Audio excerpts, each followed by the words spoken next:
Hello, Coach Rita.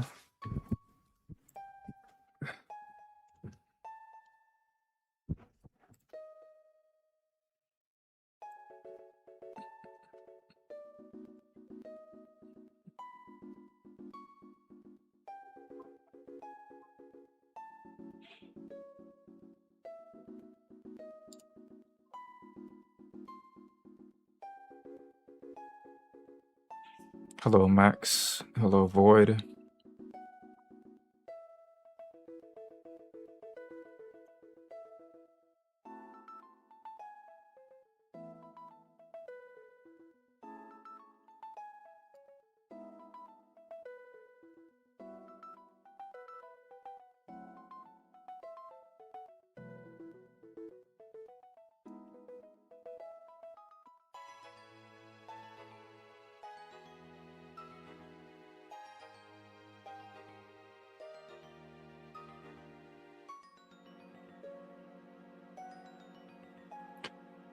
Void Cut says, I wonder what the next video will be about. I'm in the process of gathering a number of assisting editors slash YouTubers. So I'll be in a position indefinitely to roll out any number of videos and not be sure with any specificity as to what comes out next, what the next video will be about. Because at any given moment, generally speaking, I'm working on at least 2 or 3 videos.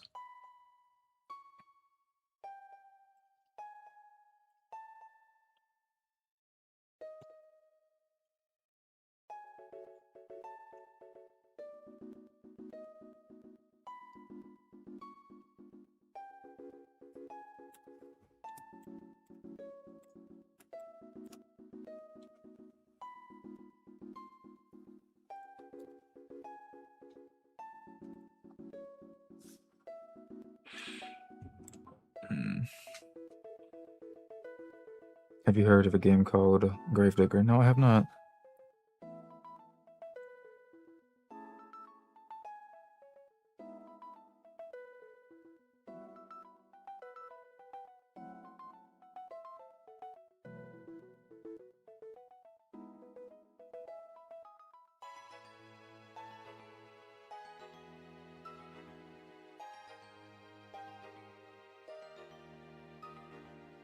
It's on Roblox. Yeah, I don't play Roblox.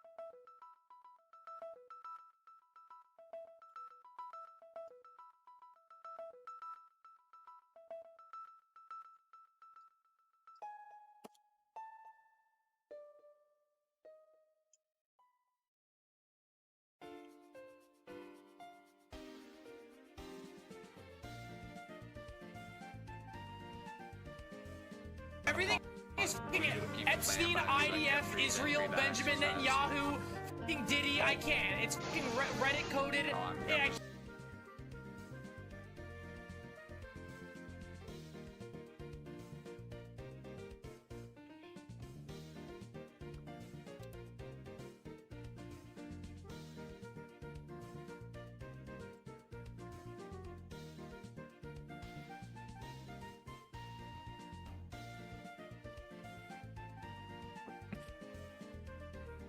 What are the 3 dots in the chat for?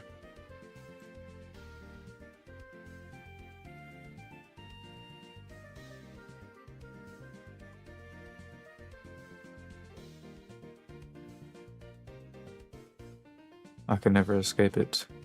What is the context?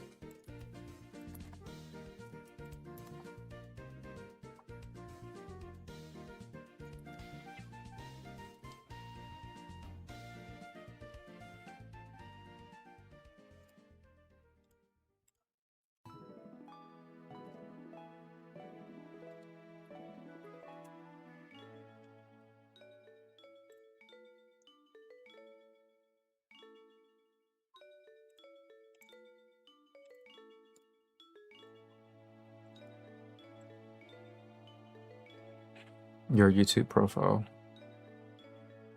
I can never escape it. I can never escape it. I don't know how to engage with that.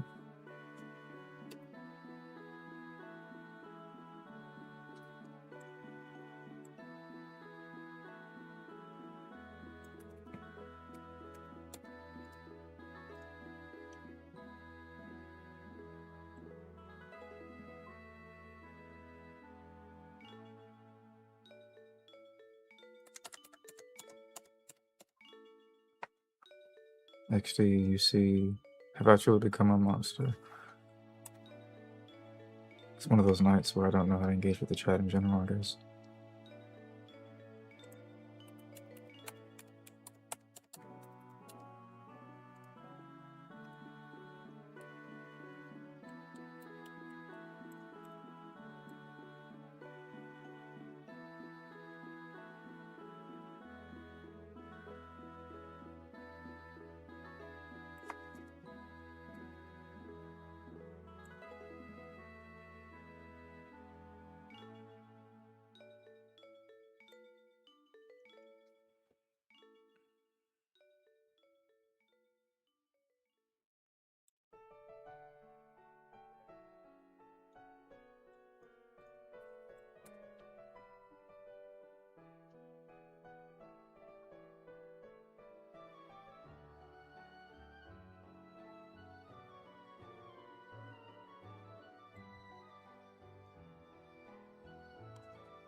Hmm.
Hmm.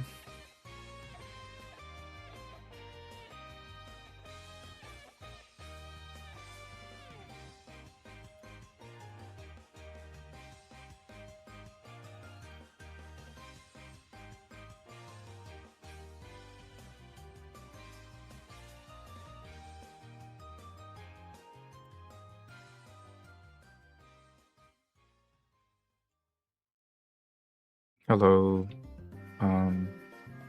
Theory. Have you heard of a music artist called... No, I have not heard of that name. Wrong chat.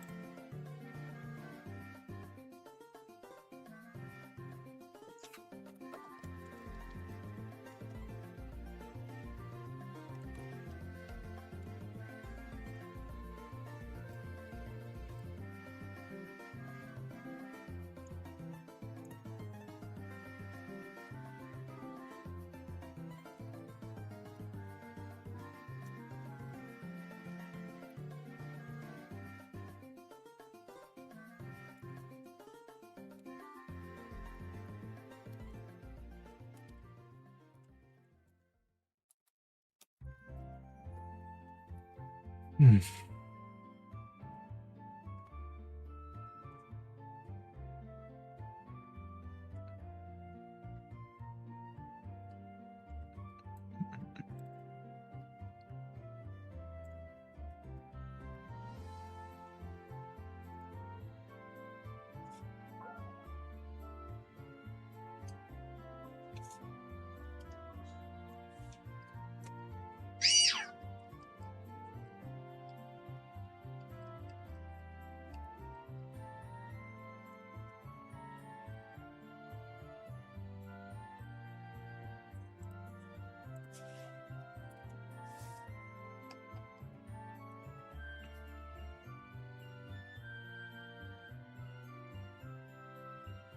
Hello, Isaac. What was that? What was what?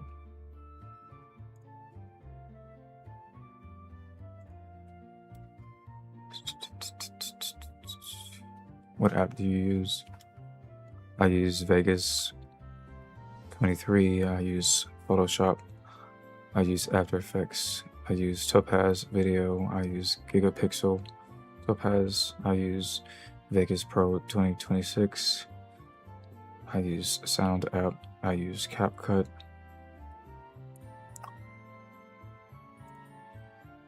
The robot noise was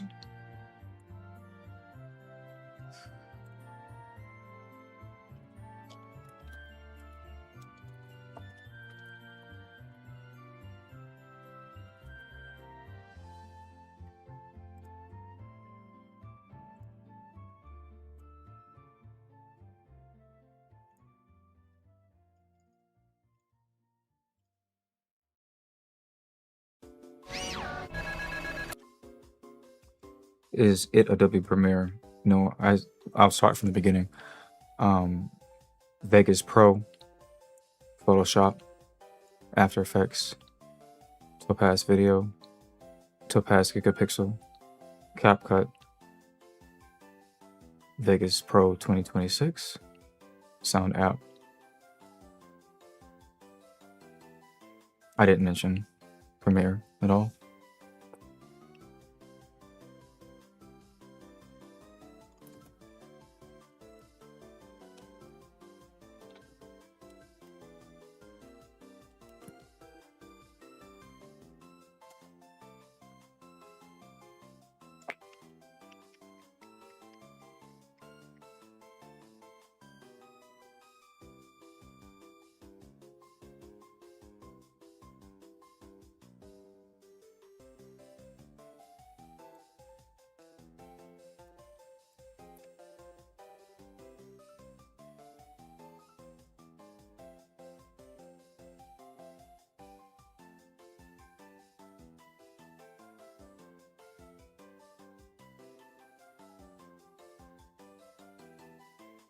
Hello, Sky.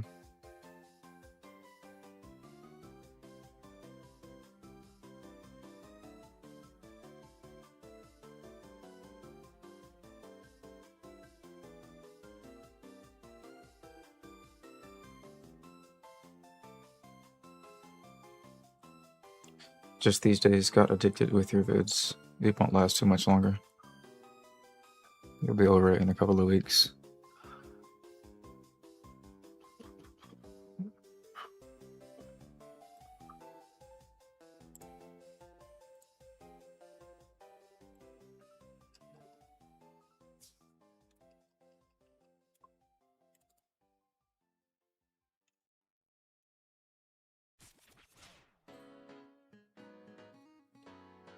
What's up, Sky? What are you up to? Aside from looking at this stream.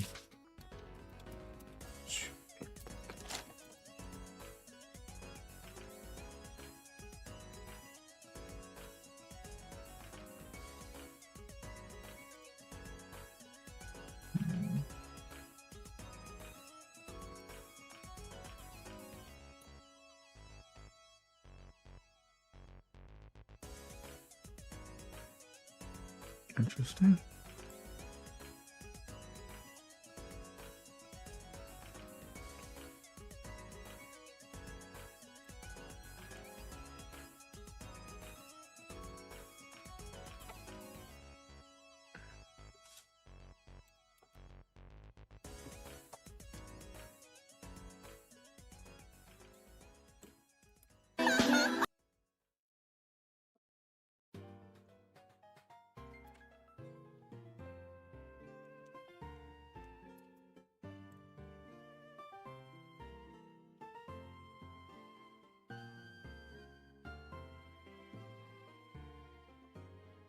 An exam, let's see.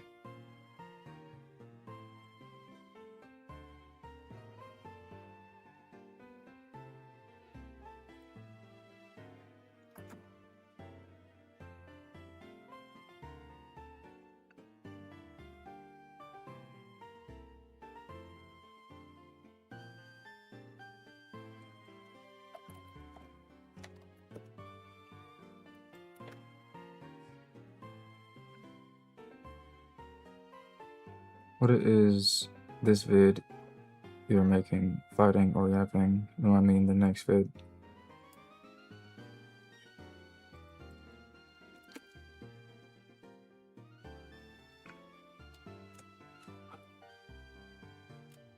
Right now, I believe I am making a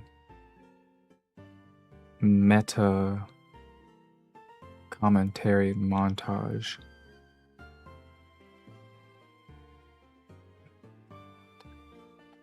The words that might not be there common to you, especially together. Let's see, number 5.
Yep, that's Destiny.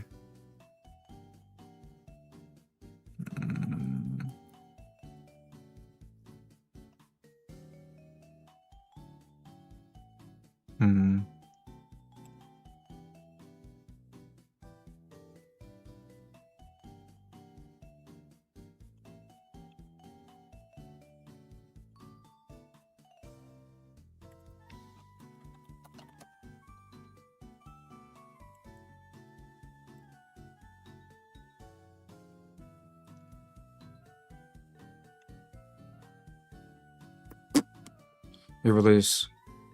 You release new vid at 4 hours later, right? What makes you think that? It is 1:20 a.m.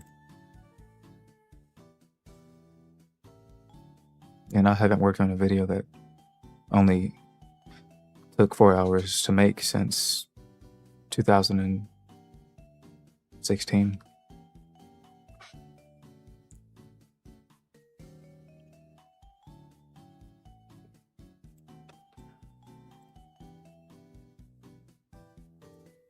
Hello, Tech Accelerator.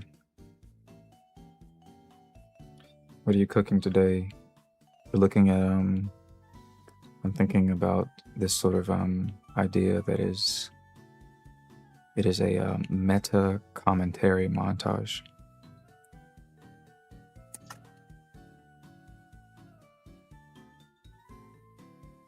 Get this guy's name right. Super RT, super something. Super TF, there we go.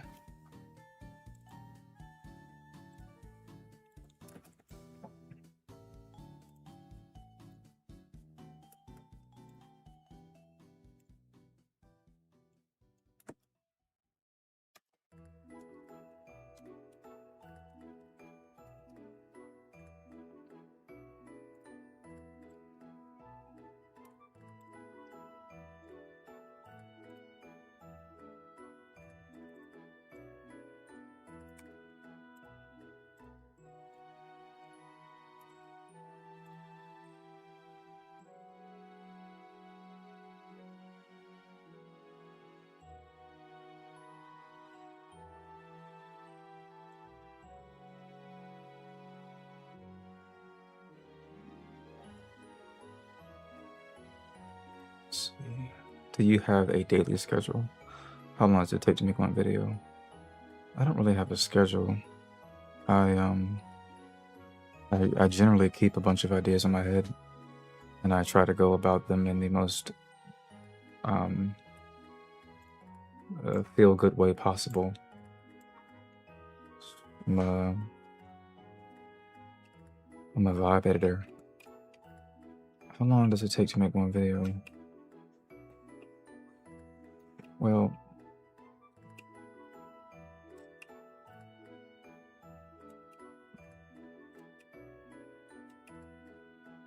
I would like to answer that by saying, stick around to find out. But I think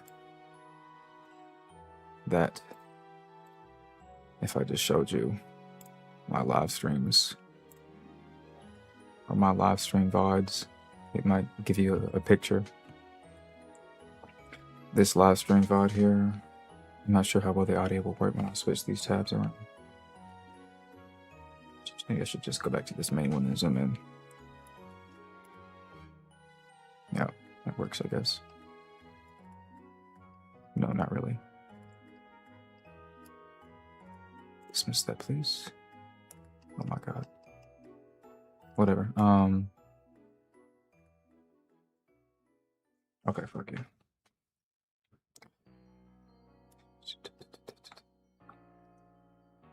What is with this fucking... I knew, this last live stream was 4 hours. This last one was 10 hours. The one before that one was 2 hours, and then it was 4.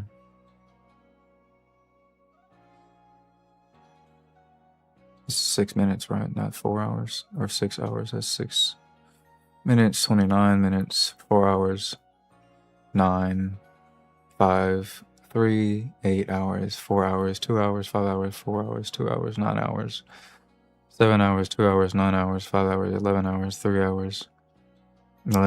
This is 11:55. This is 11:55. This is 11:55. That means they're maxed out.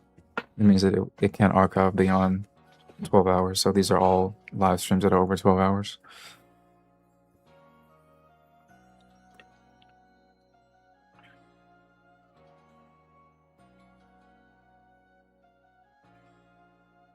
There's no way to tell how long a video takes anymore because I don't spend all my time working on one video at any point in time. I usually will move over to a different video at some point and leave another one unfinished until I get back to it.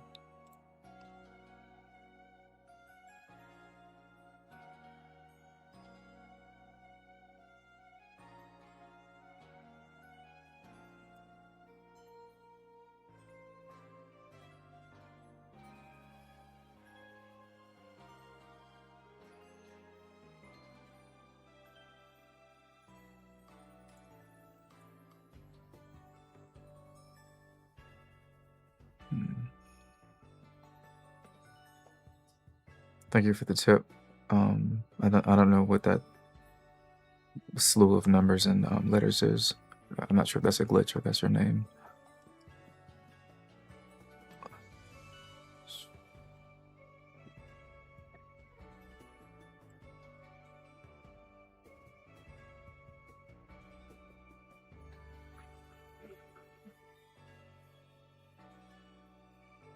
If my stream ever cuts out or my audio cuts out, it will be because of rendering or conversions.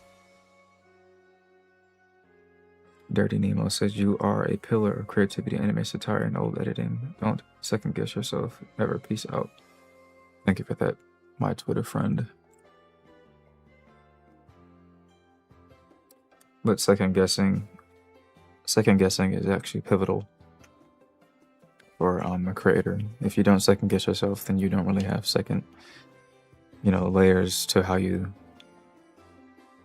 I guess, like there's like a, to use the words in your message, you don't have like a pillar or an order of operations that you kind of move through to improve upon certain concepts or ways of thinking, ways of approaching I get the point. I didn't need to be. I didn't need to be pedantic like that. I get the point. I appreciate the comment.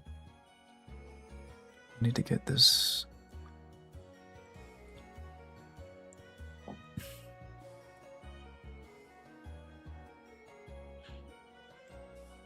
Hmm.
Good morning.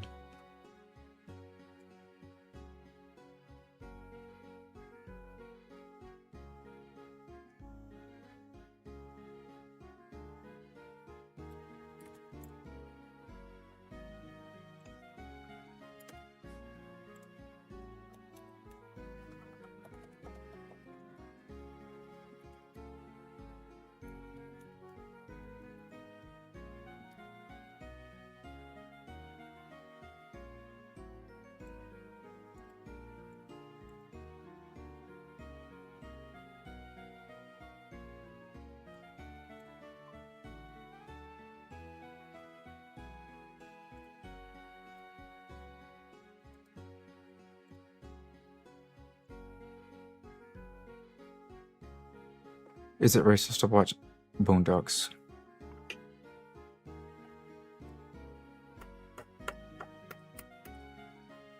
Define racism. Define, explain to me the concept of racism. You could look it up too if you want.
Thank you for the $5 tip. Vade. Vivade. It's Angel says, yeah, it's crazy. You spend so much time for either a short video. I'm assuming it doesn't make enough money unless it goes viral. Even when it goes viral, it doesn't make enough money in most cases, but it's a safe assumption. Luckily, I just got home from work.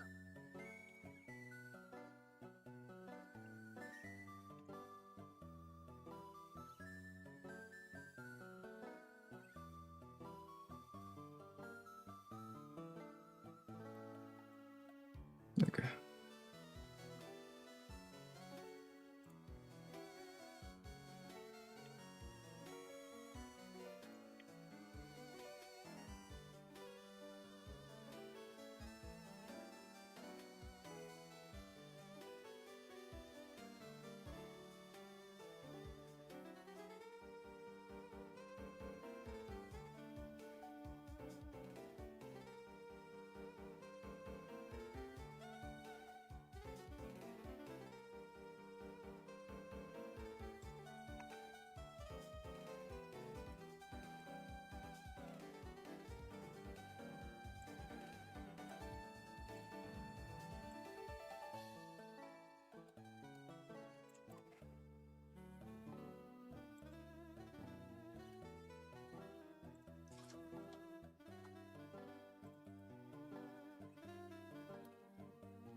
See you later, Morax. Let's see. Have you thought of making long form videos with lower effort content, tutorial videos, or shit like that since you already got a following? I thought of like some sort of eldritch magician creature. I've thought of everything, it seems like. But I'd rather have an actual job than do that. I think I'd rather watch paint dry than do that.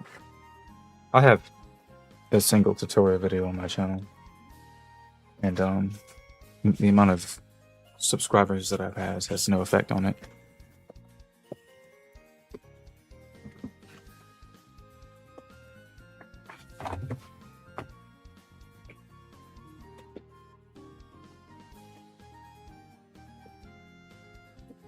Long form, however, is still one of those things that,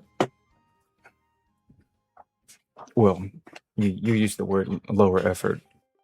It's just not really a word that I have in my. It's not in my body to do anything that takes less or low effort.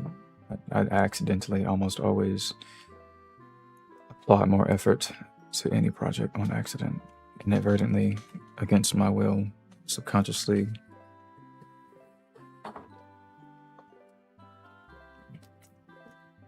Compulsively.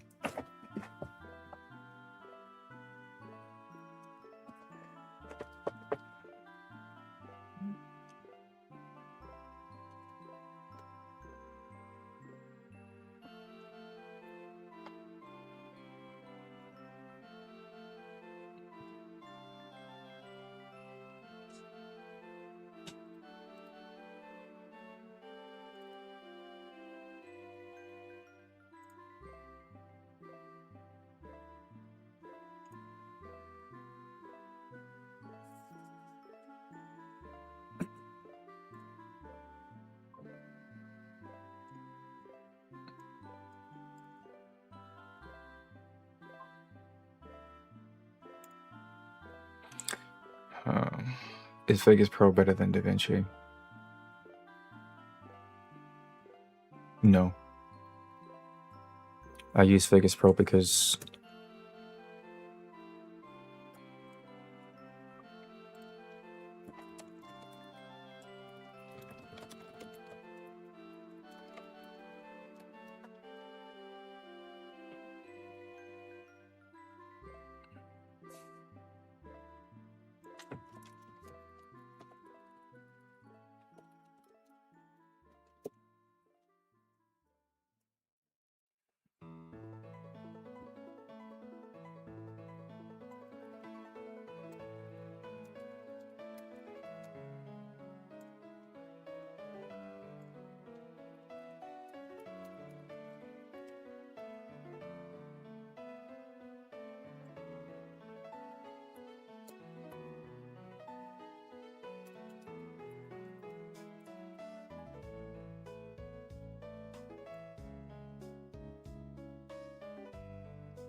let me know if you can hear me, because whenever I switch these screens around, my microphone can be in a different output, and you might not hear me properly, or you might not hear me at all.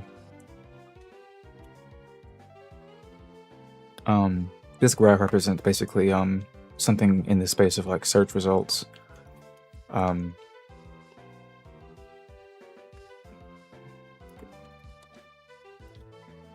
balance.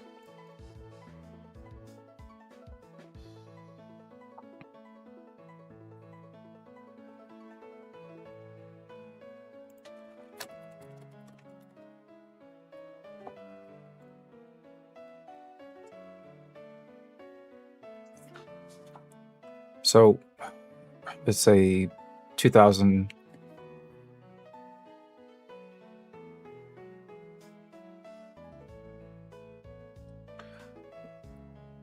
right around here is the peak of like Vegas, right? So this is 2010 with Adobe doing a little bit better in search. This is 3 years. 2010 is 3 years, 4 or 3 years after the release of YouTube. Google should be older than YouTube, right? So if I type in YouTube here, it's gonna be a big difference, I'm pretty sure. All right, okay, that's too big of a difference. But YouTube released in 2006 pretty much, so that explosion happens there. But pretty much this red category is what Resolve, and it has an explosion here where it kind of is more searched than Vegas for a brief period. But this is the early era of the internet. This is 2006. This is the year that YouTube dropped. And anybody who would have been using Resolve would have been 40, 30, 50, 60. So this is the era that's dominated by the older millennials and the young, I think, young Gen Xers.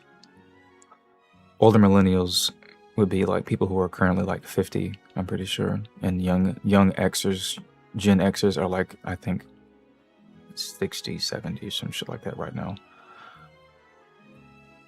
Anyways, I started editing in 2000 and probably I'm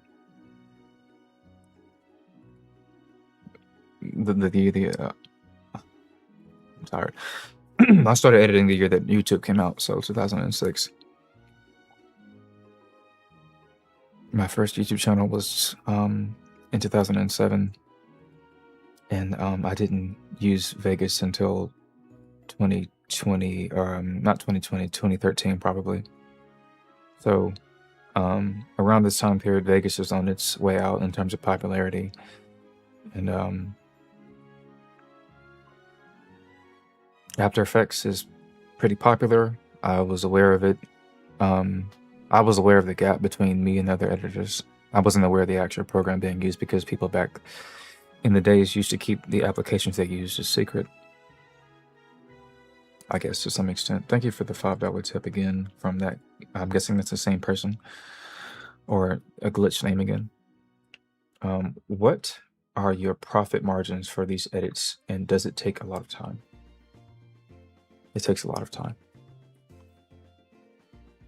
I'm not really sure what you mean by profit margins. If you mean by profit margins, do I make a profit off of the videos that I make? If you take into how much time was invested into the video, no, I'm almost always 99% of the time. If I had to take a educated guess, I am operating at a loss 99% of the time.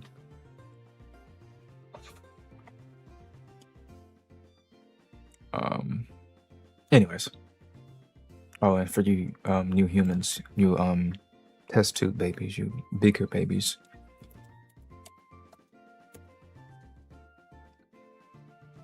CapCut didn't release until 2021. And then it gained massive popularity in the basically CapCut released in the COVID era, and then as it continued to gain all the features that are in DaVinci, that are in Adobe Premiere, Adobe After Effects, Vegas slowly but surely became the dominant application for video editing. I'm pretty sure that would include dominance over Film Cut. What's the Apple thing called? Final Cut Pro. And then there's like a online video editor called, I forget what it's called, but if it's not one of these applications, it's basically not what we're talking about.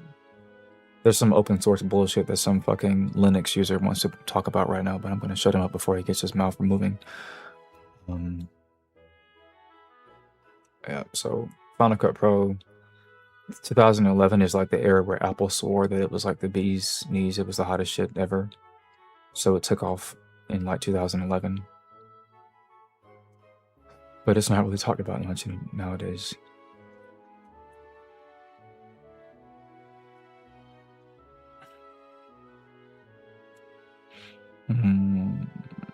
That's pretty much it for like the big applications.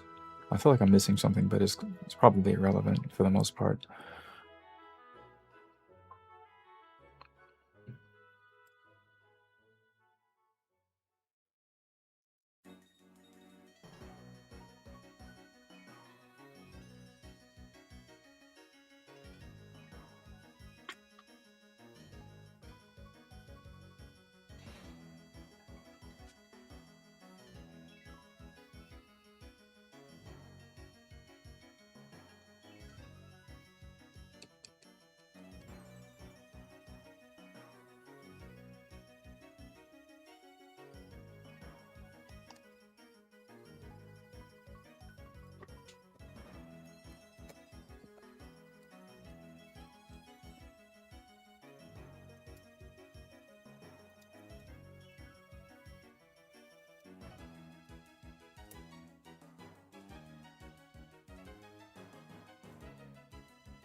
Hello, Axel.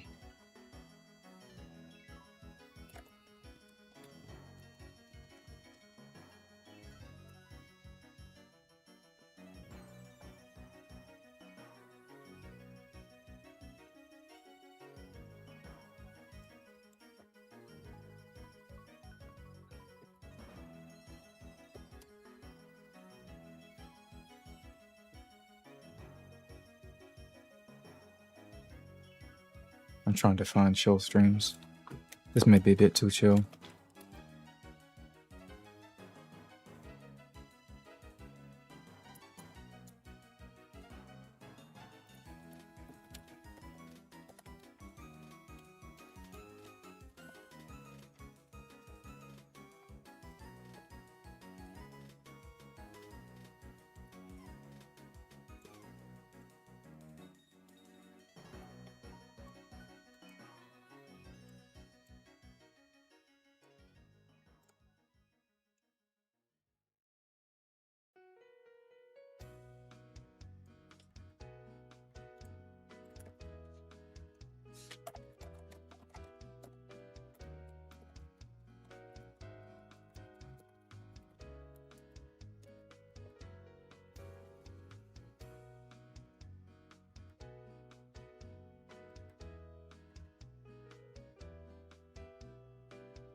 Have you got sponsorship previously in the past?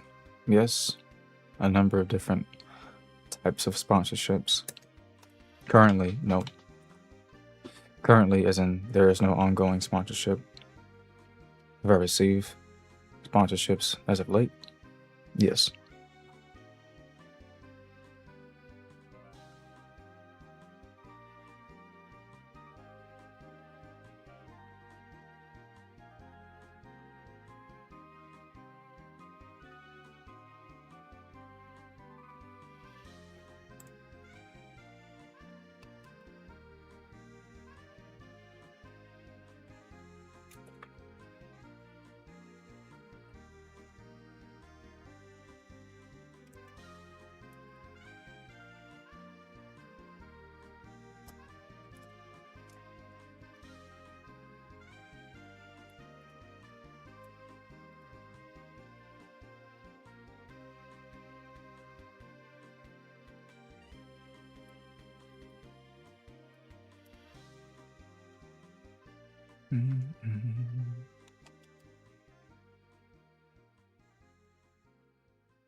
What's your favorite video you made?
It's a tie between these two videos, and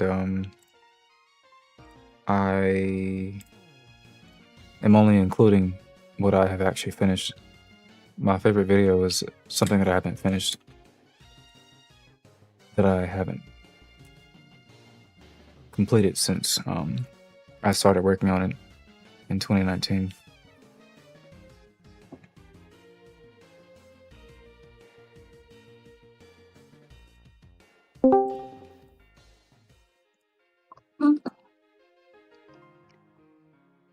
Hi. Hello.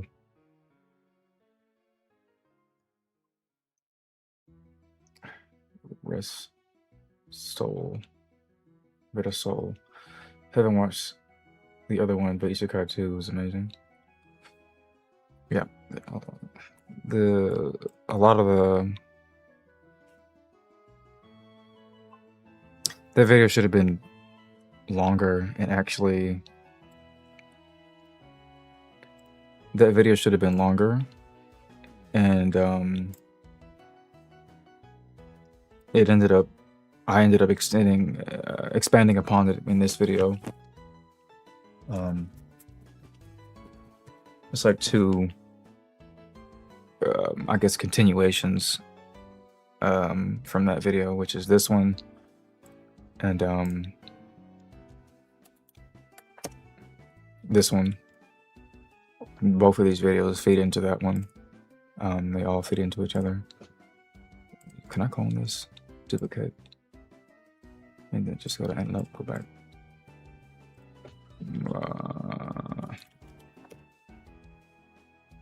This is Isekai 2, is it? I'm pretty sure this is not Isekai 2. This is Isekai squared. Anyways, let's see. Do you know Folk Valley? No, I do not. So what's the main motivation with meme videos? Like, cause like, what caused you to do this? Folk Valley Cat is missing. I don't know who that is. Do you know where it is? No, I don't. What's the main motivation with meme videos?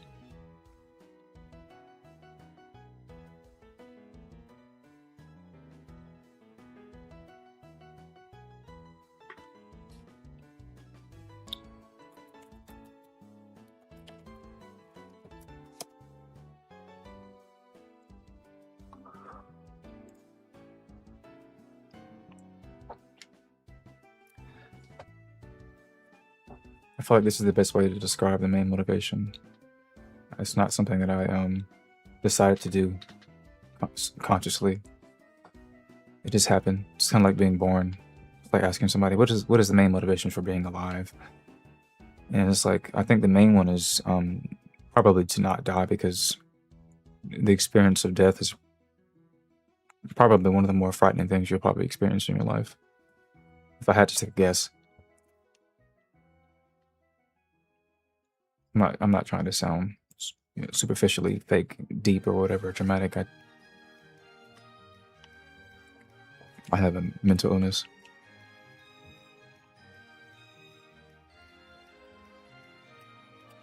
People say in the comments, they're often, please don't stop smoking. And it's like, I don't need to smoke. I don't need to do any drugs. I don't need to smoke. I don't need to drink weed. Naturally. Just naturally, I already have the cannabinoid and physiology of somebody who seems to be high on their own supply.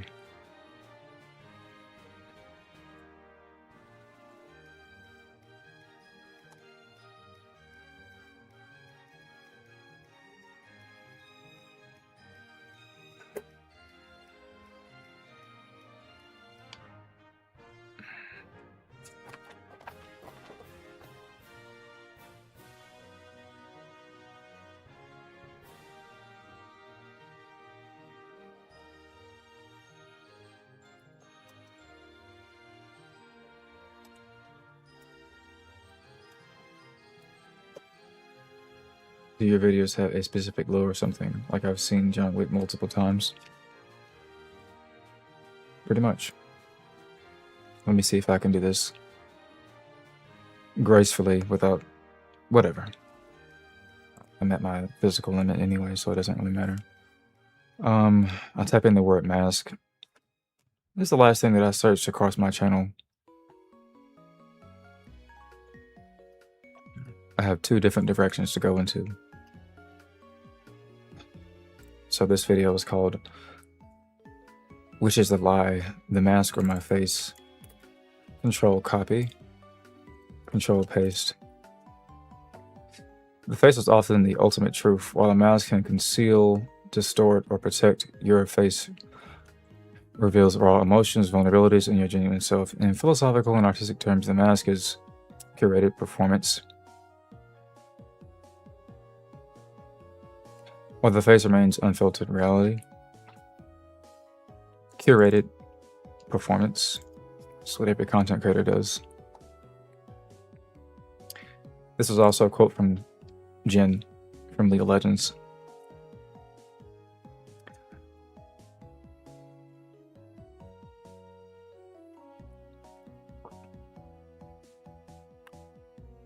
Give me 1 second to make this connect back to another video.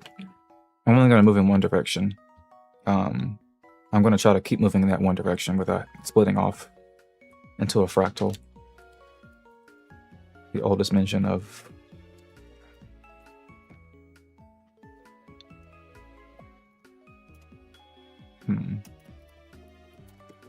It's not this video, is it? It is. This video was released in 2019. It should have been at least. It might have been 2020. 2021. Backwards. Forward a year from 2020. At the end of this video, you are mediocrity. You hear the voice of Jin. Father, you are mediocrity. My father, you are mediocrity.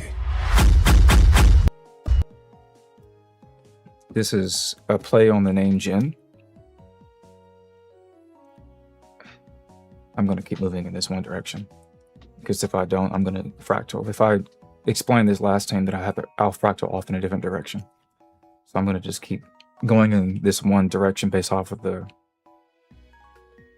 search mask. Paint. Let me leave this up on my screen, because if I don't leave it up on my screen, then I'll go off on a different tangent. I guess tangent works. So mask is the theme. My genius. Thank you for the $10 donation tip from SI_ID_ a bunch of things. Zent asked the question: do you check your Twitter DMs, or you only reply to that one post? I check my Twitter DMs, but I sized up a lot of my Twitter DMs pretty quickly.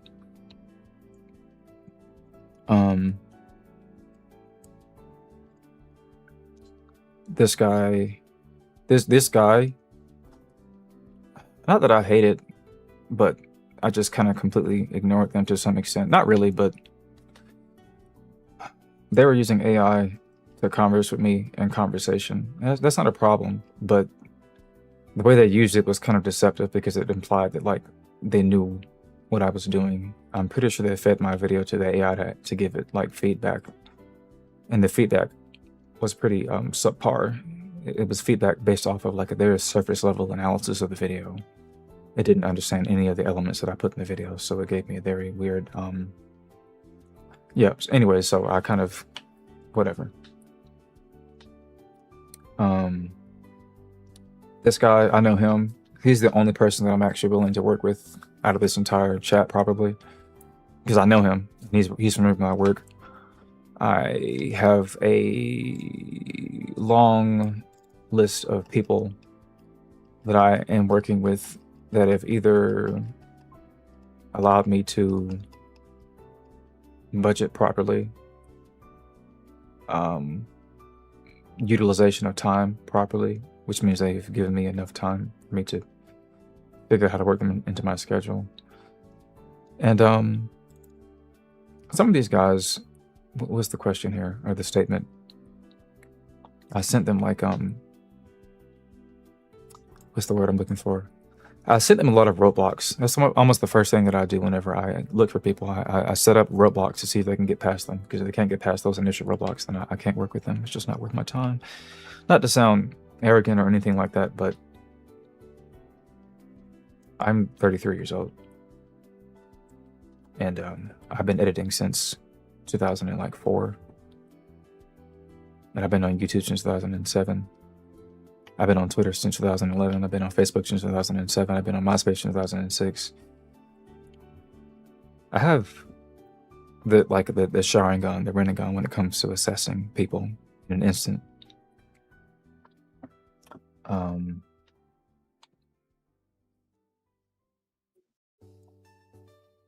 Oh, this just should be the master volume.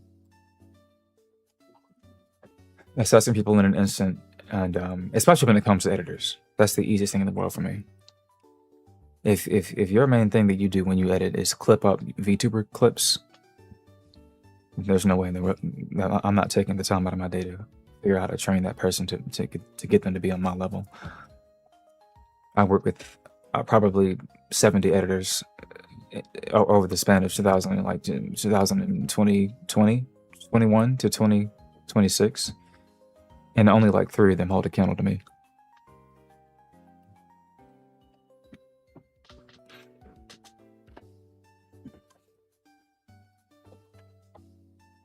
So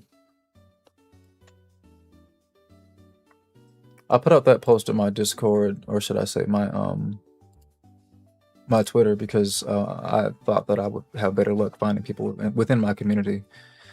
If anybody locates me outside of my community, there are almost always going to be somebody who is looking for an easy editing time, and that's not what you're gonna get from me.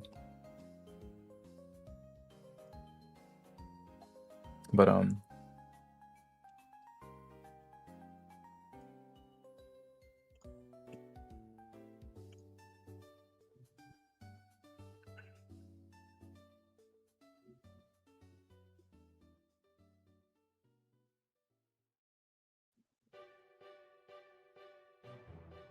somebody in the chat told me to scroll down in my Twitter DMs. No. It's not in my Twitter DMs or my the main setup. It's in these DMs. It's the ones that are like hidden because of I don't know, spam. Is your account even verified? That might be the main reason why you wouldn't show up.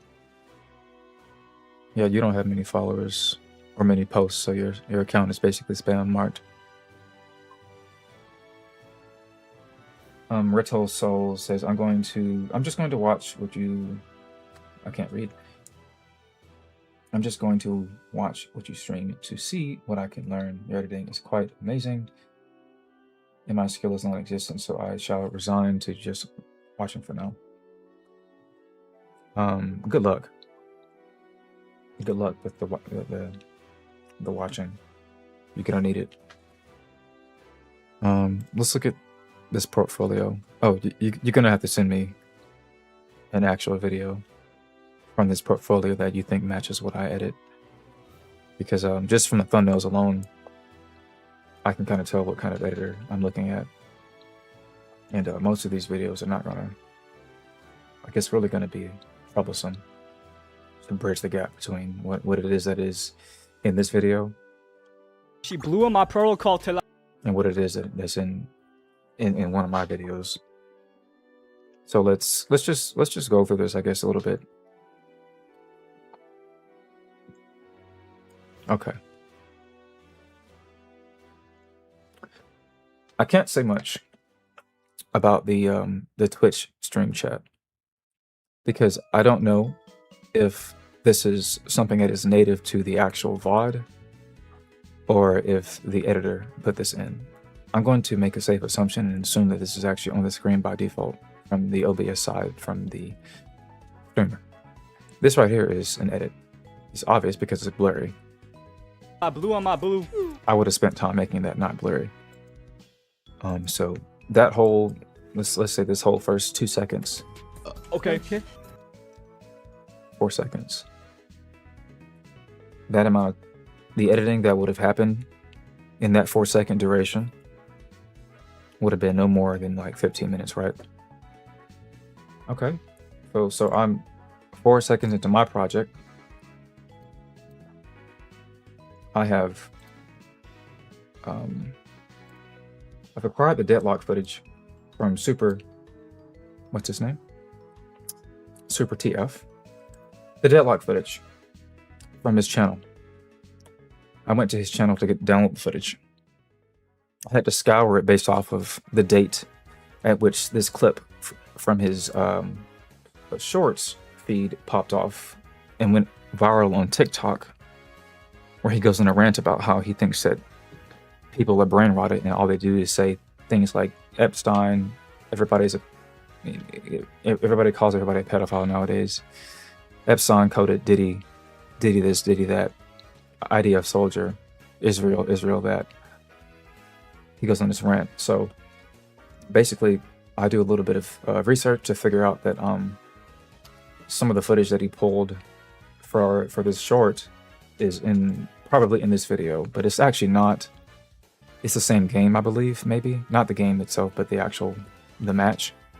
But I think I went to go find his Twitch instead, and then I digged through that, and I couldn't find what I was looking for. So I did what I could with what I have. So that's about an hour just to researching. When you are editing for a streamer, they give you what you're supposed to edit from the get-go. So that means there's almost no research being applied with most YouTubers out of the box.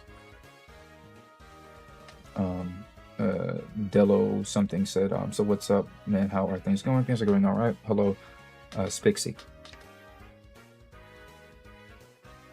Okay, let's continue. Okay, so about an hour. I had to go through 3 different VODs on his Twitch channel. I went through about only 3 videos on his YouTube channel because it had to be the specific match and he had to be wearing a specific shirt. He has 2 different t-shirts that look similar, but if you look upon closer inspection, you can notice that one of his t-shirts is a Tekken shirt, Tekken 2, and the other one is a Nike shirt, but they have the similar color pattern, so you can't really tell until you zoom in a little bit more. Anyways, so blah blah blah. I just need the deadlock footage. I default to just having to just say I can't find the exact footage that I need after going through, I think, 7 hours of footage. So I had to default down to just pulling something that had the gameplay match, at least a similar match. All right. So obviously the next little thing to do is to set up my whole little narrative, my theme, my set pieces, my characters. So Super ST, I'm getting his name wrong. Super TF. Remember, it's TF as in the fuck, but it's not probably abbreviated the fuck. It's just, for my memory, I'm going to call him the fuck. Super the fuck TF. Replace the picture-in-picture thing with the character that's going to be in the video, and then overlay the hand, the iPad, the gameplay in the iPad, overlay the hand, frame by frame, rotoscope, and then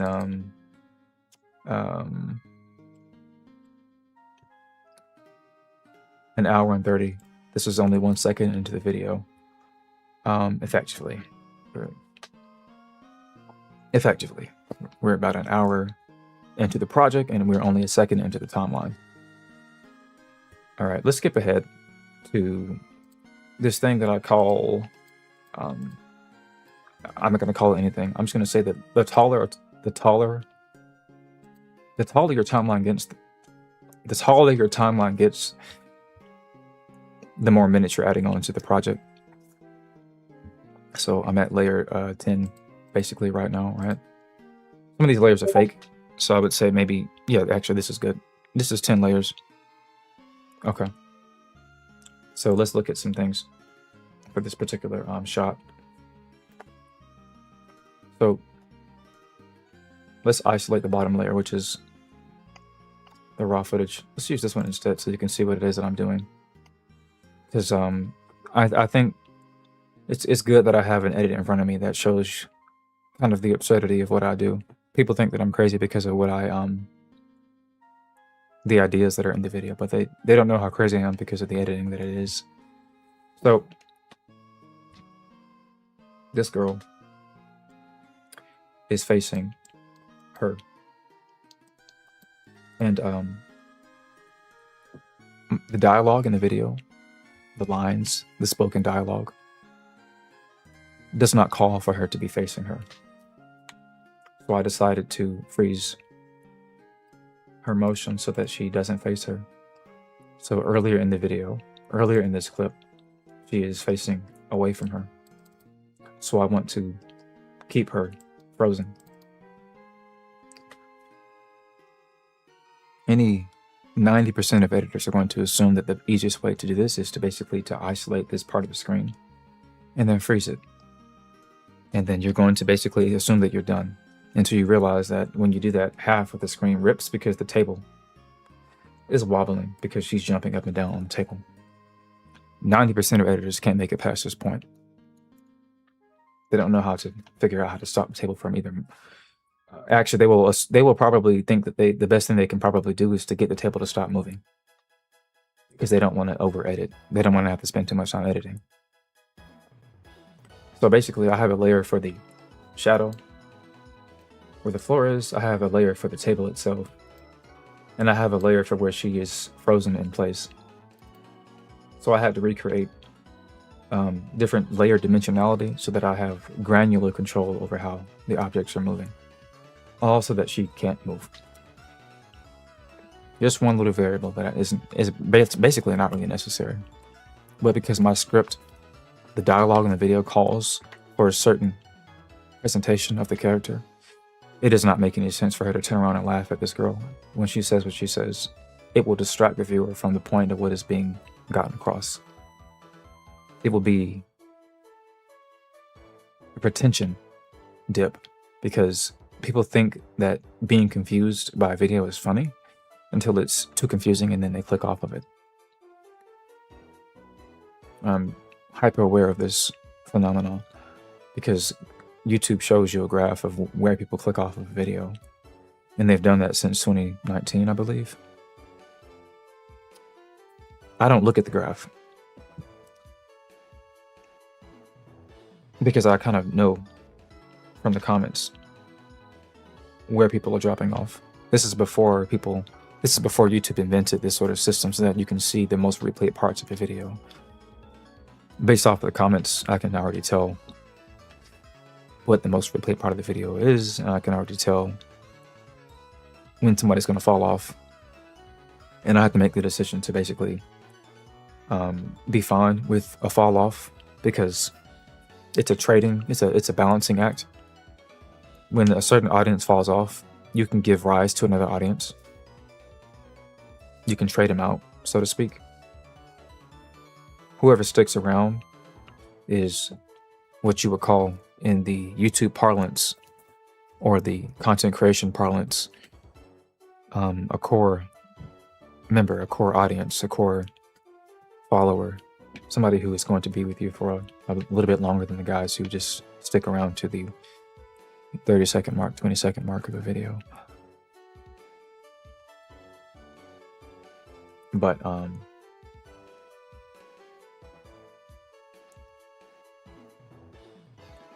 a lot of editors nowadays don't mask, and since they don't really mask like that, they're not going to be able to handle the editing that I deploy, because my editing is extremely mask heavy. And simply going onto Photoshop to click background removal is not going to help out a lot, because you're going to have to hit that button, background removal, about 9 more times over the course of 2 or 3 hours. And then rearrange footage, rearrange clips, rearrange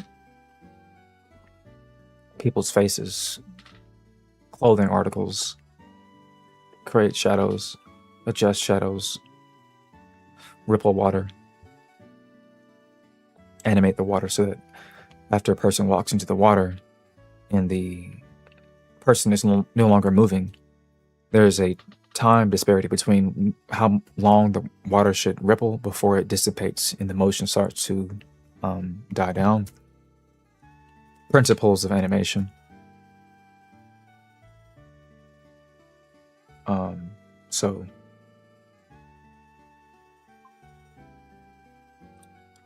okay, let's see. Let me look at this instead.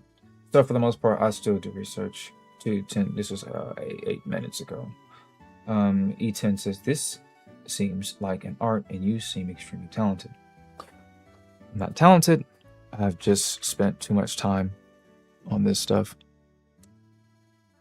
In my DMs reads, anyways, if you need those assistant editors, I've actually been looking to learn and do parody like what you do. Well,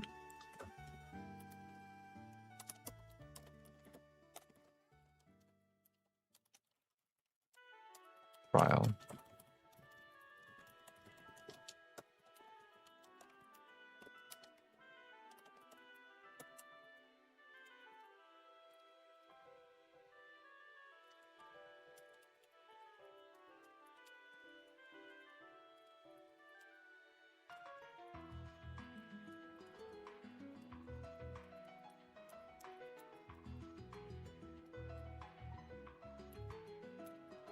My skill set, SKILLSET, or is that all one word? Who cares? Sky Having Fun says, for 4 seconds, that much work. Kurosai is hardworking genius. Again, it's not about genius, talent. It really is just about brute force. Brute force. I'm a brute force editor. I'm not very smart. I just will bash my head up against a wall as many times as it takes until I can eventually tear the wall down, because I'm not smart enough to figure out how to find a surface where that is weaker. The vulnerabilities of the structure of the wall. It takes me a while to figure out where the wall is weakest, and then I can use my head to continue knocking at the wall. Whereas a more talented, smarter editor with this particular example, this metaphor, they will make the decision wisely to, maybe not wisely because wisdom implies something else besides talent, but they will make the correct decision, the better decision to, at the very least, not use their head. So I guess metaphorically what that means is most editors who are good at what they do won't ever touch Vegas. If they, in the event that they have, it will be past tense. No serious editor worth his salt is still using Vegas in 2026. But I am no editor. I'm a visionary.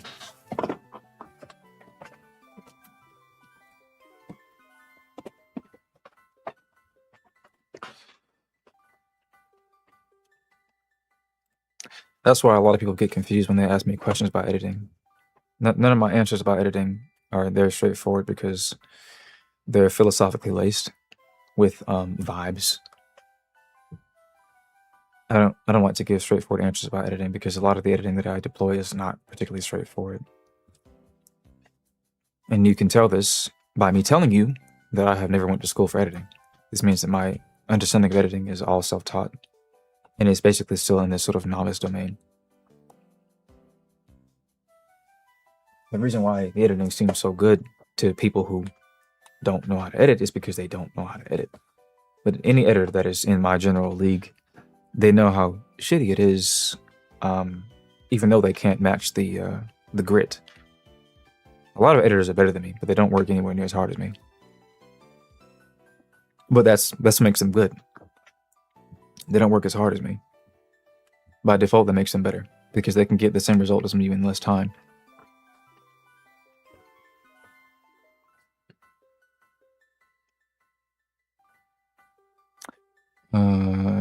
I don't have your skill set yet, lol. One thing I noticed though, you spent a lot of time on minute details, which I do sometimes too.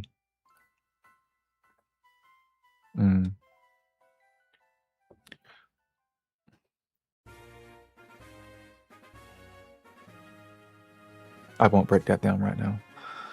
All I can do is say that give me a second. I'm gonna get back on this tangent about this little thing. Somebody who asked me about my lore, the channel lore, are you still present? Because if you're not present, I'm not going to continue to go on that tangent because it can go on for a number of hours.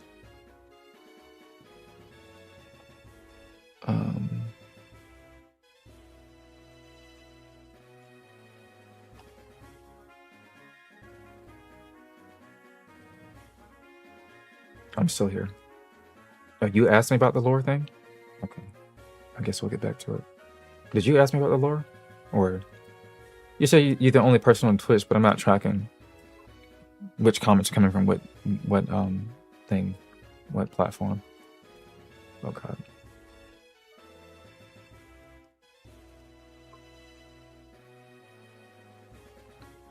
No, I didn't ask you about that lore. Yeah, I figured.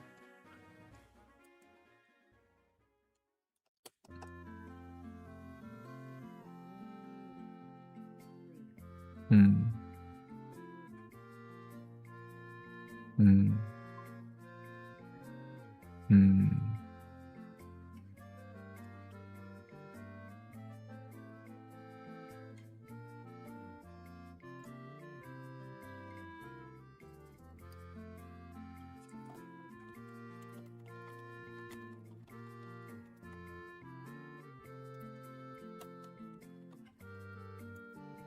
Assist.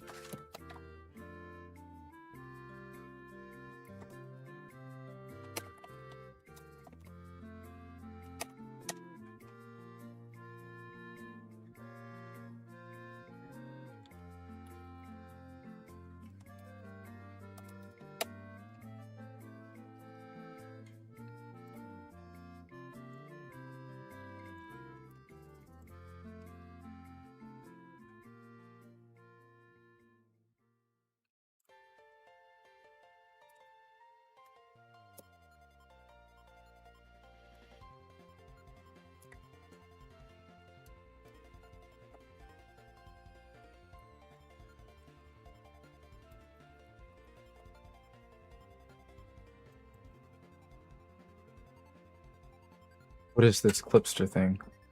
Hey, a long time no see. Hello, Shane. My E10 says separated by platform, united by comment section. Yeah, I'm probably one of the very few editors or live streamers, probably. Not even that. Not even just editors, but live streamers. I knew I'm the only editor on the planet who is streaming on like every single major platform. That's just a given.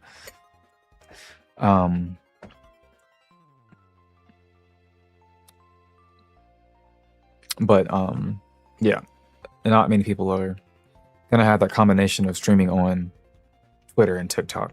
That's just kind of like out of the way for a lot of people. Most people's triage is YouTube, Twitch, and maybe Rumble, or replace Rumble with Kick, and that's about it. If they're pushing on TikTok, that's about the limit. And they may be on Rumble, but Twitter? I'm going to put some money into Facebook ads soon to create explosive growth on my Facebook account. And then I'll have a reason to stream on Facebook a bit more. But I'll have to carefully choose which videos I want to promote so that I can grow a certain audience.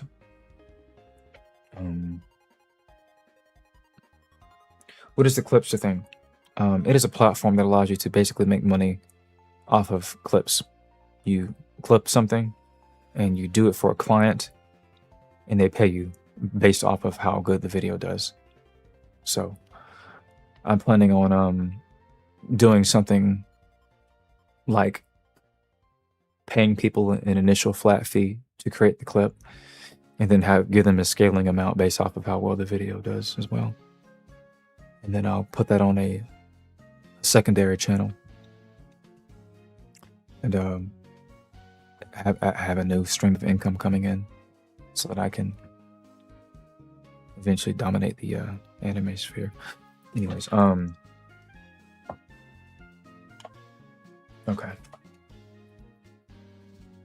Premiere and Photoshop. Let's see, I need you to download everything in this chat.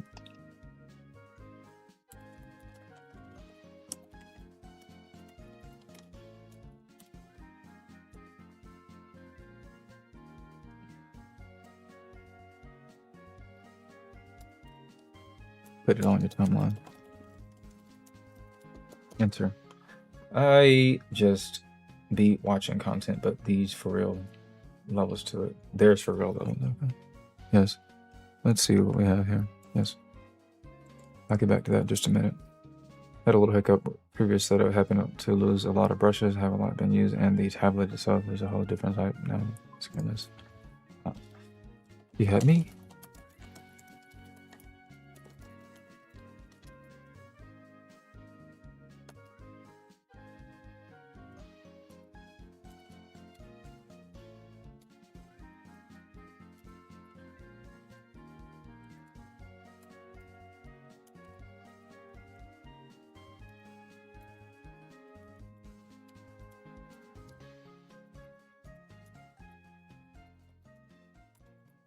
Hmm. I just have to figure out my characters. Lane.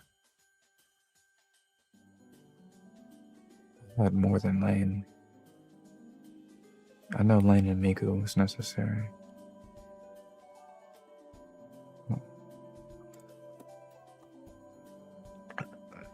What is this? Did I get knocked off of TikTok just now? Because I just noticed that a comment just repeated, and that usually only happens when I get knocked off of TikTok.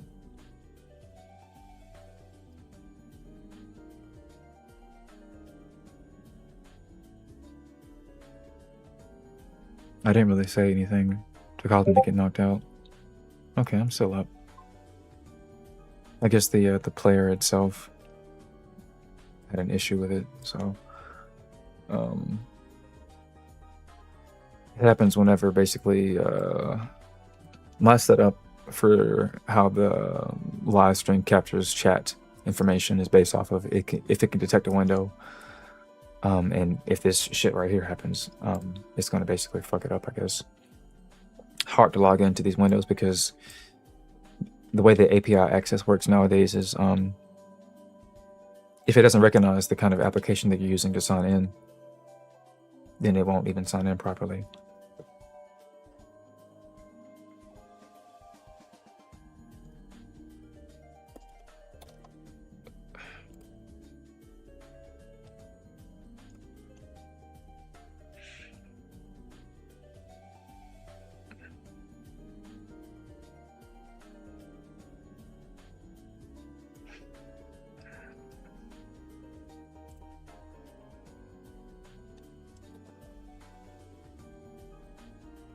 Yeah.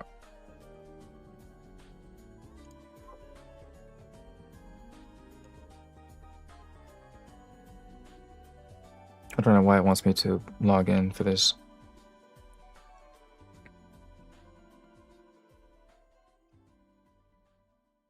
It's not necessary.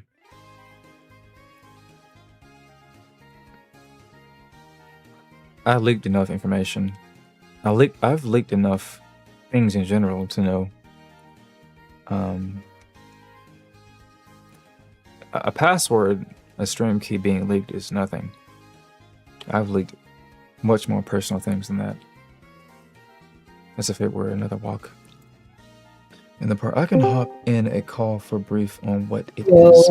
I cannot explain to you what it is right now. Oh, hold up, I cannot hear you. Like, I have a output issue. Hold up. Okay, now I can hear you. Hello? I don't have the full picture yet. I know what it will be, but I don't have all my characters yet. I'm looking for 4 characters. I already have but I one mean, or 2. At least I want to know the complexity of it. You basically just are gonna copy the pose from one character and then like draw 3 other characters in that same pose. Does it have a cell shading, or is it like flown out? It's I'm not sure what you mean by cell shading, but it's just is the shadow a gradient? Basically? Is there a gradient to it? It's not, from what I recall, not really. Let me look at this. Okay. Let me just show you what it is, I guess. Cell shading is like what you see in anime, and the other stuff is like what you see in standalone illustrations, say poster. When I hear the word cell shading, I think of Naruto Shippuden, Ninja Storm. I think of like 3D models. I don't think of 2D stuff. Oh, this is a lot more zoomed in than I thought it was.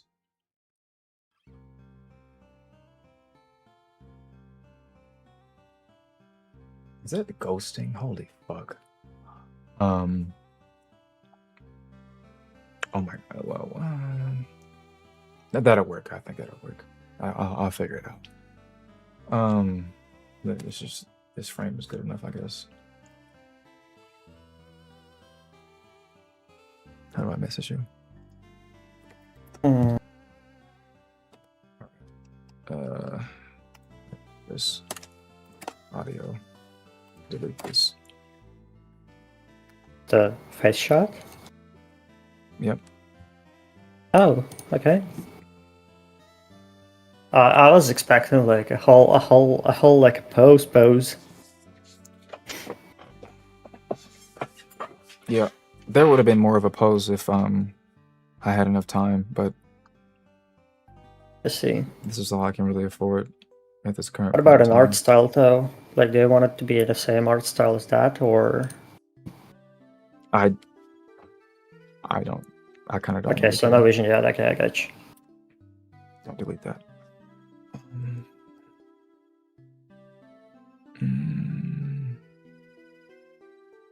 If it's just a headshot, it should be just fine. I should be able to like to do it in time. Yeah, but If it was like a pose with hands and not a cell shading, it might have been a little bit of an issue. Mm-hmm.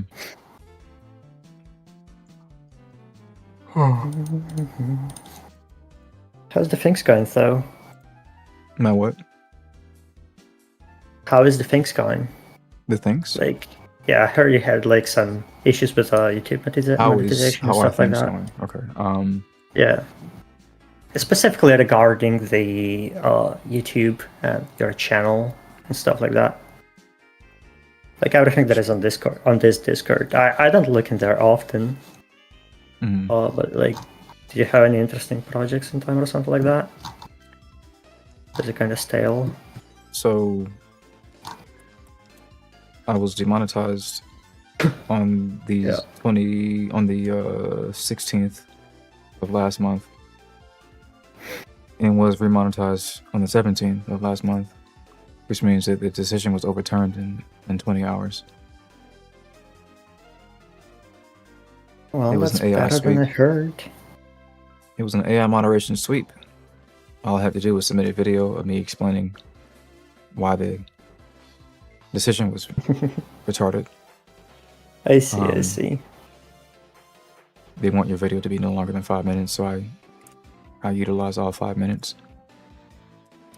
And they made a mistake, so they overturned the decision, but they can't give you the money back the same cycle, so they postponed the ad revenue, Google revenue payment, postponed it to tomorrow of this month, 22nd. Technically today, I'm sorry, 21st. So Malachi says, what is this? Malachi, aren't you in my Discord server?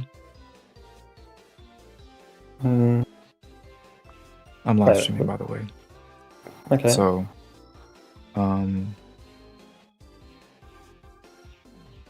about 3 weeks Yeah, I ago. was kind of confused for a second.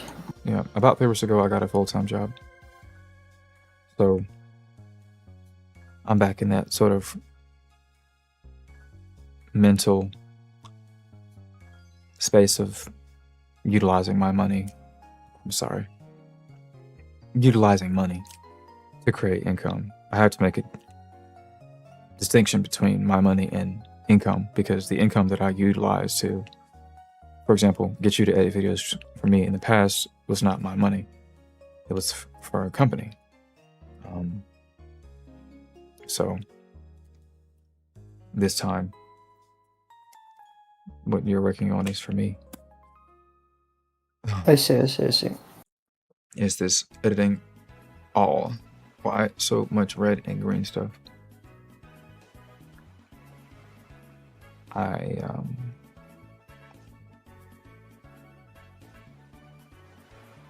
assuming the stream is glitched on TikTok's end.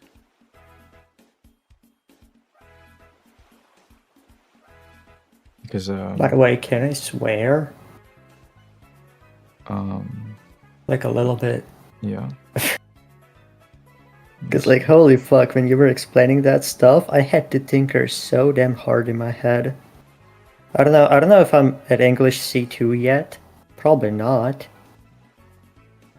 But yo, I barely understood what he just said. That was like very hard to follow. I'm not gonna lie. What did you Oh, never mind. I know. Yeah. What happened? It always happens, whether you speak English or not. I see. Um, Yeah, for the past like a few months, I was very much used to listening to people that speak in a more like, I will say direct way, but easier way, or primitive way. Primitive. Primitive sounds Yeah. good. I correct my speech in real time. Most people don't do that. That feels. Like, I could say, and when I say most people, I mean, let's say a lot of people instead of most, because most implies, like, I do that, obviously. And then, yes, so people just don't do that very often. Do you play Roblox? No. No, I don't.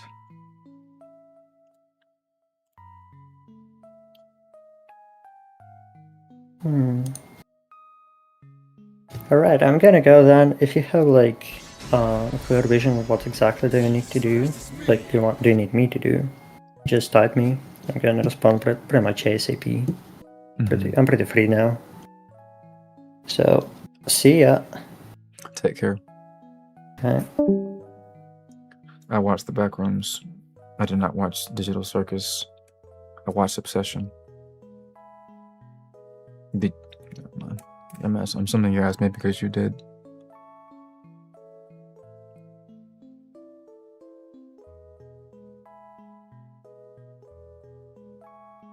I was thinking, since I'm using Photoshop to make all the PNGs, would it be better to just send you the PSD file with all the different layers? Nope.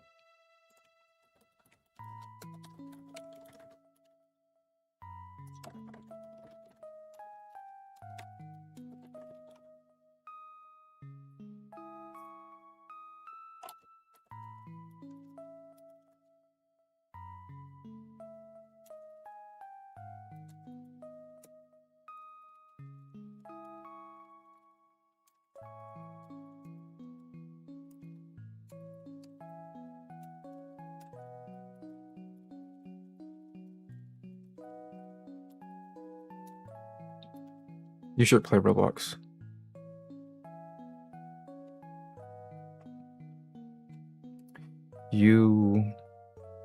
Not you, but when you said that, when I read that in the chat, because you didn't say it, you typed it. When I read that, you should play Roblox, my gut reaction, almost instantaneous response in my head, was to say something that would have gotten this TikTok taken down, this live stream taken down. I would have been taken down in nearly an instant.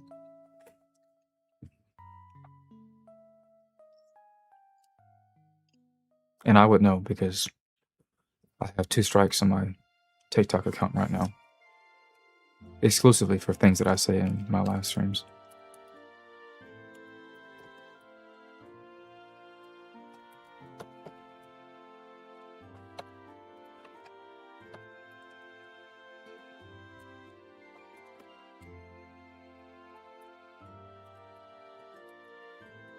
Your idea is good in theory, but PSD requires that you send the files associated with the project.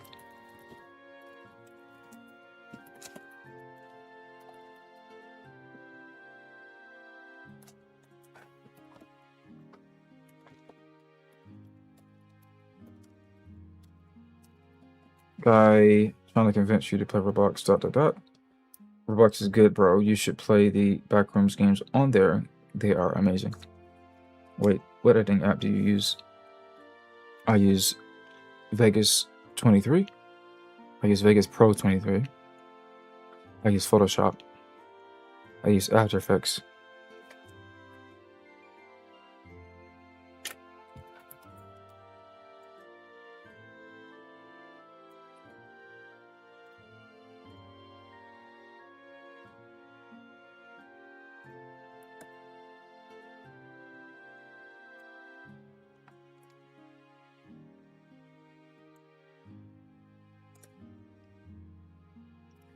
I use Vegas 23, Photoshop 2026, After Effects 2026, Topaz Video 5, Gigapixel 7, Photoshop, whatever the fuck version is up to date.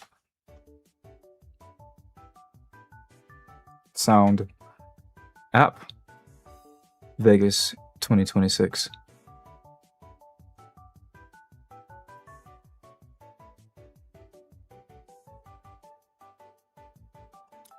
I skipped over CapCut because I don't use it there often.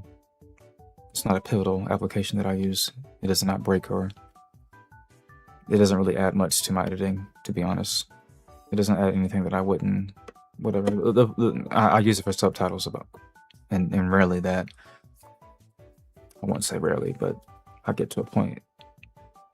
Literally, the last thing I do with my videos is subtitle. So it's something that I just forget about there often.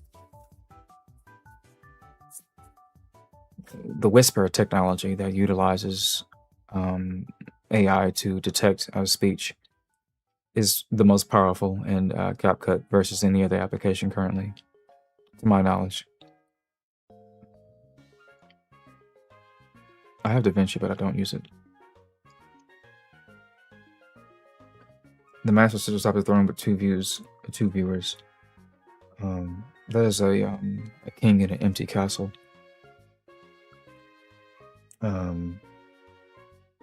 Just found your vids. Love them. Where do you get your music influence from? You've had some Bun B clips in one of your vids and some old school R&B in another. It's so left field and I'm hooked. Keep up the work and I hope all plays out well for you. I sound like sounds slow reading that. And can you plug Whisper to DaVinci? DaVinci should have the same technology. It should have the same. I'm using the wrong terminology, I'm pretty sure. Whisper is just what I would use as a catch-all phrase for any AI technology that can listen to spoken language and decipher it. I think like the order of like how good something is, how good the technology is, just like CapCut is probably on top. And then like I think Gemini is right under it maybe. And then I have to assume that it's either DaVinci or After Effects or Premiere that is right underneath Gemini. And Vegas is abysmally down at the bottom somewhere.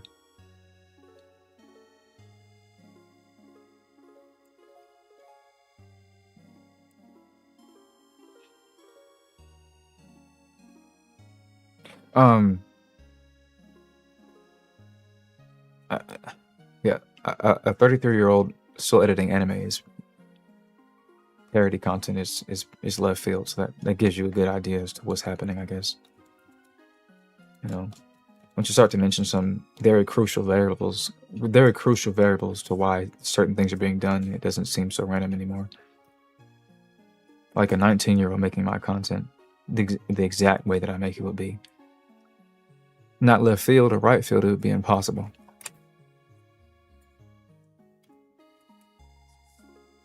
Because in the event that he is doing it, he quite literally is jacking my style. And I don't mean accidentally, I mean that he would have been somebody who was watching me when he was a young boy. And he has my cadence. He has my swagger.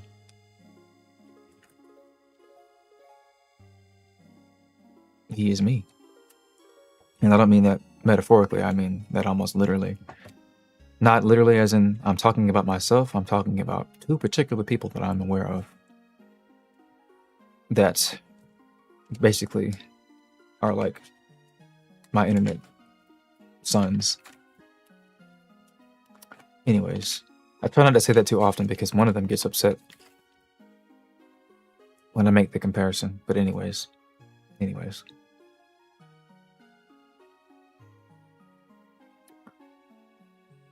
You could incarnate into a younger form, extend your life indefinitely.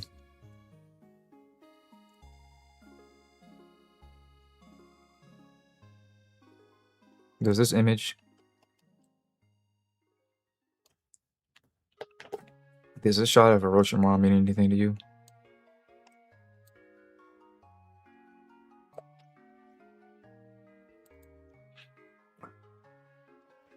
Um...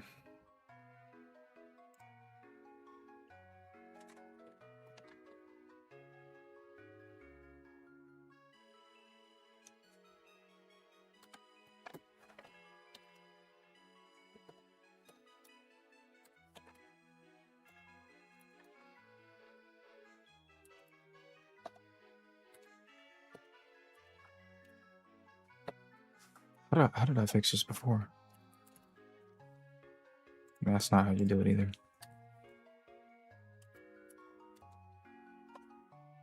Okay, yeah, that's how that works, I guess. Negative 60.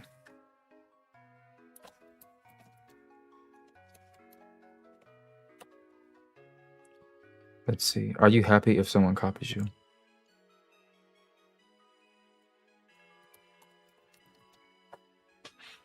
No.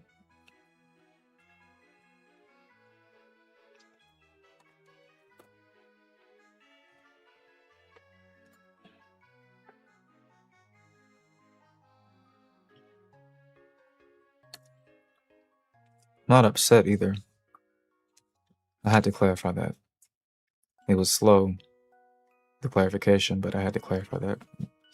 Because a lot of people, most people, have a very binary thinking when they hear things. They're binary. Binary means one or the other, more or less.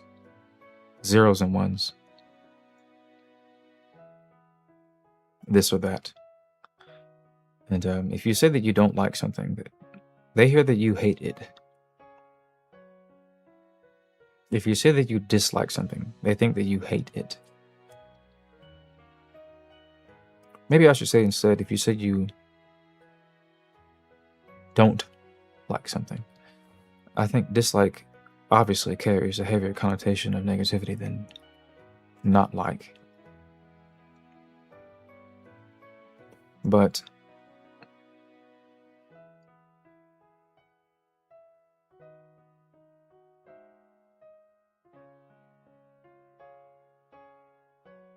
if I say that I don't like eggs,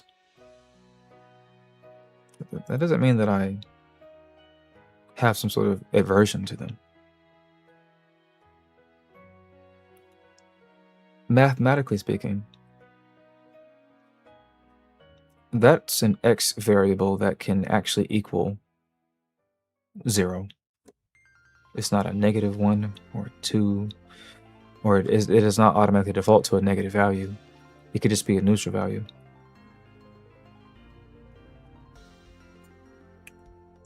Thank you for the roses. The 5 roses. Most people can't see all the shades of gray in between black and white. I keep using this word, granular. It's the kind of editing that I do. Very granular. I can't help but to have a very verbose way of talking, overly explaining things, because it's the kind of editing that I use. It's the kind of editor that I am. Meticulous. People assume that when I talk, I like to hear my own voice. I like the sound of my voice. And you can tell this isn't true because I have about 1,300 videos, 1,400 videos. And I probably only appear in about 20 of them.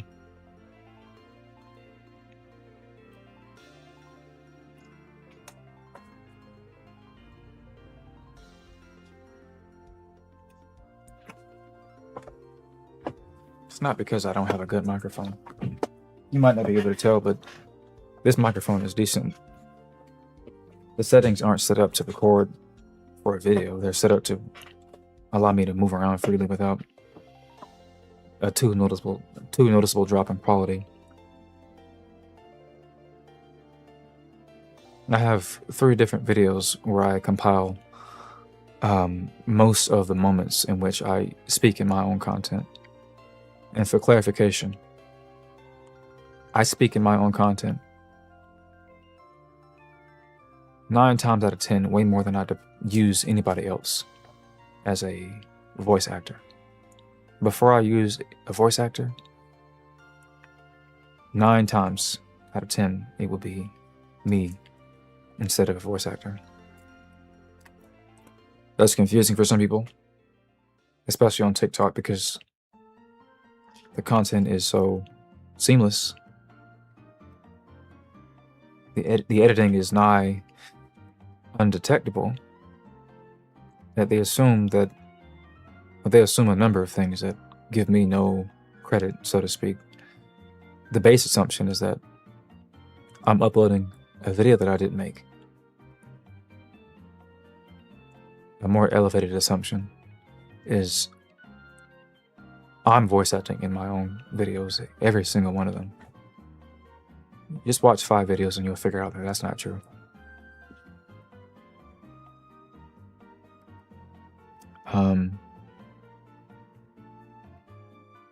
Here's one. You use text-to-speech. So, text-to-speech, AI voices, something like that. That's the next level up. And then there's a left field one, which doesn't really address the actual voice question, but I'm actually animating. I'm not actually getting anime from TV shows. I am coming up with all the animations that I'm utilizing in my videos myself. This is a very popular assumption people make about me. And then eventually they get around to the more sensible assumption, which is I'm paying people to voice in my videos. And by and large, everything that I just said is not happening. By and large, most of these things that I just said do not happen compared to what is actually happening, which is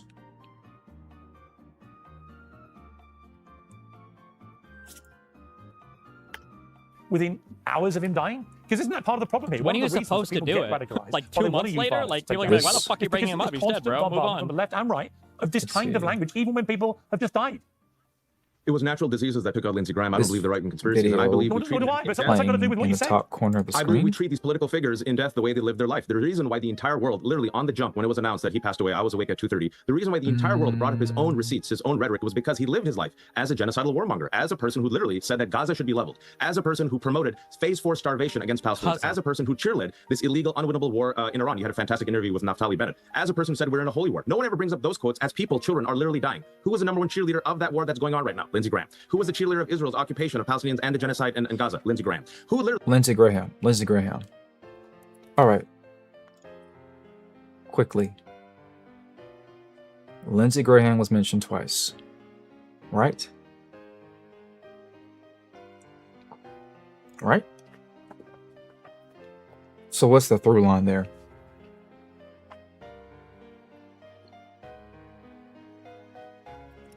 The through line is that the last video that I actually made was released on the day that Lindsey Graham died. And it wasn't about that gay conservative. It was about a conservative that cross-dressed for men using inflatable titties, who was the husband of the former Secretary-in-Chief, Kristi Noem of the United States of America.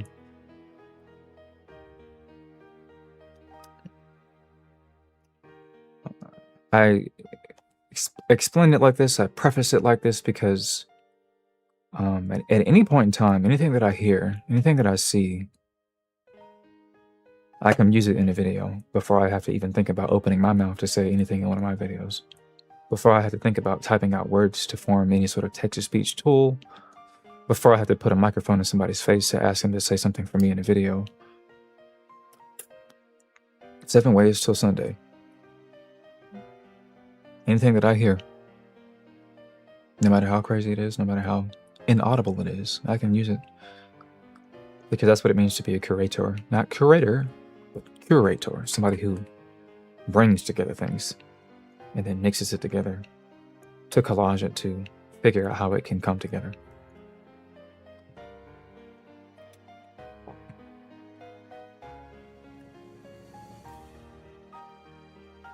the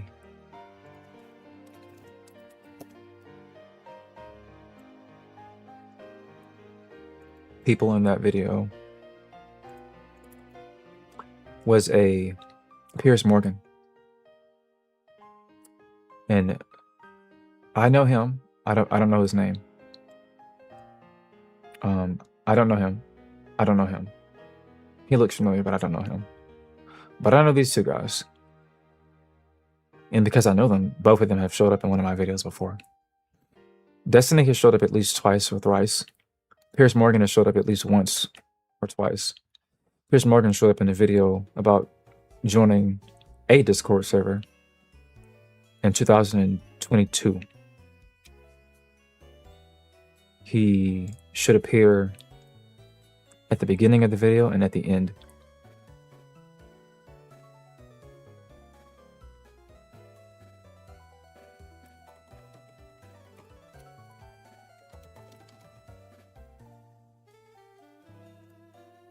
Mm. 2022, as I've said. What is this broad's damage? She's been on Discord for like 8 days straight. I've had enough of this. She smells like Cheeto dust and she must be stopped. I think this is the part of the video where all the girls start to sound like men. So, as I said earlier, if you recall, or if you heard me say it, because some of you may not be here, when I said what I said, if you weren't there for it, because there's this thing happening in live streaming is called the revolving door. That's what I call it. Which is that at any point in time, the number of people in a stream chat will shuffle. If I have 12 views right now, concurrent viewers on YouTube, those are not the same 12 people who were here about an hour or two ago. If I have 2 people sitting in the TikTok live stream chat, actually, those might be the same 2 people who sat at the beginning of the stream, because the retention for how long people watch my live streams is actually higher on TikTok than it is on YouTube. But the same principle is consistent, generally speaking, which is that those are likely not the same 2 people who were at the beginning of the stream. It's probably a new set of people. And the live stream retention is probably about 30 seconds. So in about 30 seconds, one of those 2 people will be somebody else. And then about 30 more seconds, they will both be gone.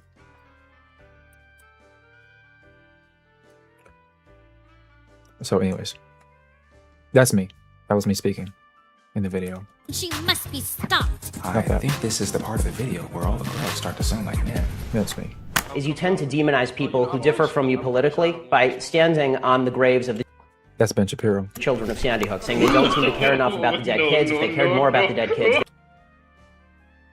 Right there. That is my Ben Shapiro stand-in. Piers Morgan should be... Is Piers Morgan in this video? He might not be in this Discord overlay, but let me jump towards the end, because it should be towards the end.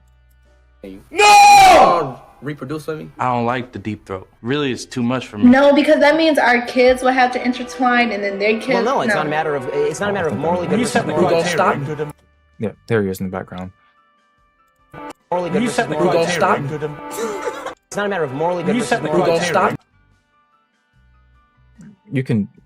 You can't really hear him. If you don't recognize Piers Morgan's voice, then you won't be able to figure it out. There's Piers Morgan, but I want you to just take that in for a moment.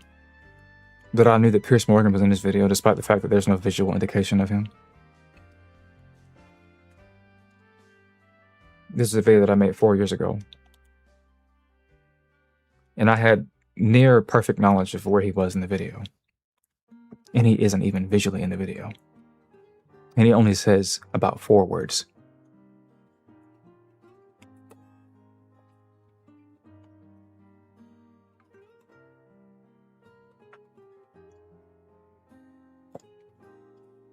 So,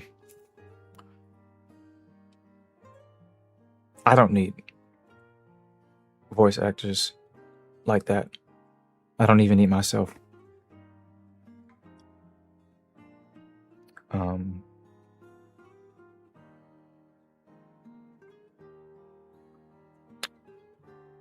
For the most part, I can scroll through my live stream chat and pull from every single video that you favorited, every single video that you reposted, every single live stream that you streamed, every single tweet that you've liked, despite the fact that you can't even see tweets anymore because they made them private. And I can pull disparate elements randomly from different places and then make some sort of sense out of it. Because that's what I've been doing for the past 17 years. This is a big number. If you add 3 more years to it, that's going to be the average age of this chat, probably.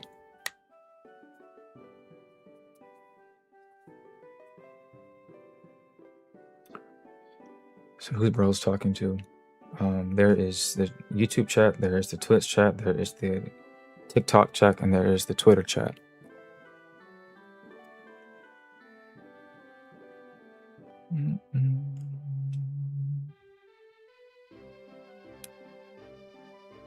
Would you mind going on TikTok and rating my edit in my story? I would mind. I would mind. I'm in the middle of something right now. Let's see. Thank you for the rose, APX. Oopsie. And somebody said, can you Kurosai my dear? I just said that the average age in the stream chat, combined with Twitter, YouTube, TikTok, and blah blah blah, is like 20. So that means that any random person in the chat is probably barely legal. So I'm not doing anything with anybody's dick. Let's see.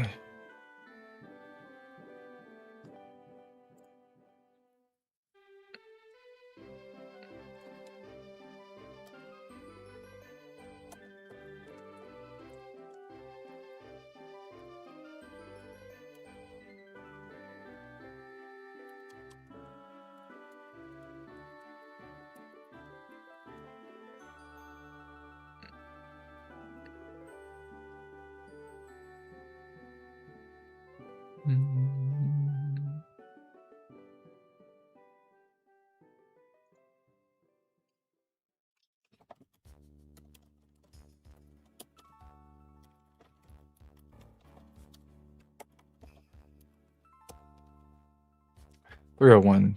Okay. Make sure you tag me.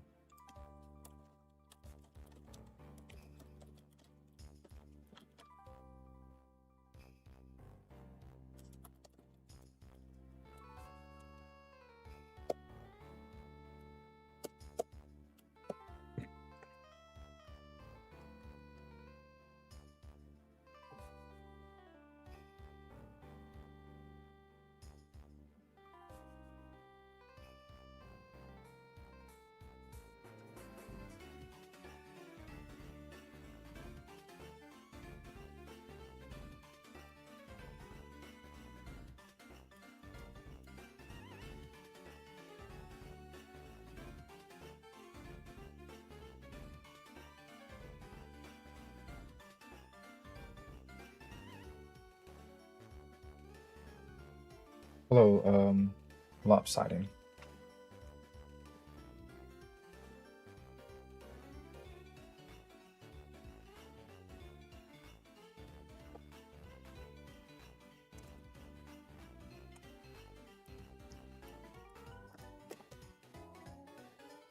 Oh, I can do that too, can I? Oh, can I though? Let me see. Probably should attack him too. Oh, what? Open app, open the browser, yeah. Why am I logged out? Come on now. What are you doing? Vivaldi is crapping out. Dude, don't do this to me. Okay.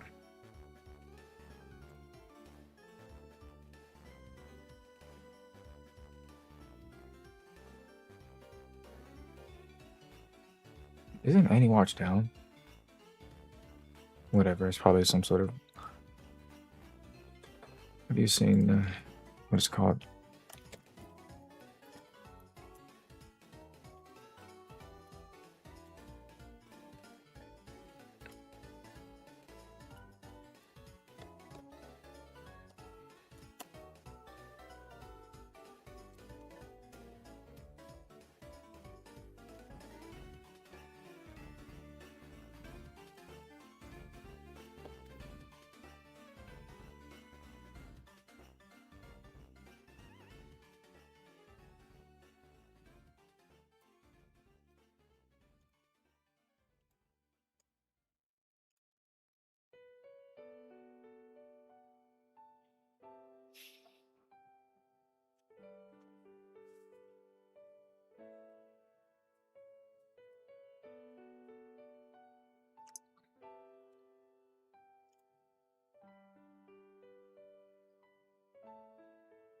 I'll check them.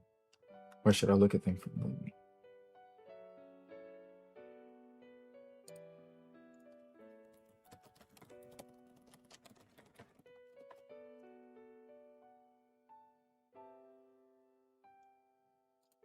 Unfollow posts, edit tags, copy links, mute notifications, nothing, all messages.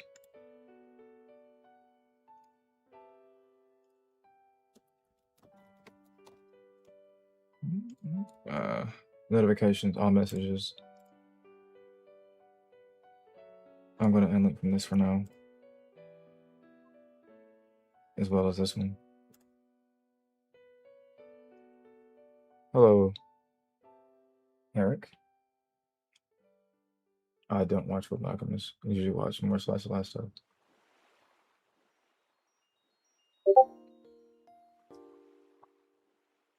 What's this fucking anime called? Shadow anime. It's called, what is it called? Not Shadow and Imminence. Fuck, dude. Daemon of the Shadow.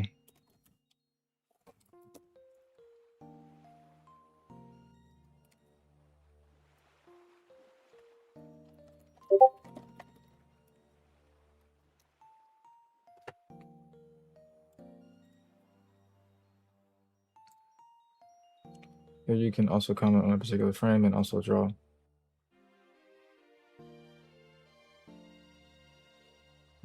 Let's not do that. He needs something else to do.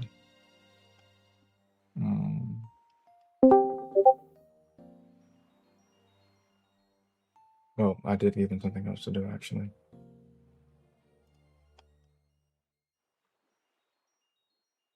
I use this whenever I need to do revisions before sending the final product to clients.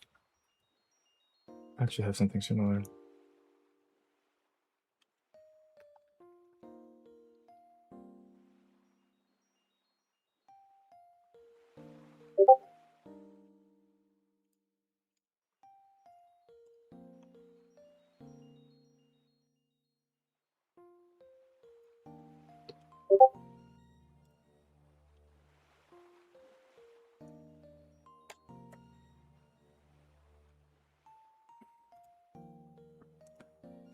It's a storefront.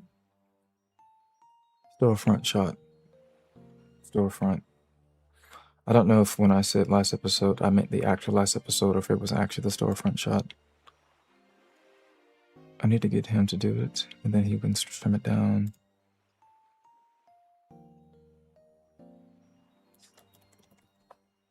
No.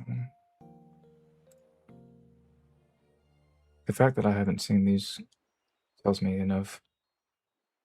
This episode is okay, so that means it's still ongoing. Wait a minute. That's not what that means, I'm pretty sure.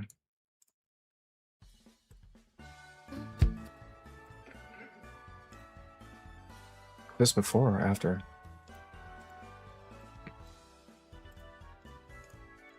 Was it? Yeah, it probably was after. Before. It's episode 7. I don't have the name or the number listed.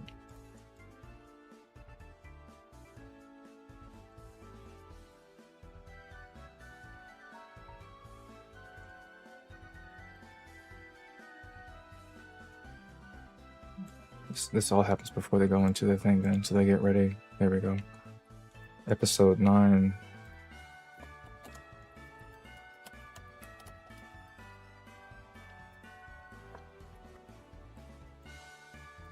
Where's the timestamp? 3 minutes? 33 minutes. Highlight this section. Point an arrow.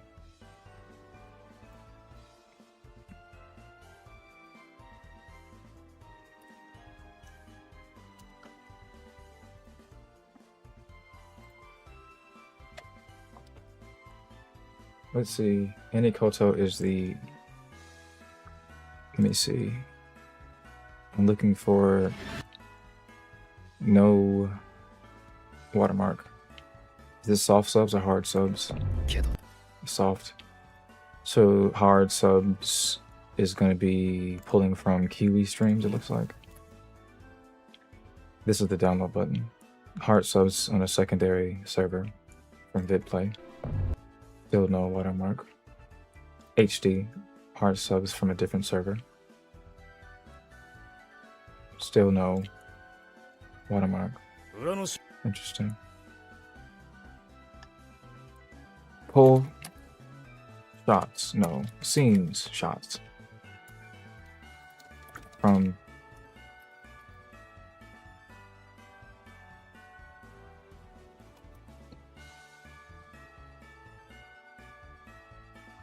paste PNGs of the frames of the store all in this chat.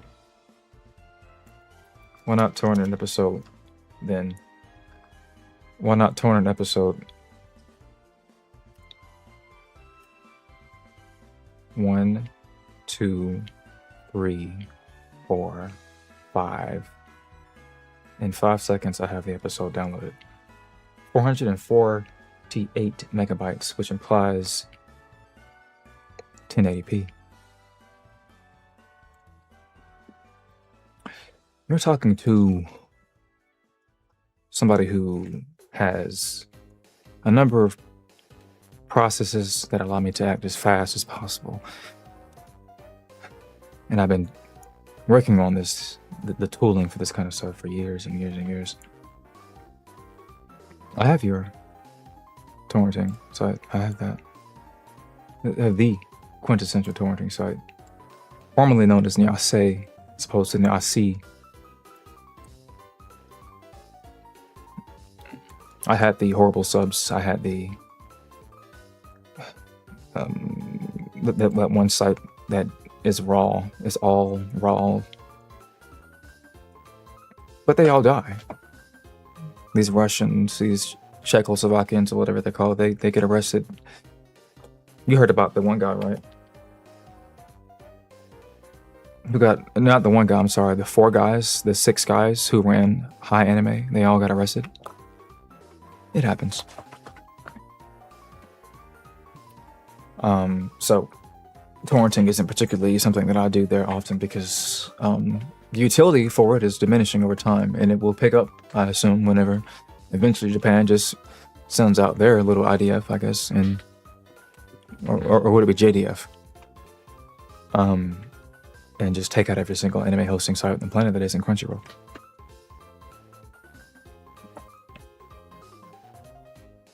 Got absorbed into watching your stream quite late for me. I need to go to sleep. Not that you need it, but good luck with editing. Thank you. Goodbye.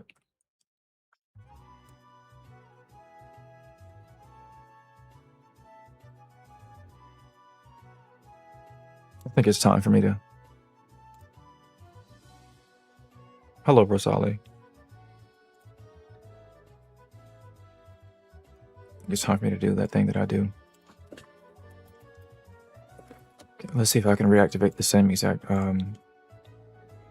promotion. Can I rearrange this by date? No. Okay.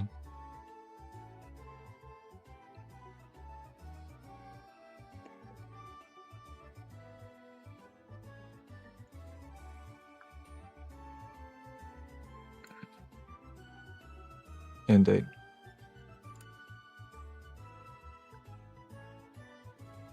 August the 4th. It'll be like 3 weeks from now.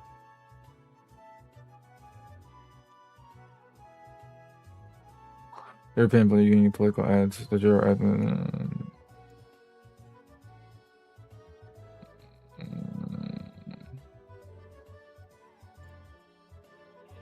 as tight as possible, preferably.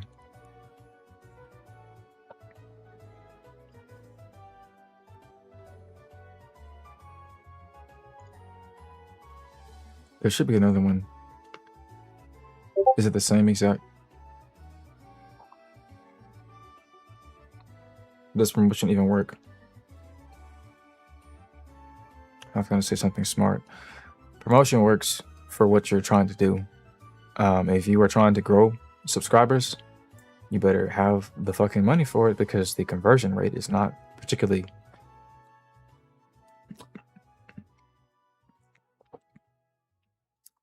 it's not very good.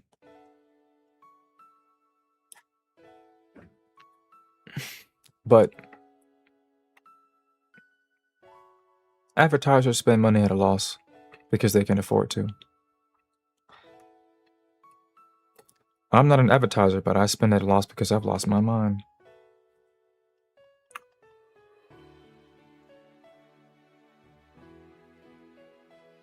One more. No. Yes. No. Yeah. Yeah. Okay. Okay. There's 2 strategies that I use. A third one will be added soon.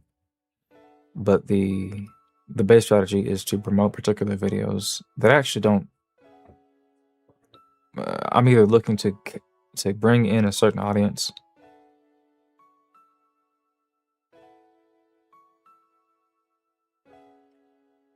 That's pretty much it. I'm looking to bring in a certain audience. Or I'm looking to send people to a website. And the website in this case is Discord.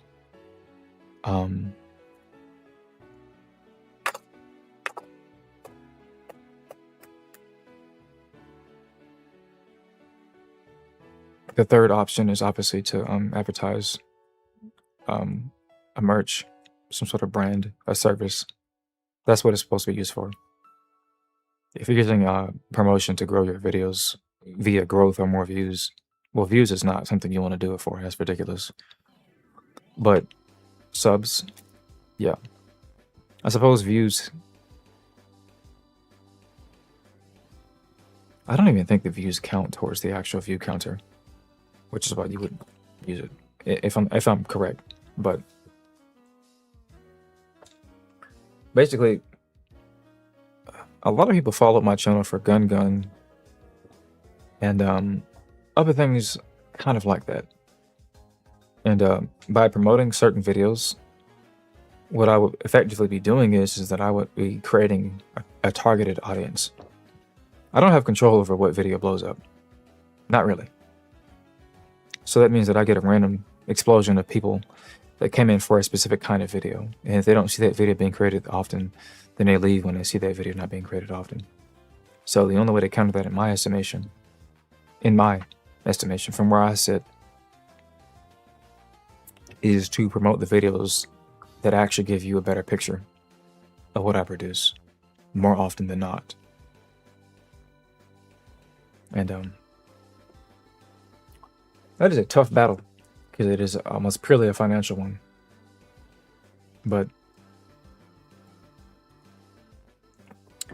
if you're selective with what videos you promote, then the payoff should be that you create a core audience.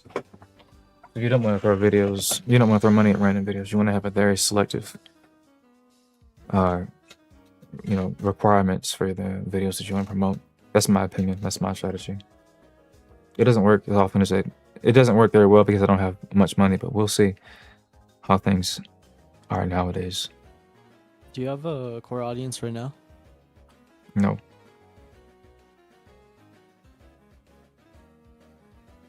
What is this song? Is it like never mind. I was gonna try like say something, but my thought isn't fully thoughting. Hold on right now. Okay.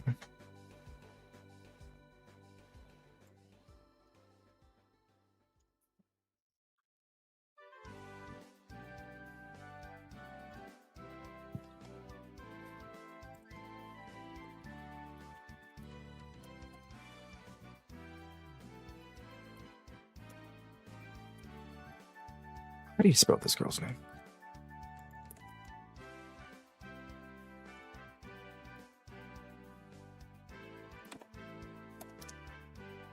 Nope.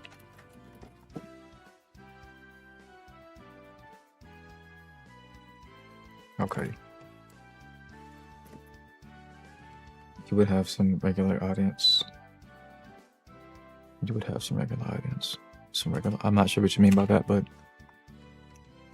to elaborate on what I mean when I say I don't have a core audience is I do. But they are dwarfed by the YouTube, that is the platform itself. Go look at your statistics. Who are most of your viewers? They're not subscribers. Go look at these stats for any video on your channel right now. Unless you have like 65 subs, the majority of your views are coming from people who have not subscribed to your channel. It may be different here for this video because it's doesn't have that many views, but you can see right there it's pretty straightforward. 65%, 61% of upside down. My brain is fucked up. This is usually a bad thing. Anyways, I found a way to make my point and get my point across. In the event that you actually do have more subs watching the videos than you don't, then what you have actually happening is this is not an indication of a core audience. This is an indication of your video not leaving its audience, which is something you don't really want to experience. Is that your video is trapped inside of its own audience. Anyways, when the video blows up, what you're looking at is the opposite in most cases for obvious reasons.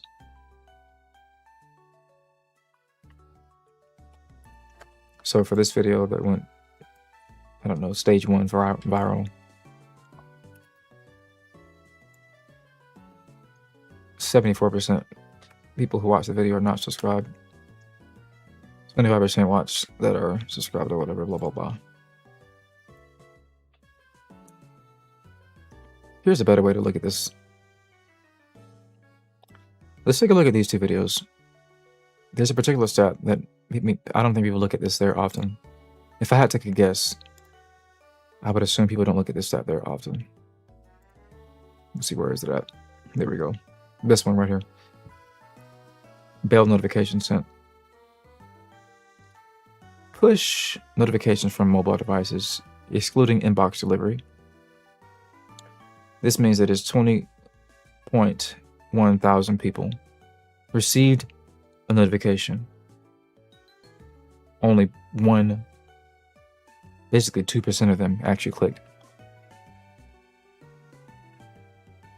Only 333 people clicked on that button out of the 20,000 people who actually got the notification.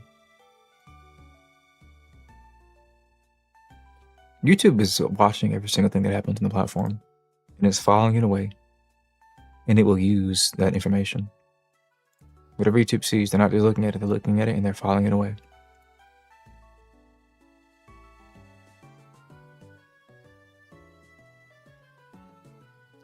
Same thing. More notifications this time. About 1,000 more than the last video. Same click-through rate. 1.7. Only about 20 more people click on the video.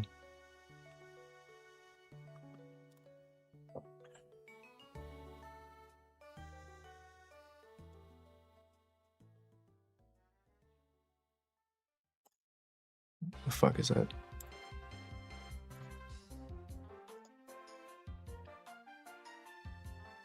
That was weird.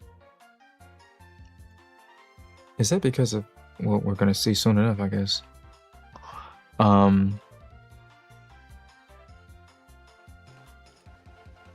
Okay. That number was 300, right? Let's go back.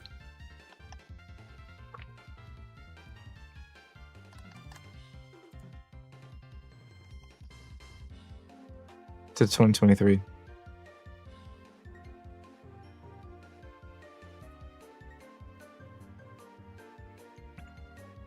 This is a breakout video, so I'm not going to get the idea across, but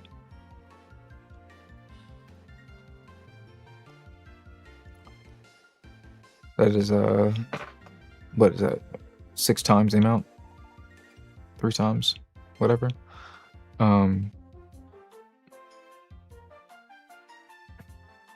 So this is your core audience. Your core audience are people who show up when the notification goes off, basically. That's the most basic way to put it. I've gone from 1.2 thousand to 300. You want people to show up when that bell goes off because they're gonna make the video go viral, almost always. If they're not gonna make it go viral, they're gonna at least hit the upper limit of your subscriber base. The upper limit of your subscriber base means it's gonna send it to most people in your subscriber base. That means that if you have 10,000 subscribers, if more people watch the video when the video is published that are in your subscriber base or in general, then YouTube recommends the video to more people in your subscriber base. I know what you're thinking. Why does YouTube need to recommend a video that they're already subscribed to? Because I know you won't probably watch it, which is proof that I've been showing you that the click-through rate is, if this video is 2.5, but for those other 2 videos it was 1.7. There's solid proof that even when people are subscribed to a channel, they won't watch the videos all the time.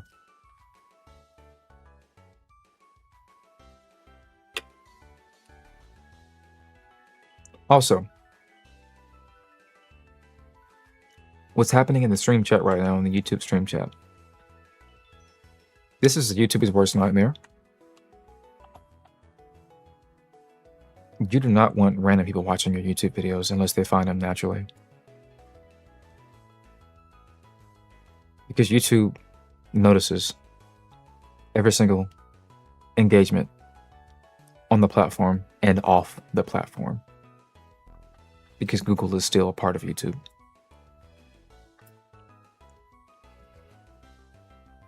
What that means is somebody who has no real taste for your content, if they decide to show up to your channel and watch one of your videos and then click off before they finish it, YouTube sees that and they file that away.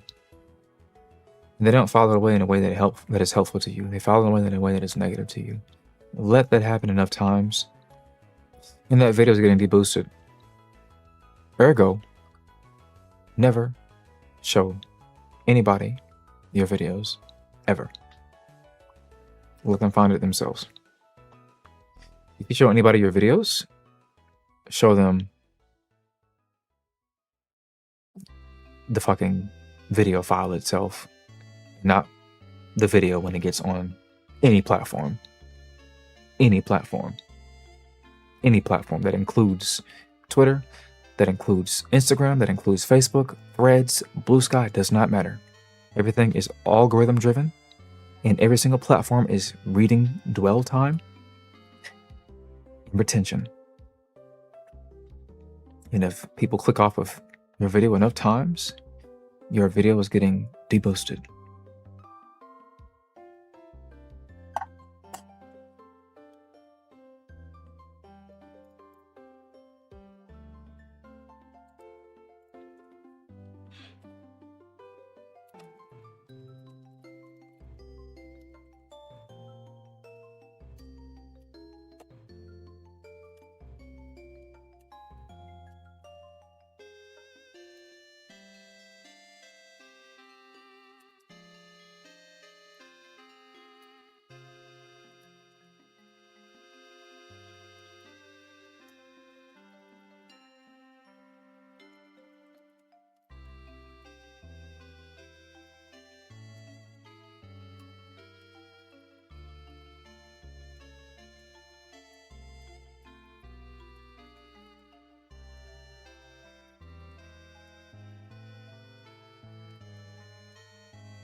think I explained that pretty precisely.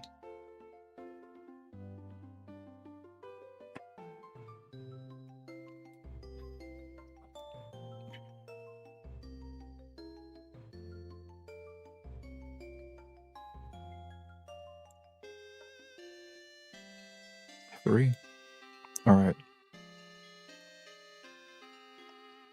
It's time to wake up a bit. No, I wasn't muted. I was just not talking.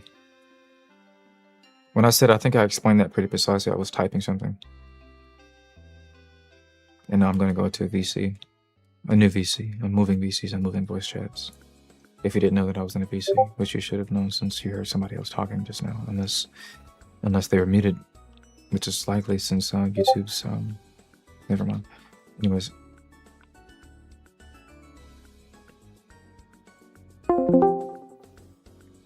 What's up, Damaris? Parody. What up, Damaris? What's up, Bobby?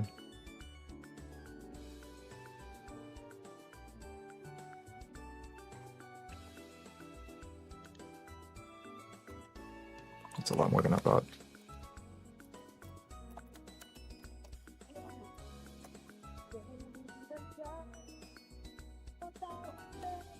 Love the show. Hey, was the dude in Quest for Camelot fucking blind? I'm just realizing this. Let me see. Where's his button at? Can I, is pause break? Nope. I could have sworn it was, whatever.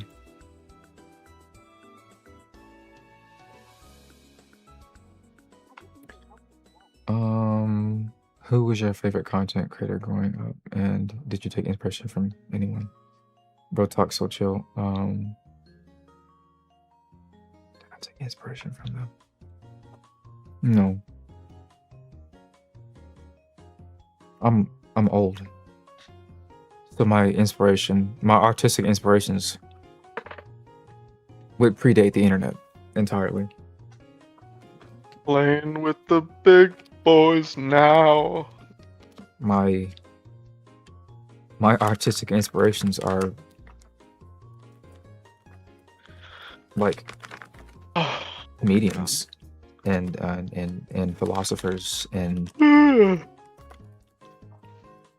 I'm so sorry to say this, but this is probably going to be the most arrogant thing that I say in a while. No mere content creator can inspire me.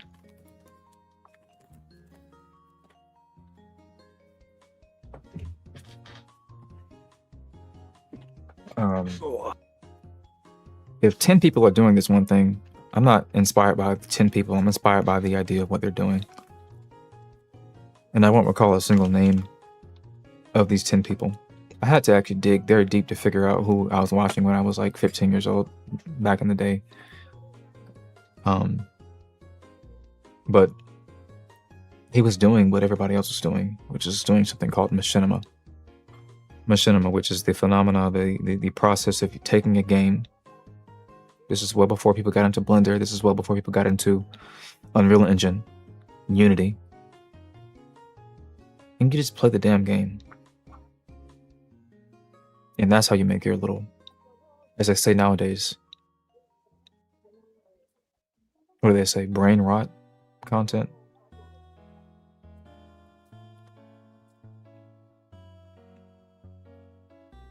I'm from the area where they would have called it either a shit post or a poop, YouTube poop, something like that. But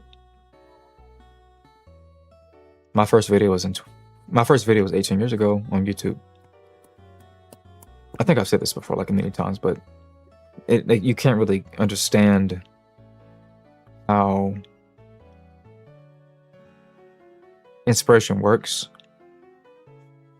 when the source of an inspiration is so young that it wouldn't be worth being inspired by. YouTube as a platform inspired me. Nobody on the platform inspired me, so to speak. I synthesize things. People ask me, what is your favorite song? Or they ask me these hyper-specific things. And I can't say that I have like favorite songs. I can't say that I have favorite artists. But I can generally say that I have something like a favorite genre, perhaps. Perhaps. Even then, I can't even give so much ground to that idea that I have a favorite genre. I can get broad, I can get general, but I can't get hyper specific when it comes to having to Okay, I get can locked pop in him place. now. But I know some very easy things about a foundation, for example. That's a sentence. I'm not saying, for example, and then forming a new sentence. That was me ending the last sentence. I know of my foundational beginnings, for example. That is a specificity that I can actually list off. A specificity. Whereas if you ask me music you listen to, that's less foundational because you don't have exact recollection of the tracks that you would have listened to from contraception to birthing, etc., or whatever. The point being is that to answer the question more directly, my first YouTube channel was subscribed to no more than 10 people. The average person who uses YouTube today is subscribed to at least 1,000 channels. Let me repeat that. Like Dr. Umar Johnson said 3 times so they get it. My first YouTube channel was subscribed to no more than 20 or 10 people.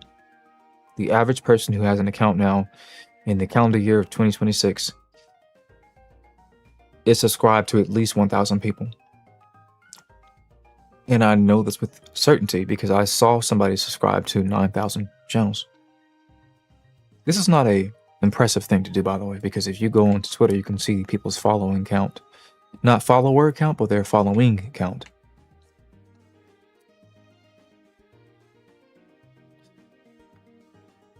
To put that number into perspective, as if I already haven't, Twitter has a system set up so that if you start to follow too many people, you get shadow banned. You get temporarily limited. You can't follow a certain people after a certain amount of time because they flag it as a bot. They flag you as a bot.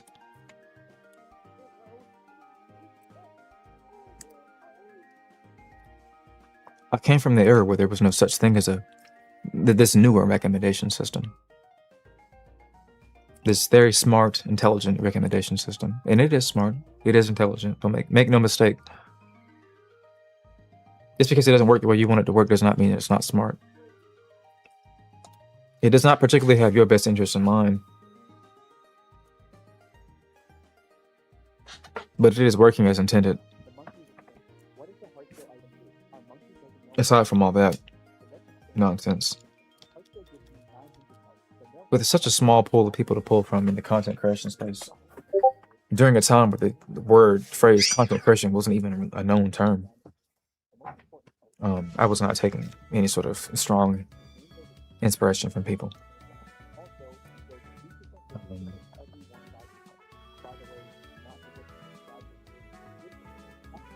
I'm a self-defined autist, self-proclaimed autist.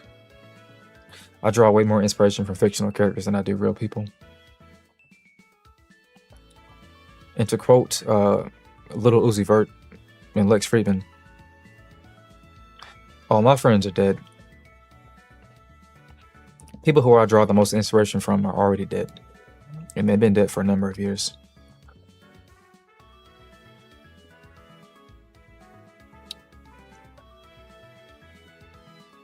I'm a little bit of a writer. Yeah, Damaris, they deadass added the yapper. area from the title screen in Genshin to the game. It's kind of insane, to be honest. I guess that's why if he didn't tell me about the place, he said eventually I would go there and I would see it. It sounds very, what's the word? Ominous. Yeah, it's not even a part of the main story. It's part of a quest you can do in the other Mondstadt area they added. I don't watch much YouTubers actively. Not really like that. Not the way you would think. Like, I'm not watching anybody who makes the kind of content that I make. That's just not happening. Yeah, the bitch from the intro isn't here. I mean, you come here pretty much looking for her. You ask about it, and they say that she left like a long time ago. If I do, it's out of respect for people in their craft. but most people aren't making things that I'm interested in watching. That is in the entertainment space, because somebody, or should I say, a type of person is already doing it for me. It's a production studio. Why would I watch a content creator do what is lesser than what is garnered in animation, live action, etc.? The answer, or the possible response, is because they're indie creators and they're cool, therefore, because they're indie. And it's like, sure, but I don't give a fuck if you're indie or not. I care about my meat and potatoes I'm gonna eat. Whatever. The point being is that all of the people that I watch or listen to are, as you would imagine, I'm an older gentleman. I don't sound like somebody who you know, unless it's your father you're thinking about. So I listen to, not to put anybody down, but the age gap between me and the That average last viewer in the match chat, was a fucking shit show. the average age gap between me and the average viewer in this chat is about 10 years and some change. So I'm not gonna listen to fucking trash taste podcast in the background while I edit my videos, and I'm certainly not gonna watch it as a main video in the middle of my fucking screen, as if it's something to eat popcorn to. So you're 30 something. Don't I sound 30 something? I may not sound 30 in my tonality or the cadence, perhaps. Actually, I do sound 30 in cadence to some extent, but the verbiage, the verbosity should give it away. You're never gonna meet a 19-year-old who talks this way. Just not possible. You're not gonna meet a 19-year-old who comes home from an 8-hour shift and continues to do more work. That's not possible either. That's not possible. 8 hours of on your feet and then getting home and then talking to people on Twitch, Twitter, TikTok, and YouTube all in one fell swoop while taking notes and directing people on how to make other videos. 1, 2, 3, 4 different videos being made at the same time. My 19-year-old can't do that. In the event that he can, you will know about him, because he will put out something like the Backrooms, and that's how you will know about him. That is the only condition in which a 19-year-old can do things like that. Ahead of his time, ahead of his years. He is physically 20, but mentally 30.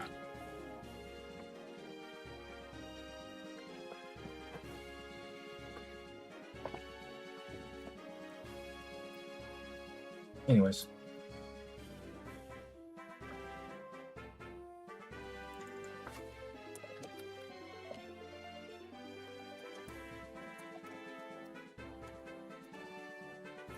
Opposition.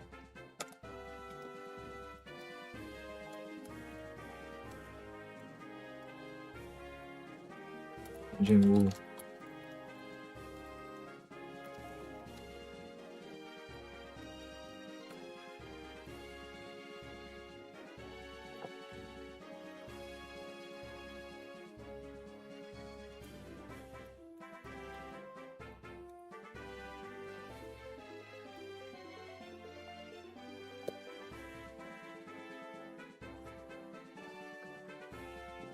Let's see. What's your way of life? What do you want to become? It's a very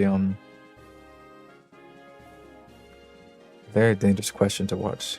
A very dangerous question to ask somebody who talks the way that I do. It's not dangerous, but it's a landmine of a question.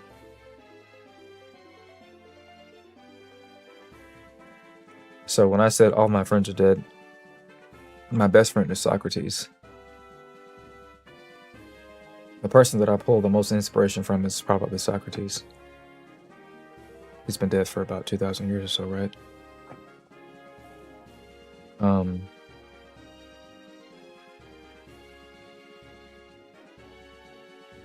I've already became who I will be and have been for the rest of my life. As cheesy as that may sound, especially in the delivery in which I gave it in. But to speak at a physiological level, that is a word, by the way. To speak at a physiological level, once you turn 27, that's pretty much it. You figured out what it is that you are, more or less. At the very least, you're at the starting line to start doing some investigation. Up until that point, you were basically like a chicken with your head cut off, running around trying to figure out what's going on. You won't be able to figure it out before you turn 27. It's not really possible. I said physiological, which means that I was being specific about why it's not possible. For those of you who understand what physiology means, it pertains to the physical nature of your body. And quite literally, before you turn 27, your brain has not fully matured to even rationalize what it means to even become. Become with a capital B. Be with a capital B. Being with a capital B. What is the significance of capitalizing the B in the word becoming, be, being? It's almost as, or should I say, it is many stages, many times more significant in the distinction between a lowercase liberal and a uppercase liberal. And depending on who you ask, there is a huge distinction between a lowercase liberal and a uppercase liberal. In fact, the distinctions are almost night and day.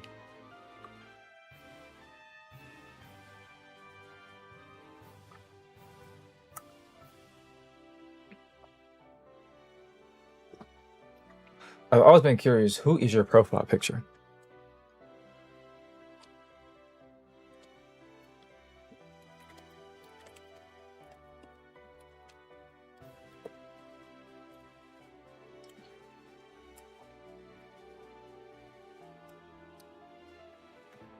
Wrong button. Oh my God.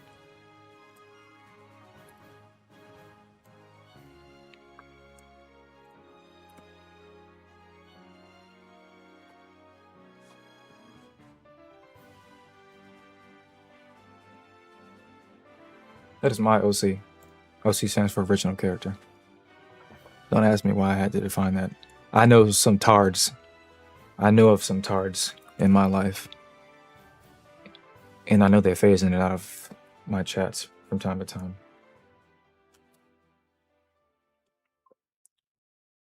Do you watch VTubers? I probably watched a grand total of 2 live streams to maybe up to maybe 10 minutes.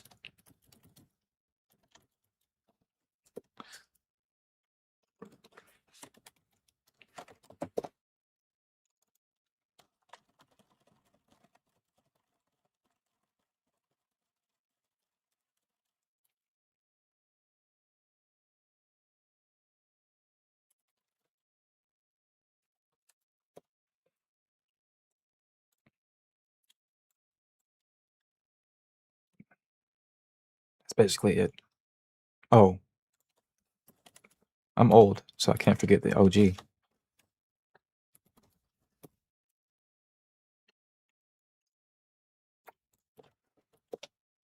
Oh. Who was the other one? I didn't watch a live stream, so not this one, but the other girl. I still answer the question because you asked me who do I watch in terms of VTubers, so this is not specific to live streamers. Or live streams, I should say.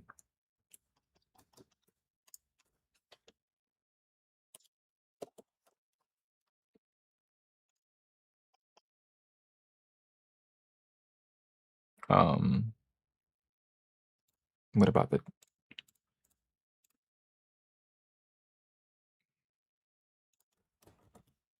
This is the description and not the actual name of the video, right? Yeah, it is.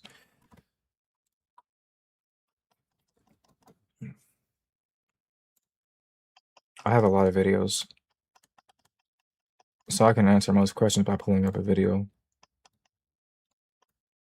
Kind of like how a Christian has an infinite catalog of quotes to pull from when you say anything ever. I have something similar. It's this entire channel.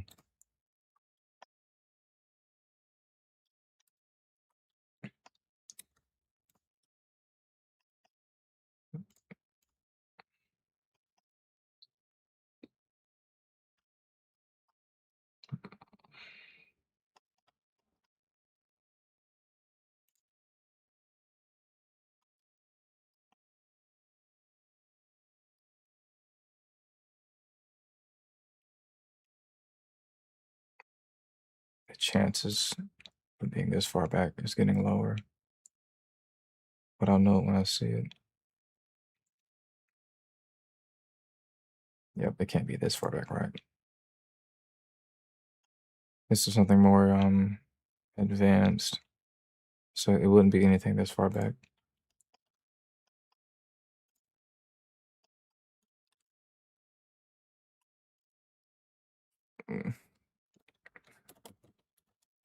Nope. It wouldn't be deleted though.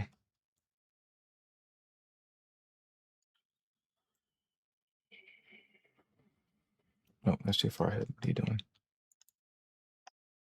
I know it was in 2017. There it is. Instead of AI, I predicted this, by the way. But anyways, instead of AI, it was actually artificial intelligence. It was spelled out completely. Anime artificial intelligence is sentient. It wasn't the original name of the file. It was actually called Kizuna X Mirai. Mirai was the other VTuber. One of the originals, basically. I wonder what she's up to nowadays.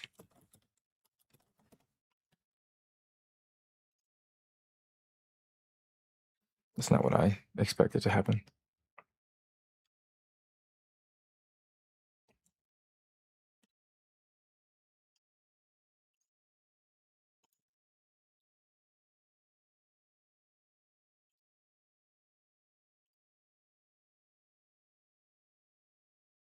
This can't be her, yeah.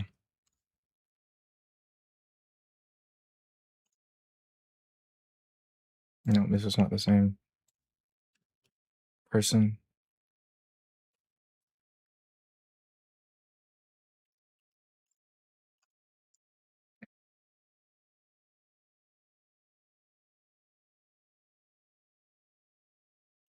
It's not going to take me to YouTube, is it? Okay, good. That's a very small number, considering that she's one of the OGs. But yeah, 8 years ago. And then there's whatever. I'm not gonna say that.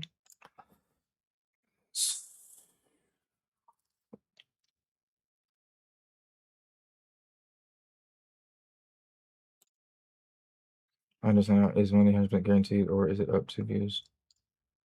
I'll pay you. Oh,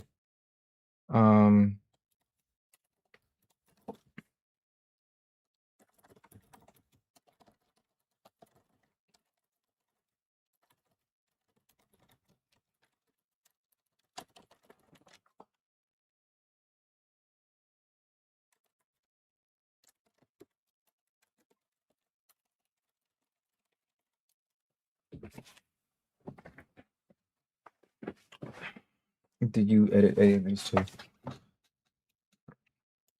So remember when I said, this is obvious though, but that I can answer any question by going to my YouTube channel.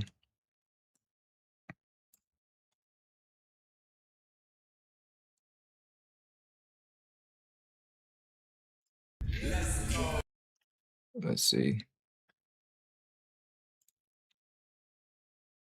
I'm assuming this music already stopped playing. Yes, it stopped playing a while ago.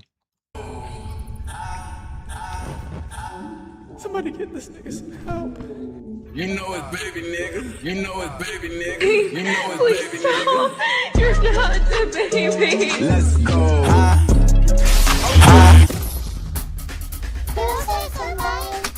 rather than just another record. We'll mix genres, we'll cross boundaries. God, I'll drink your dishwater, bath water, all types of waters. I'll drink all your waters. With the scale of opera, the pathos of Greek tragedy, the wit of Shakespeare, the unbridled joy of musical theater. Feel good thumbing through the back end, don't it? Ain't had to make a plan 3 months, get a plug to my brother in the trap, still rolling. Let's go! All my whole crew, yeah, she ride through, yeah, goddamn rolling. Steady running to the money, don't stop, green light, yeah, nigga keep goddamn going. And you already goddamn know it.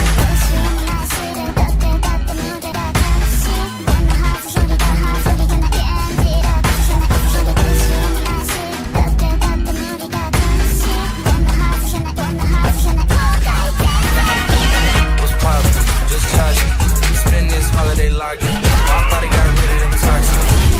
Sports in the top 10. I could put the ball in the end zone, put a bad fish in the end zone. This shit sound like an intro jet song. Give me that tempo.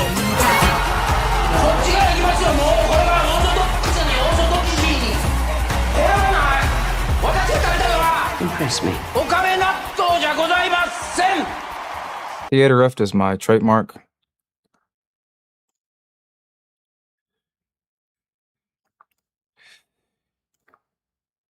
Not an LLC quite just yet. That is my trademark. I saw the little thing pop up. Where is it? Fuck. There it is, whatever. Theater Rift is the trademark. That wasn't AMV. I made the song.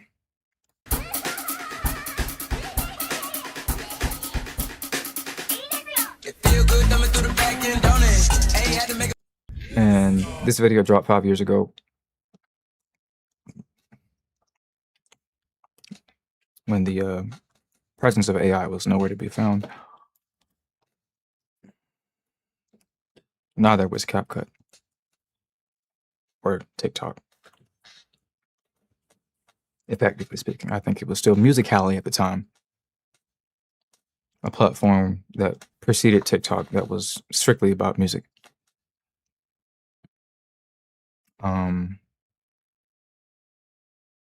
This came out during the time where DaBaby was basically on the up and coming, the biggest rapper, one of the biggest rappers coming out of the gate during the time. This was during a time when Attack on Titan was in its 3rd or 4th season. This was during a time where Higurashi had came back after like 20 years. So, Attack on Titan, Higurashi. You're not the baby. There's a famous, you're not the baby meme. And classic little hiding my watermark within the videos so that it gets pretty difficult to remove a watermark in the event that people remove watermarks because they actually used to remove watermarks. They still do to this day to some extent. Little watermark back there in the background on the bus. It's motion tracked. Pretty sure it's manually motion tracked. Let's go. Because I think I couldn't utilize the technology yet at the time to do an automatic motion track. That means this whole shot was manually motion tracked. This is not a automated motion track. This was manually frame by frame, me tracking his head against his body. That was it's not AI. That was an actual, the way you see those manga animations. Where the characters in the manga moves. It was a similar type of phenomenon going on there. That's actually a GIF on Tenor. If you've seen that GIF before, it came from the video. Let me see. You can go on Tenor, type in my name, and you see. This is Kurosai, not Kurosai, but there's one of the videos. One of my videos. Click on that, maybe a pop-up note. Let me type in the baby. Yep, there it is. I didn't put it there because I'm not whoever this person is. But clearly they have a thing for me because there's another one of my videos. There's 1, there's 2, there's 3. Anyways.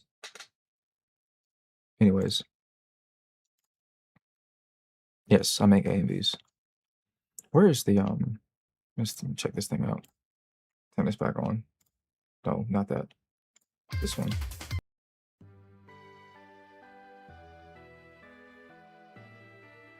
Oh shit.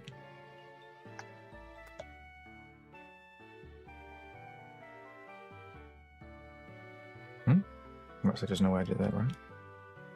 No one. Yeah.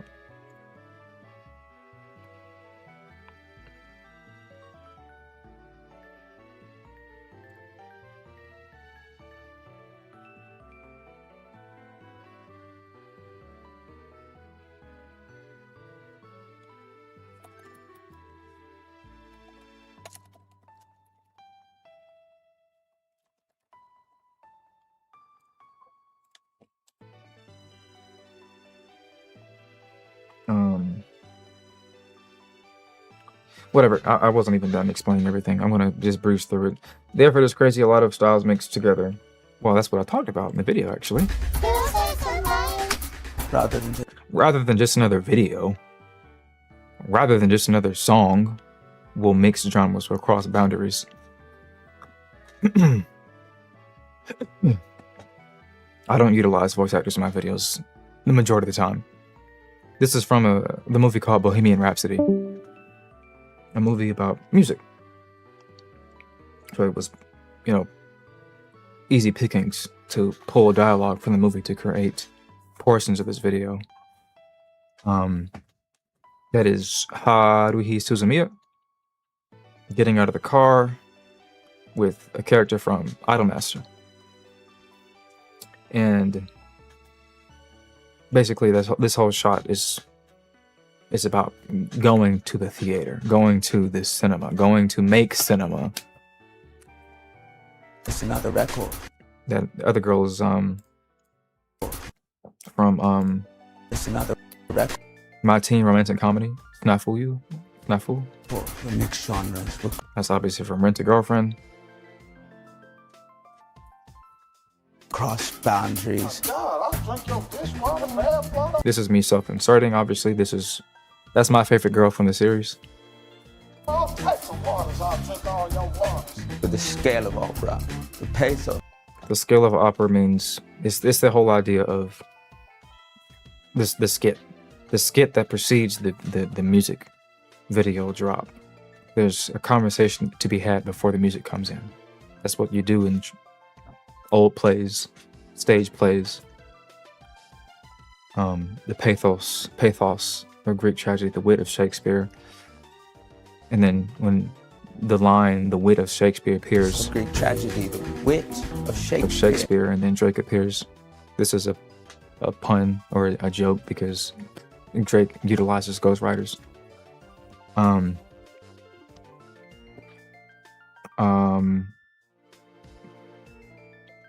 The pathos of Greek tragedy.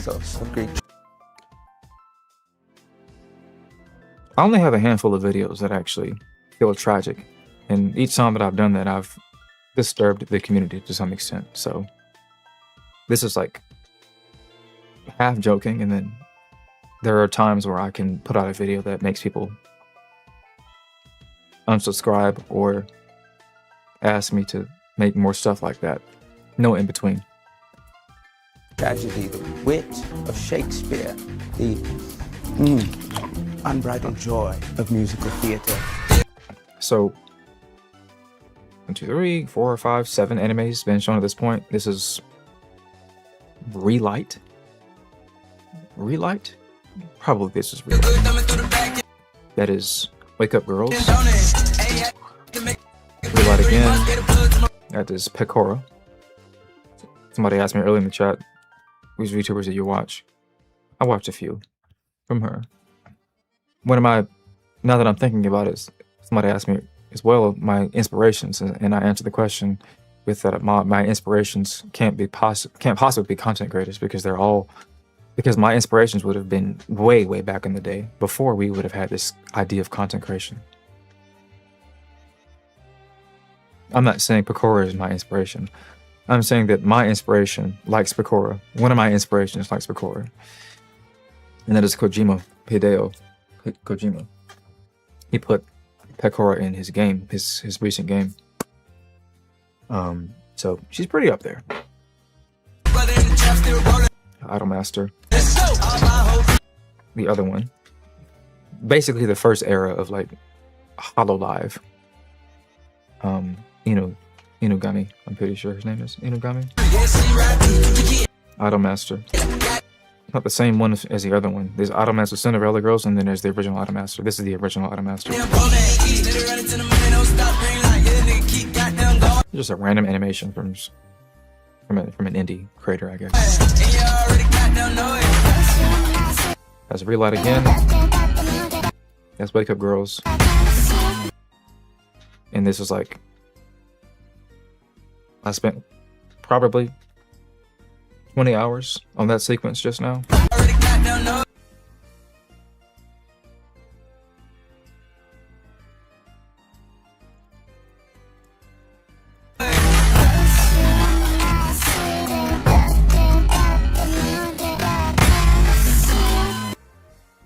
Because there's morphing going on, and it's not the kind of morphing that you can click a button and it'll do it for you.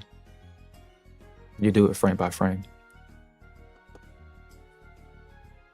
Meaning, when you move forward on the timeline, second by second, that's the new frame, and you're editing on that frame. Whereas keyframe animation relies off of disparate animation sequences between two different keyframes. Some of the stuff you can't really keyframe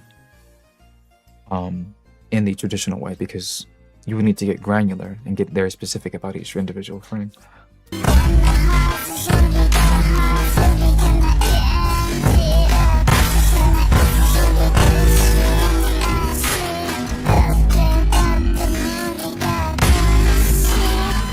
So when you see the screen whip around like that, I don't like the way that people normally whip the screen when they pan left, right, up, and down, because they pan in weird directions. I almost always never pan in any direction unless it makes sense physically.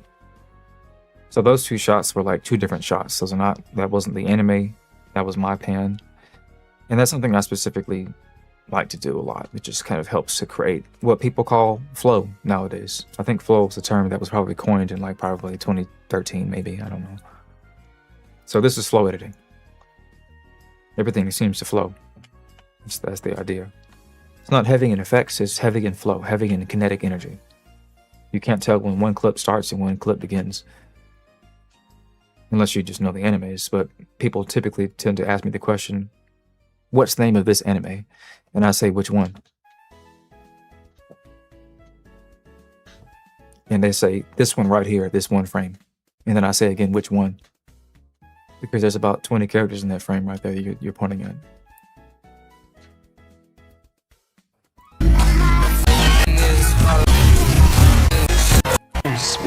So, let me see. Let's get past this part. I think I can get past this because this is like a little skit.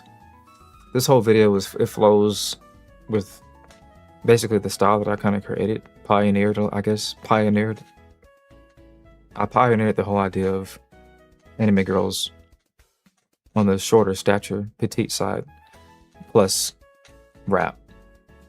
Hip hop would have been like the predecessor, R&B, hip hop, and then rap, as in Young Thug, Gucci Mane, Lil Uzi Vert, Lil Pump, 2017, 2016 era rap, and then moving forward, giving way to people like Yeet and whatever nowadays. So, hello, Yuji or something like that. Anyways, here is me predicting the future. And penis. So this video was dropped in 2018, right? Was it 2018 or 2021? Right? Okay. This is me predicting the future, right? This is Barack Obama talking to President Trump in an anime where they're both dubbed by Japanese characters. When was the last time you saw that?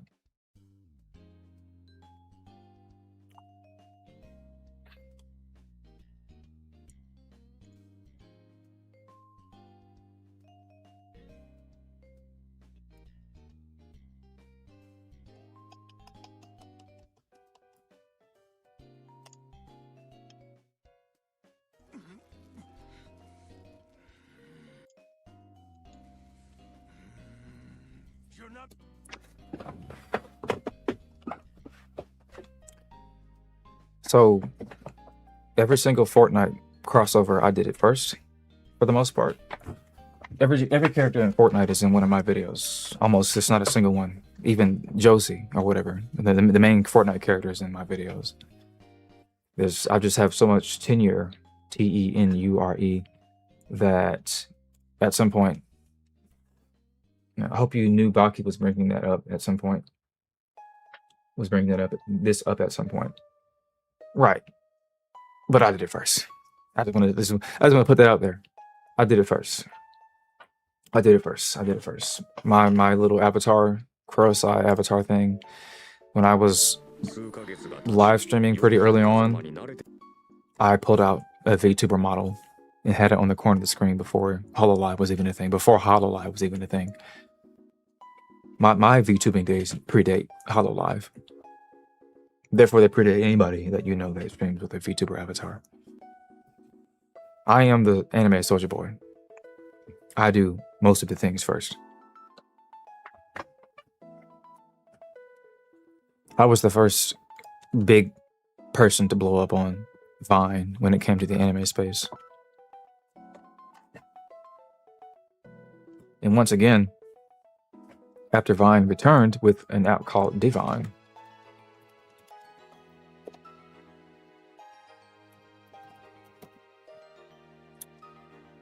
which is came back as of about, let's say, maybe like 3 months ago. Not doing good with let me see, maybe is it I? Not doing good in search. Pretty poor. I'm not gonna keep playing that game though, of having to go search for it. I may have it in my little bookmarks maybe. There goes the old one, but I can't let me see, what are the chances? Is that it? Yeah, that's it.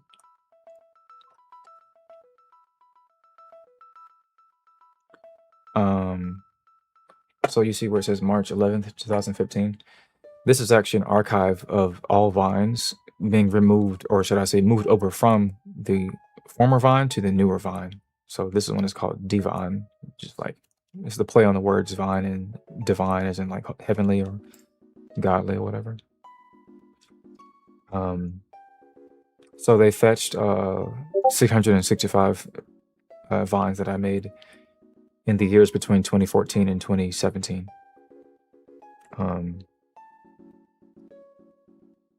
Loops, as you would imagine, are like views, but like if you keep looping the video, then it adds it more, I'm pretty sure. I think they only count 1 loop per person. Did you do the voiceovers for that video? Which one are we talking about? We're getting those questions where people don't know if I actually did the voiceovers myself or if I did the. Where's a good video? This is a good video right here. This is a good video for like what I do. I don't have one of those videos, I'm pretty sure. Or like where I pull out every single thing that I do. I don't think I have one. I may be wrong. But this video right here. Help me, she's trying to kill. I basically voice act everybody in the video. That's 4 people. Her, him, and the 2 people running down the pathway. Help me, she's trying to kill me. Now come back here. Now come back here. You wanted 2 girlfriends, right? But I'm gonna need 2 of your balls. Master groomer, stand back. I'll protect you. Bitch, Master what? You're living like Ratatouille in the slum. Help me. Hold on, dude. Watch the threads, man. Fuck your coach. You can shit from Dollar General. Get out the room. This cheat motherfucker wanted to cheat on me. I don't know what kind of game you think this is, but I already done the play. I 100% the game. I got to walk through God got all the right now. I'm ready to put that bitch on ready to get some karma, nigga. We can solve this by talking it out. Yeah, how about you walk it out? Master Groomer, you don't even talk to girls your age. Rat-a-tat-a, motherfucker. She's trying to cut my dick off. Somebody just help me. Probably doesn't even have that much to cut. All right, you get the gist of it. Sure, my friend one. My type, the conservative, no friend one. Those are two different questions. What's my type? For that video, okay. Black dubbed animes gotta be a thing. Black dubbed animes gotta be a thing. Who the fuck do you think would have been the main person to start it? It is a thing, and you're looking at the precursor of it. Let me repeat myself as many times as necessary.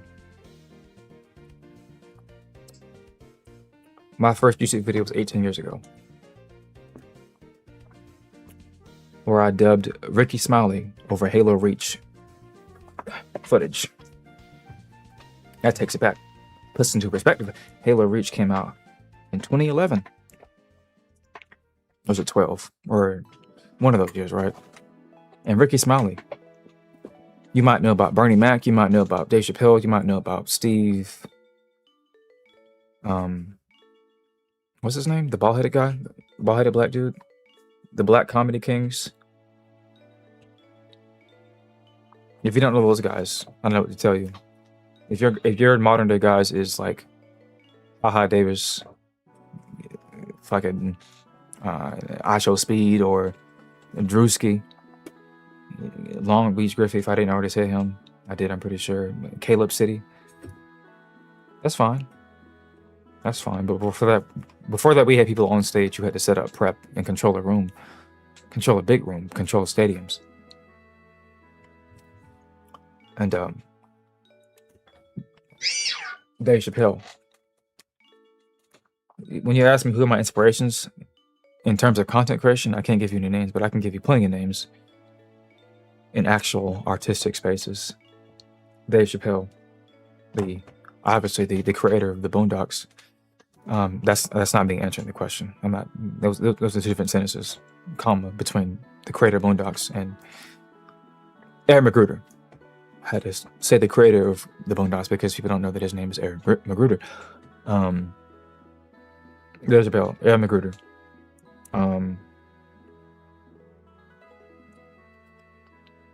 trying to think. Whatever. I hope he pulls through. Yeah, that was just kind of crazy to see him do that kind of content. It's not a kind of content, but it definitely shows some level of whatever that is. It's shocking, but anyways,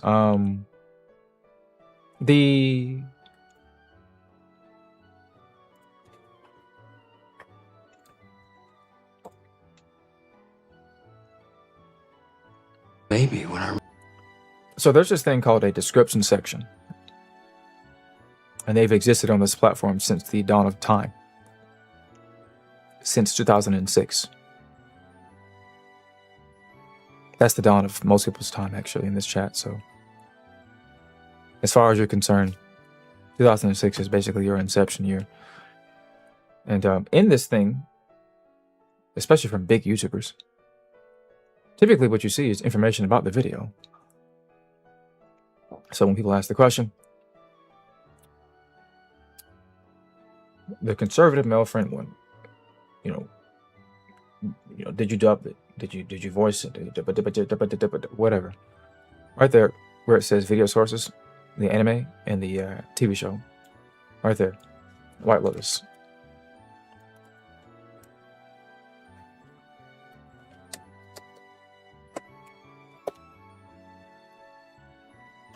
Well, you know, I moved here because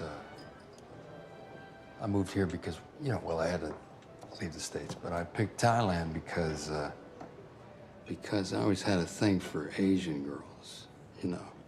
And when I got here, I was like a kid in a candy store. If you got money, no attachments, nothing to do, I started partying. Yeah. It got wild. Mm-hmm. I was picking up girls every night. Always different ones, petite ones, chubby. So for this scene, I forget his actor's name. This is fuck. I forget the actor's name.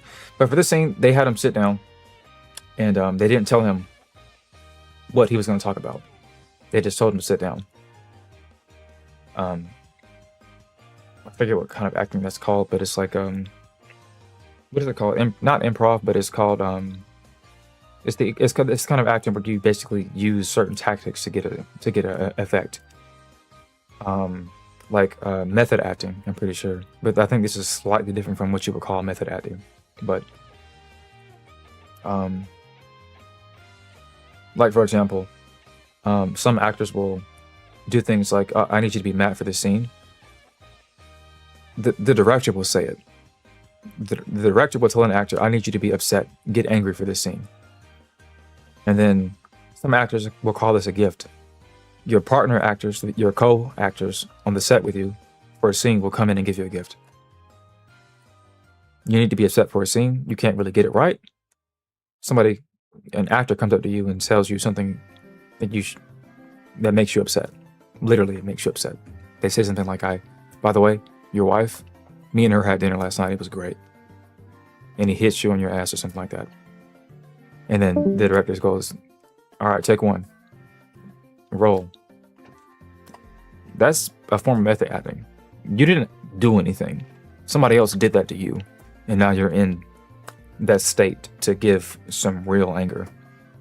People think that method acting is, stupid because it proves that you don't actually have real acting power. So if you have to punch yourself in the face to, portray anger or pain.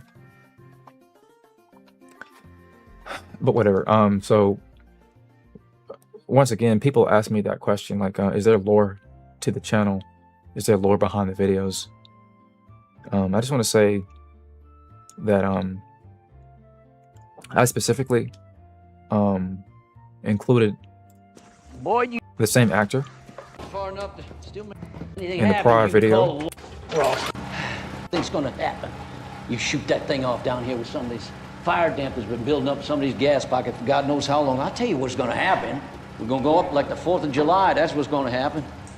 Hell, it'll be so damn loud they'll probably hear us in West Virginia. You know, I always heard an abandoned mine's a likely place to stumble into a rattlesnake nest, so. Turtle like snakes. It's the same actor, but like from fucking 20 years ago. And I specifically put him in that video because it sets up like a full introduction of him in a bigger video. So I did this thing called a sliding scale. I'm making up these words as I go along, where I will tease out the presence of a actor or a character in bits and pieces of my content until they get a bigger reveal at some point.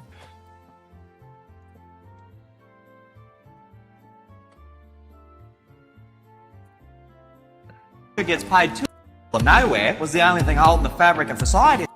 Dear subject, this is mine. Whoa, son, you got a gun into a mine shaft? The hell you think's gonna happen?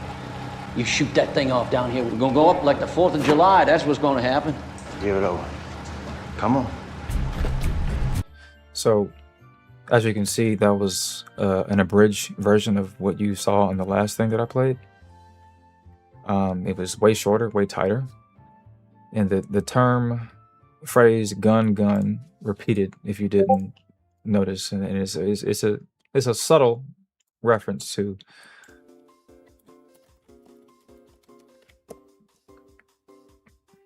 my 15 million view video that doesn't appear when you search it up, but somebody else's does. Yeah, I'm gonna pull up. You know I got it. You know I got it all. That's funny. Stealer man. Anyways, there it is. Yeah, I'm gonna pull up. Not 15 million, 12 million. It's a reference to that. And then, obviously, okay.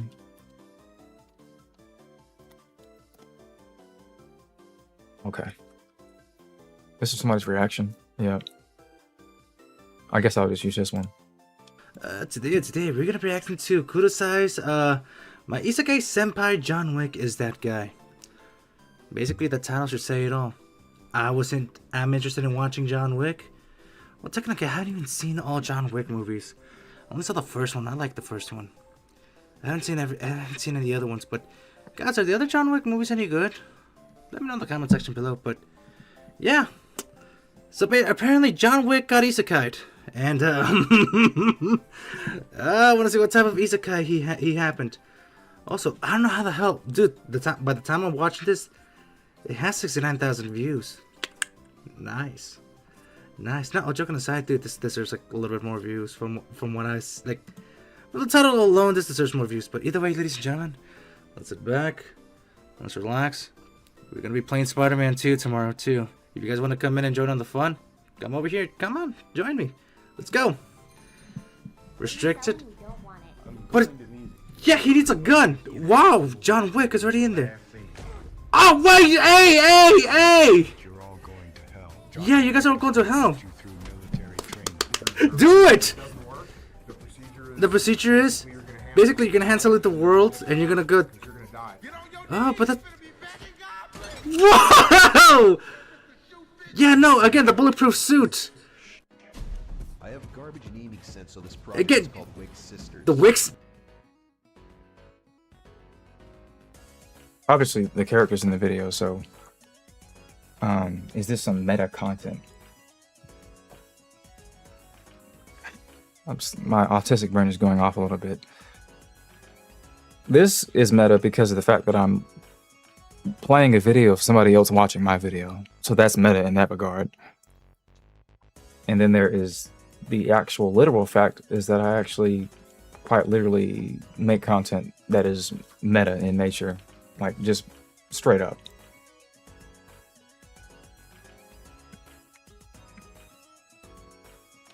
So let me explain this video.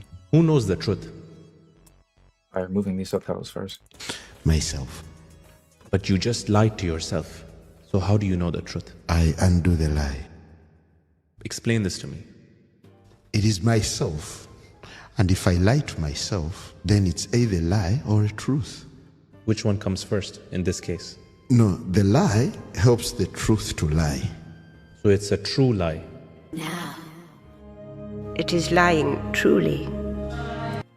So the way that whole little first portion works is it encapsulates how things generally work in this world, which is that like most things in general are like not either lie or true, they are both lie and true at the same time. So when you ask me the question, is this meta content? And then I tell you that it's a guy watching, it's me watching a guy watching me, that is meta. And then you correct by saying, oh, I thought that was a bit. It was a bit, because didn't you hear him?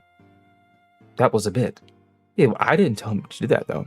That was him doing a bit because people, they talk in bits. You see how you said what? Exactly, that's the point. That's the point. That's how meta stuff works.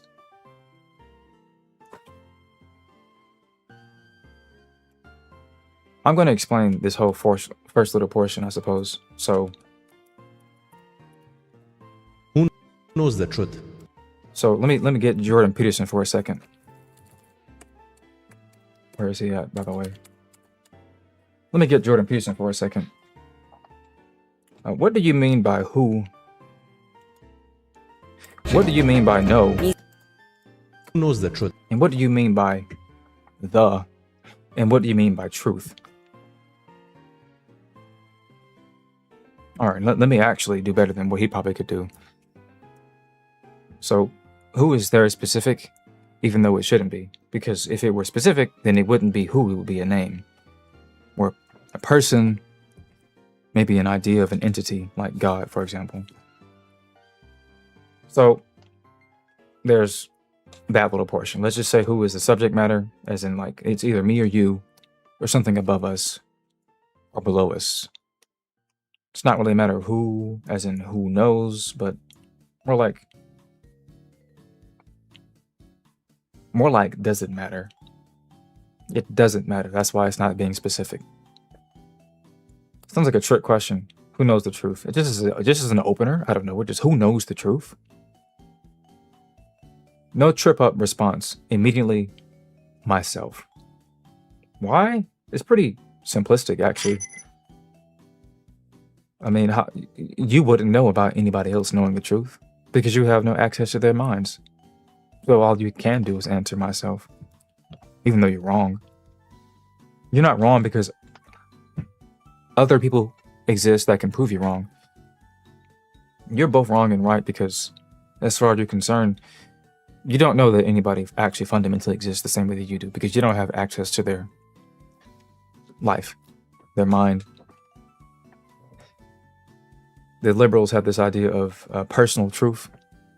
There's a better term for it, but it's the idea of my shared people. There's shared truths. There's truths that are specific to people. Republicans, conservatives, right-wing people think that's bullshit. And because I'm a centrist, I have to half agree. But only half because the left side of my brain says, well, if I believe myself to be who I am, then that is true.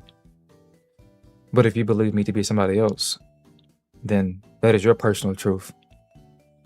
And as whether or not your idea of me versus my idea of me is true or not is basically irrelevant. History will be able to tell more eloquently, what is true versus what is happening in the present, because we only tend to know things based off of what's been written down. That's why Socrates isn't as famous as Jesus.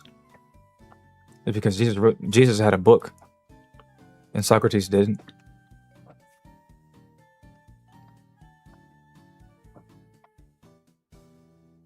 The Jews wrote a lot, but the Romans didn't.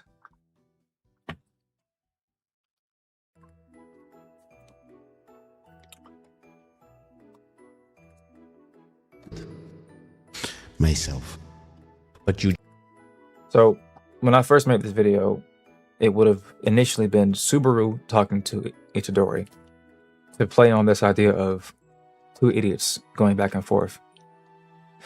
It doesn't work very well because the premises can be spun in a way where it actually gets philosophical.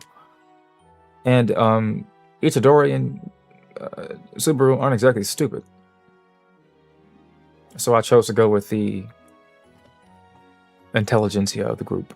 So that would have been Megumi and I forget this motherfucker's name. You have to forgive me. God, I forgot his name. Who knows the truth? I want to say Reinhardt, but I know that's not his name. Julius. I'm sorry. There we go. Julius. Anyway, so myself. But you just lied. But you just lied to yourself. So how do you know the truth? This is it's supposed to be like a podcast conversation, but it's scripted like a bit because the response, the call and response is very tight. I barely did any editing here with the dialogue. I pasted a little bit, but not too much. But the dialogue is very tight. It is very scripted in that way. Where like normally you would need to check people's rational powers in a conversation. What does that mean? It means that who knows the truth? The immediate response of myself is very unrealistic in normal conversation. That's something you read in a book. So here's this thing. I want to comment on this because this is I'm a meta creator, right? Not meta platform as in Facebook, Zuckerberg, but meta as in like meta commentary, meta of metas. Right there, Zerv in the chat with a kanji after his name. He says, yo, what the hell? Why is RayZero and JJK there? Because it is. That's it. That's the conversation. That's where it ends. It's like saying, why is the sky and the clouds together? It just is. You want me to explain condensation to you?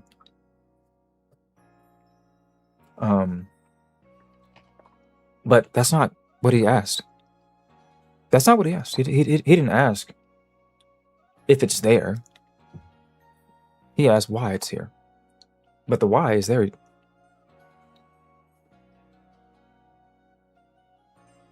He's not seriously looking for an answer, is he? Not the way that you would think. I get to a part in the video where I don't talk about it, but I use this as a piece to talk about Beauregard, the concept of simulacrum. It's a meta concept. Simulacrum,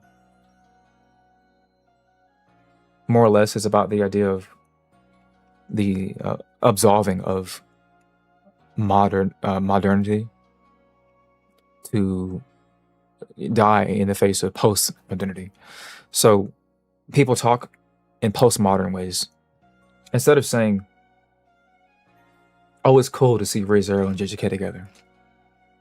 Instead, what you say is, what the fuck, what's happening? That's not a serious question. You have eyeballs, you can tell what's happening.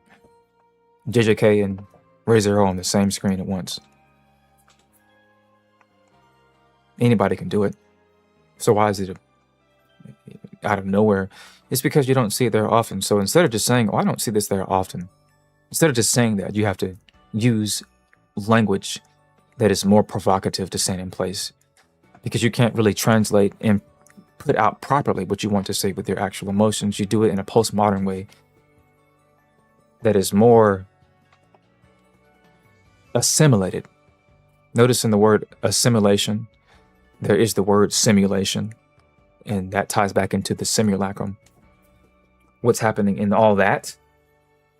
When a person says, and look at the emojis at the end. Yo, what the hell? Why is Re:Zero and JJK there? Crying emoji and peace sign. This is obviously that's the wilting flower and what was the other one? Wilting flower and it's one other emoji. It's a combination of emojis they use, which is a revision of the crying emoji and something else. I forget what it is. But somebody said the word earlier. This is nihilism. This is a version of nihilism. What a lot of Gen Z people have nowadays is a very powerful version of nonchalantedness. Instead of saying, oh my God, this is interesting editing, they say, yo, what the fuck? Yo, bruh. They have this sort of 1,000-yard death stare at everything they see, because they've seen it all. They've seen it before. Nothing is really that amazing anymore. This is soft, proactive nihilism. Proactive, meaning it's not inherently negative. There is positive nihilism and then there's negative nihilism. So when we think about what it means to ask somebody, what is the truth? And instead of clarifying what you mean when you say, like, what are you talking about? Who knows the truth? Do you want me to answer that question from a specific point of view? Do you mean truth in some sort of religious sense, or truth as in like these basic, empirical facts? No clarification to the question whatsoever. Straight into this simulacrum speech, this simulated speech, this meme speak. In the word meme is the idea, the root word of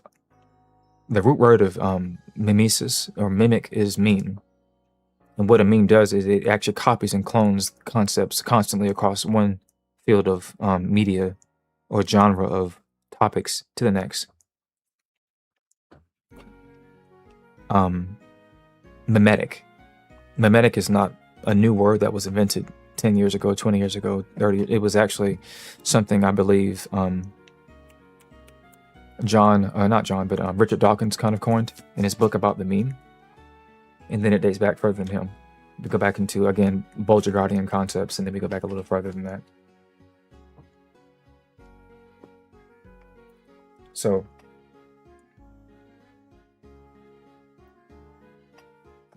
the language we use today is only different insofar as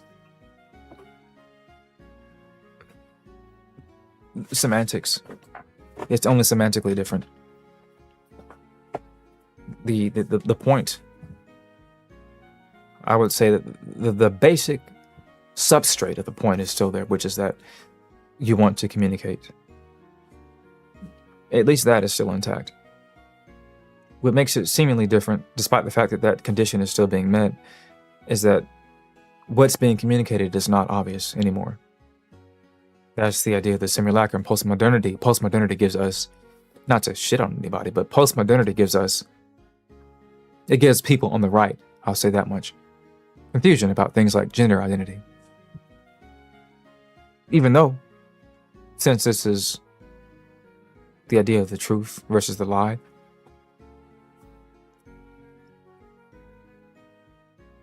the right is confused about the gender, quote-unquote, nonsense going on the left. The left is just as confused because that is what it means to be gender dysphoric. To be confused about one's identity. To request that they are not pinned down by a label, yet they give themselves one.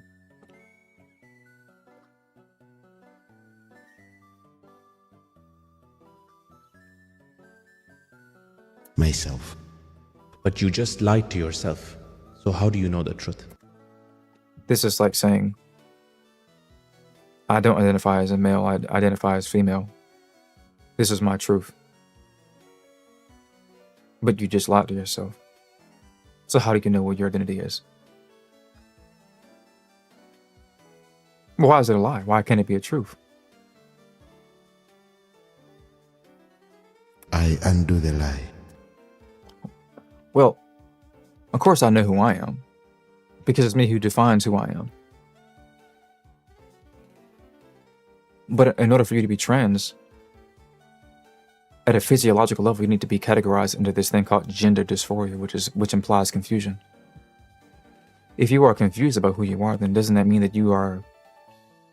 Doesn't that imply that you actually wouldn't be able to tell yourself who you are? That's where the idea of body dysmorphia comes from.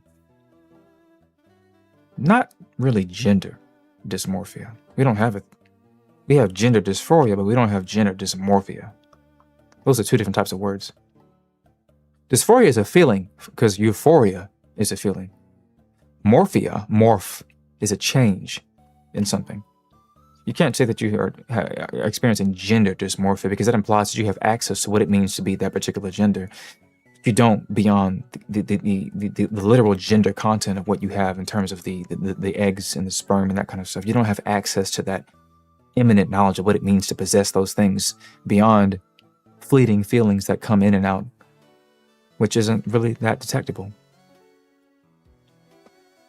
We know that testosterone carries certain weights with it, certain emotional tones to it. We know that estrogen has this sort of weight to it, but we don't experience that in a way that allows us to tell a very eloquent story about what it means to be a man and a woman in that general sense.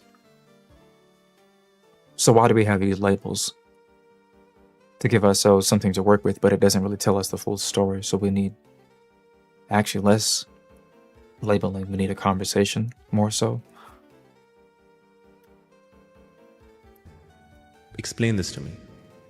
This is the only point in the video where he actually says, clarify. He should have done that like a minute ago, instead of going into a little rabbit hole where he has to tell him, I undo the lie. Now we got to work backwards. This is my editing. My editing is not, I animate something, I draw something, I color it, and I animate it. The truth. I undo the lie. I have to undo the animation. I removed Julius from a white background to put him back onto a white background. I removed Julius from a white matte background and put him back into the white matte. Why would I do that? What's the point of that? It's very simple, actually. It's because there's a black door that is like completely black, like a black square monolith rectangle behind him. It was behind him in the original shot. In order for me to have him appear in this blank space with no other additions, I had to take him out of that element just to change one little thing. Editing is not moving forward, it is moving backwards.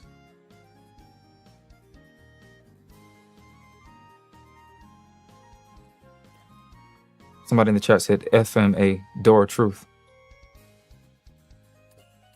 First, a true lie. There's your truth. There wasn't just the door of truth, that was the actual thing that was called truth. And then in another video, if I have it up, I'm not going to pull it up if I don't, because it's going to take a while to find it maybe. No, not really. Isekai. Show all. Isekai 2. It's squared.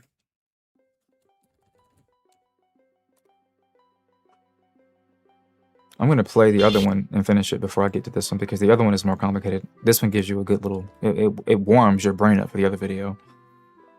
What browser are you using? This is Vivaldi. Bro, really be pulling videos like... That's what it is. I've said this basically. If you ask me a question, I don't need to say anything. I can go back to any number of years, any number of months within the years, and then answer the question with any particular timestamp in the video, because it's basically memorized for the most part. I would hope so. I spent hours upon hours upon hours upon hours on these videos, so it's kind of hard to forget at this point. Anyways, let's continue to unravel this a little bit. It is myself, and if I lie to myself, then it's either a lie or a truth. Which one comes first in this case? No, they're talking past each other a little bit, because number one, why would he need to specify that it's either a lie or a truth? If it is yourself, then you should know. Which makes sense for him to say then, therefore, well, which one comes first in this case? What is this case? He didn't tell you what this case was, and he didn't respond as if he knew what the case was. He talked past him. People talk past each other a lot nowadays. You can tell this because people, Gen Zers in particular, I think women do this more too, will start a phrase or a sentence with no. Ever notice that? Somebody would say something. Somebody would say something. Somebody would hear something and begin a sentence with no. This is like millennials saying like, and then like, and then I like. And I remember when this was blowing up in like 2007, 2008, 2010, and teachers hated this. Teachers hated this. They hated the fuck out of this, because you can't just interject like into every little part of a sentence, right? No is even worse, because no is a refutation of anything that you heard, which means that you shouldn't respond, because you're not refuting it based off of the idea that you don't agree with it. You're responding as if you didn't hear anything to begin with. Even though that's the implication, is that the only reason why you would respond is if to reply. But to begin a statement with a no implies that you don't agree with what was said. But actually, almost what happens 9 times out of 10 is somebody says no and then they agree with what you said. What's happening there? Semantically. The same thing is happening here in this video. So when people say this, the first part of the video was too confusing, you just admitted that you don't talk to people ever. Because this is the same kind of conversation people have typically in general. They're not asking clarifying questions to root the conversation. They're not asking clarifying grammatical questions to root the grammar, root the language, root the terminology. They're not asking any, they just talk. How is this video it's confusing? Because it's your normal everyday life. It's what you experience in conversation with your mother, your father, people at school, talking past each other, using words using words and phrases that implies that you don't know what you're talking about, or you don't know who the person you're talking to is talking about. You just nod your head and say the whole time. And we know this is happening, because people will say at some point, how did we get here in this point in the conversation? Or more commonly, what were we talking about just now?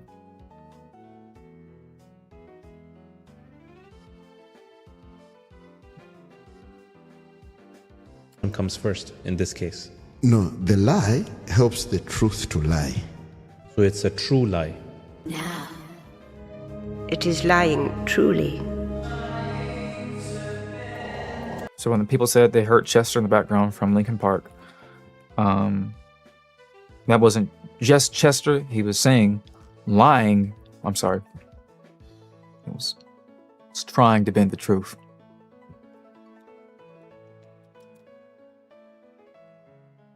Trying to bend the truth. It is lying truly. It is lying truly. What the fuck does that mean? In the words of Jordan Peterson, if you ask me if I believe in God, I can't answer that with a simple yes or no. It might take a whole 3-hour lecture. Because a simple yes and a simple no, most of these crazy questions are a lot to take in. Because what does it mean to believe in something? You can't really put it into words. It has to be described through action. And then really, if you believe in Yahweh or Jehovah, nobody would know that you believed in him until you're in heaven. Because it's only after the final assessment of how you live your life can his holy magistrate be able to determine if you believed or not. At any given moment, you fall in and out of belief. You can suspend belief. So when we have this idea of lying truly, this is not a stretch. This is not some sort of reverse psychology. We live on planet Earth amongst men. And at any point in time, something can happen to you to make you lose your faith in anything. This is quite literally true. I don't mean literally as in like the white girl, like literally way. I mean literally as in literarily. As in it's literally true definitionally, descriptionally true. Because play a fighting game. Play a fighting game. And then experience a person doing a low leg sweep at you constantly. I bend my character model down to prepare for a low leg sweep, and what do you do in return? You crouch to block. But I didn't do a leg sweep. I actually didn't even bend down completely. I flicked my stick down to simulate that I was preparing to do it. You crouched down and tried to block an attack that wasn't coming because I have trained your behavior. I have lied truly effectively in that moment because you have experienced the truth of a leg sweep up until that point. And because I have constructed a word for you in your mind, I have suddenly a lie to interloped into your truth realm to give you a disbelief. You no longer believe in what was true.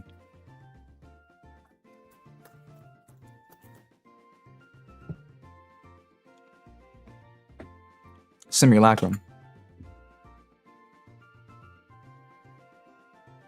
There are so many things that you need to go through before you get to me as a person, which is to say that we're on TikTok and YouTube. But what time is it? It's 4:57 in the morning. Somebody in chat says no, actually it's 3:57. Somebody in the chat says actually it's 3:57 in the afternoon.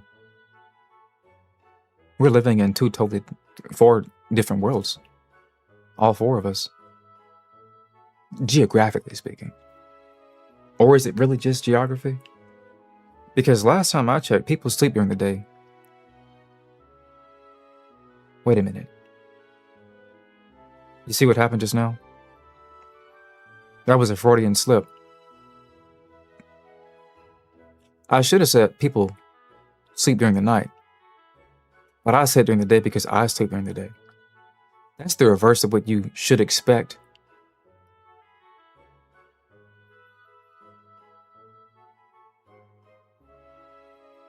I kind of want you to linger on that for a moment. Because it's 4 o'clock in the morning, 5 o'clock in the morning, almost 5, it'll be 5 in 2 minutes. I'm living in the world where people should be awake during the day on the other side of the planet when it's night for the all Americans. The planet is completely black for every American right now in terms of the night cycle. But I'm clearly in the East. Physiologically, I am in the Eastern world. I am in Australia. some part where it's still day or whatever. I'm on the other side of the planet, which makes some level of sense, right? Because most of my content is Eastern in its origins. But that doesn't mean I'm Eastern. I'm an American. So which is a lie? Where's the truth? Well, I'm trying to bend it.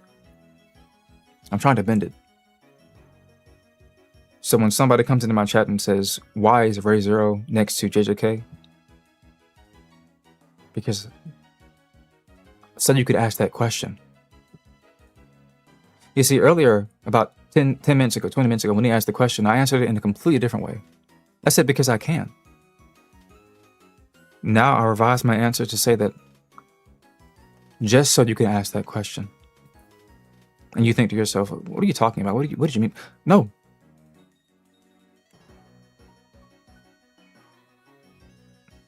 That is your way of saying this is interesting. And that's precisely why I made the video. Because I knew you would be interested in it. Otherwise, why type out that comment? Interest doesn't mean I like it. Interest means that you took the time out of your day to stop and make a comment. That shows interest because it's predicated on the word engagement. If you can engage with it, you've taken some level of interest into it. That's why the word interest has before all the letters in the word interest is IN. You have engaged, you have entered into it in.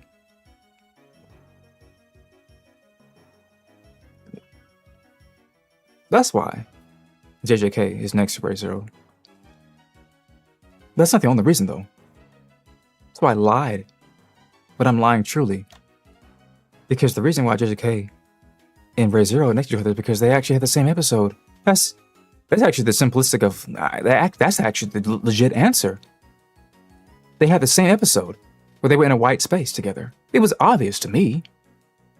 But that's just one of the many truths. But which is more important? Which one comes first in this case? First, in this case.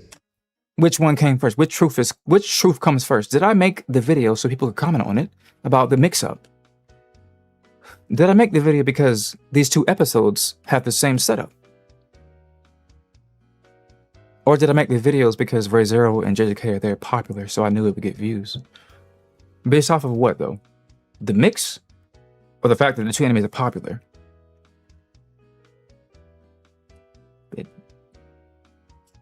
That's called like a cascading hierarchy, as Jordan Peterson would say. In some senses, a truer. A hierarchy of truth. Our perceptions. This our perceptions, our consciousness. Is, in some senses, a truer than reality. A hierarchy of truths. And then somebody says horse is in a suit. It's obviously a combination of factors. You say it's obvious in the words of Jordan Peterson. Well, it's not so obvious that it's obvious. Otherwise, why ask the question? Why is Ray Zero and JJK on the screen together? That person quite literally does not know the answer to the question. They just don't. So they did. They wouldn't answer the question. They wouldn't ask the question. People, and it's most people. If a video gets 1 million views, you can be very sure that the comment section won't be 1 million comments. It's just never, it's almost never happening. It is almost always the case that the view count is way higher than the comment section count. Because it is implied that people who don't comment don't have any questions because they either know or they don't care. They know about what's going on in the video or they don't give a fuck. Or they don't have time, which is, not having time to comment tilts towards I don't care. Notice I said it tilts towards. I didn't say that it means you don't care. If you don't, I'm not saying if you don't comment, you don't care. I said it tilts towards because everything is on a spectrum. Everything, obviously. Or is it obvious? It's not obvious because if it were obvious, then we wouldn't have an issue with this whole gender stuff. And then you ask the question, well, we know what gender is. Who is we? 50% of America, 50% of America, 10% of America, people who would have voted for Kamala Harris, they don't. Apparently they don't. Obviously, apparently. You know what I mean? Hello, Buck. Let me see. I'm gonna turn my volume up. It's too late now. So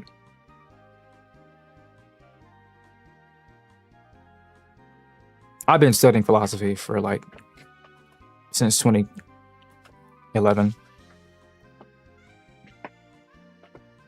So I'm not like pontificating endlessly into the ether about something that I pulled out of my ass about a year or two ago. I've been thinking about this video project for a very long time, and it's really just one little part of a whole bigger thing. What if a person wants to elicit an answer out of you because he likes hearing you speak? Who?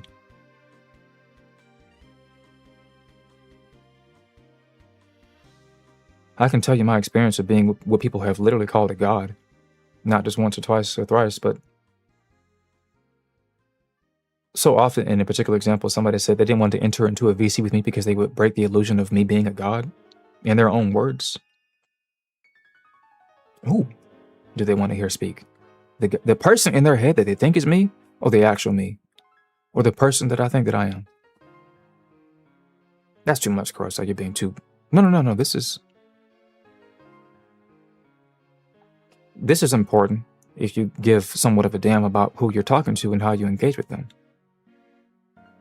See, this post-modernity gives us this sort of, don't take it too seriously, it's not that deep. Post-modernity is inherently anti-intellectual. It's the death bell of the Enlightenment period, I guess, in some sense. But in some contrived way, I suppose, one of the reasons why I continue to edit videos is because of the simulacrum, the simulation. One of the reasons why I continue to edit videos is because I have synthesized my brain with yours. I'm not saying that I can read your mind. What I'm saying is that I know that you'll make this comment. I know that you'll make this comment, and I know you'll make, and I know this because I've tested it many times in their deliberate ways. There's this thing called, what is it? Something engineering. It's this thing where you kind of pitch. It's the sort of thing that you send targeted emails at old people because you know they're going to respond to it. I know you have a daughter. She's 16. So I say, I'm your daughter. I need money for my 16th birthday, 17th birthday. Grandma forgot about when the birthday was, so she doesn't know that the birthday was actually yesterday. So she missed. This is a lie. But this is me lying truly, because you do have a 16-year-old daughter that is turning 17 or turned 17. I'm taking something that is true and then turning it into a lie, because the perception that this grandmother has a daughter is truer than the person that she's talking to, who is the actual scammer.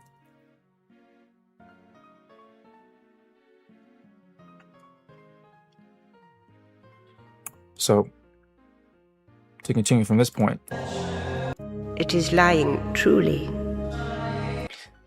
Somebody asked me, you should make a backrooms video.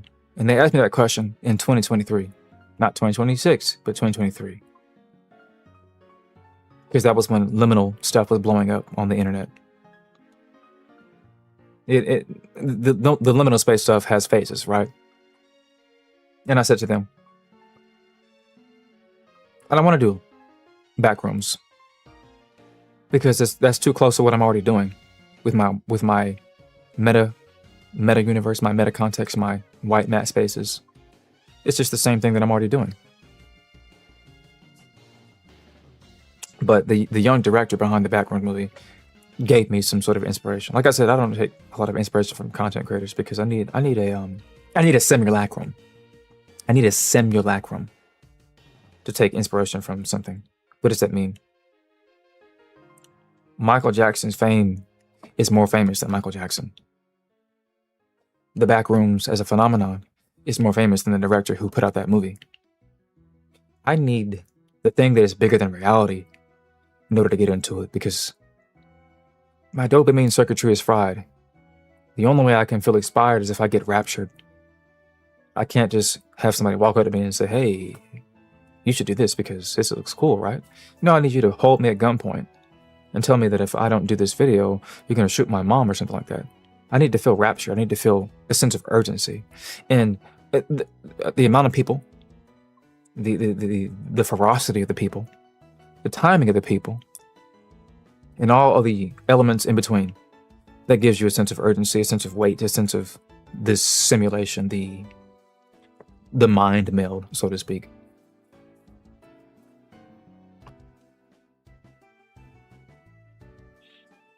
So the white space fades from It is lying truly into the background, into the back rooms. So I give that person what he wanted all those years ago. I don't know if he's still alive, but eventually, as long as I still draw breath, I do take requests, even though I will initially deny them and then not respond to them until 5 or 6 years later. That's why my DMs are full constantly, because it's not because I'm popular. It's because I don't respond to DMs until I'm ready to answer. And that could take years. That could take years. Because I sit there and ponder. Some people ask me some questions that just overloads my brain. And it's simple questions. Very simple. And I just think to myself, I don't have time for this right now. Hello, Maple. I don't have time for this right now, but I'm going to make time at some point. Whether it's 3 years, 6 years down the line, I'm going to respond at some point. Unless I die, or you die. Well, it doesn't matter if you die, because I'm going to still respond, but the point is that I remember why we are here in this conversation right now. That's the point, actually. That's actually the point. I referenced that earlier. I said, a lot of people would do this thing where they say, how did we get here in the conversation? What were we talking about again? Somebody asked me almost about an hour ago, is this a meta video? And it was a reference to me pulling up a video of somebody else watching my video. That was me watching somebody watch me. That's meta, right? I took the opportunity then to show off a meta video, like an actual meta video, a video that has meta commentary, the metaphysical. So I'm not gonna go through this whole thing. Hello, Maple. Hey. Did I put you on something else when I told you to hand it off to him? I'm pretty sure I didn't. No. Oh, no, I did. I told you to assist him. Okay, that's what it was. Okay. Oh, yeah. I was like, I can't just give you nothing. But, yeah, that's it. Currently, I think I recruited like 3 or 4 new editors or whatever. Yeah, and then I've immediately put them in like different positions or whatever. I put 2, which is Troll formerly as in like already an editor that we had in our midst, and I put him into the Clipster room. One of the newer editors was doing editing a little bit here and there, not too bad, but I can tell he's been editing for a long time, and that's not a good thing in this particular context, because what it means is the longer you edit, the more you get good at cutting corners. But if you don't cross that threshold of like getting good at cutting corners and having it be like actually decent and good and visually good, then you just sit there and you wallow in that space where you cut corners and it looks ugly. So I kind of had to point out some things like, I noticed that you're moving that one frame. It's there for like less than a second, but I noticed it. I want you to add it back. Well, I didn't say that to him. I just said I would do it, but if somebody's in that habit of like taking the direction, but then like kind of turning them a little bit to make things easier for them, then I have to get them out of that mode, or I have to put them somewhere else, because it's going to slow me down. It's like working with somebody, and I know this person because it's me. But it's like working with somebody who takes the opportunity to see what they can get away with all the time. And, since that person is me, I don't want to deal with that person. I don't want to deal with that kind of person in spaces where it counts. I told him, I gave an example. I said, when a shot is far away, the mask can be there ugly because nobody notices how bad the jagged lines are. But when it's up on somebody's face, the mask has to be perfect, especially if the image is still. It has to be perfect. No real exceptions.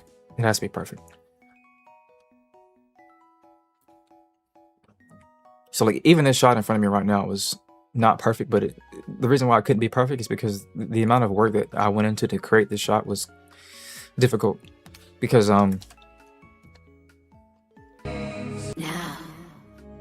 it is lying truly. this is not lip sync. This is skin sync. Literally. Quite literally. The folds, which there are many, in the mouth, the bottom lip, the teeth, the wrinkles. You can't just simply have a layer for the character where their mouth is moving and then have that like replay over and over again. Because actually, in the anime, this shot is zooming inwards. So that means that as the shot is zooming inwards, her mouth is getting bigger. So you have to actually scale that down and freeze every individual asset and size it up properly. It's a lot more than just relying off of like two nearly identical images, where one is the mouth is closed and the other one is the mouth is open. So, not to mention,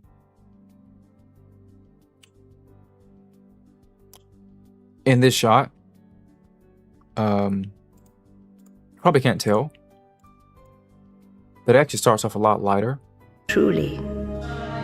And the shadows get slightly sharper because in the anime, this is a shot where the white background went from white to black.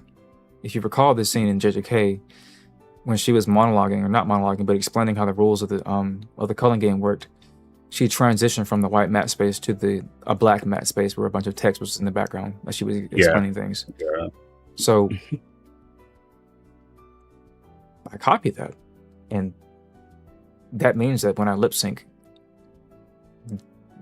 the lips have to also fade as well. There are some times when I edit where I spend so much time trying to figure out how to get things to work that I can't actually explain it completely as to what I did, even if I pull up a project file. There's only 2 project files on the planet right now where if I open them up, I wouldn't be able to tell you how I did what I did. I would have forgotten. And that doesn't happen there often. Basically, I learned how to solve a problem for the first time ever, and I never figured out how to do it again. Because I would do certain things in editing that I'd only do once. Literally almost once every blue moon. That's why I save all my project files. It's because if I forget how to do something, I just go back to that project file and open it up and I sit there and study it. So what taken 20 hours initially will take 2 minutes this time when I have to relearn it. And some of these things literally you can't Google and go find it somewhere. I would know. I worked with an artificial intelligence company for about a year.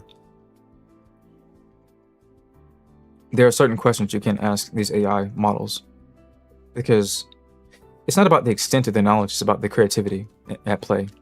Some questions, you try to ask it, you will never get the answer you're looking for because the way you're asking the question is wrong. The main reason why people have a problem with AI in the LLM space, I think it's stupid. It gets things wrong. People get things wrong way more often than AI does. This should be obvious, but it's not. Even in its infancy, AI was infinitely smarter than anybody that you knew, in general, 9 times out of 10, bar none. And then somebody in the background says it's not smarter because it doesn't have the same exact factors of what it means to be intelligent. I'm speaking colloquially. I think you know what I mean when I say smart. The point is that it has a way in which it can have an amalgamation of knowledge to deploy it in a way that is useful. And when something is useful in the word, I can take the word useful and turn it into this other word, which is utility, to describe to you how the Western world is highly utilitarian. We don't care about the truth. We care about how useful the truth is.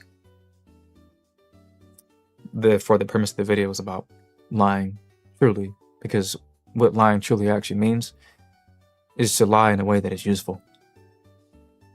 The majority of what we have in our lives are a bunch of very useful lies, not very useful proofs.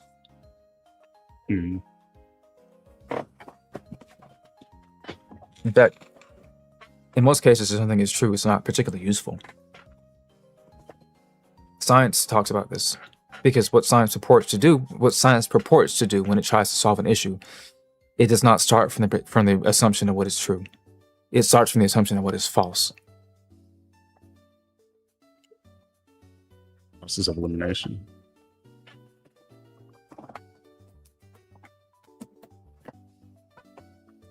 That's why I say Socrates is people say, like, what are your inspirations?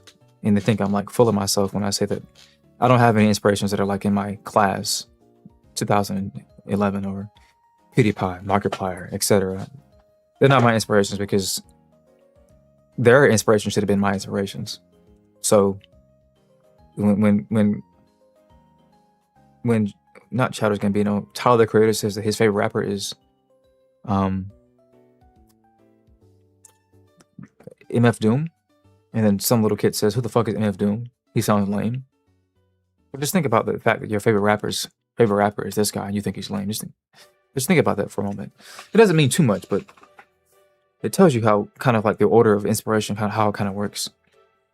You want to know about somebody's inspiration only to find out that the person that inspired the person was actually useless for you.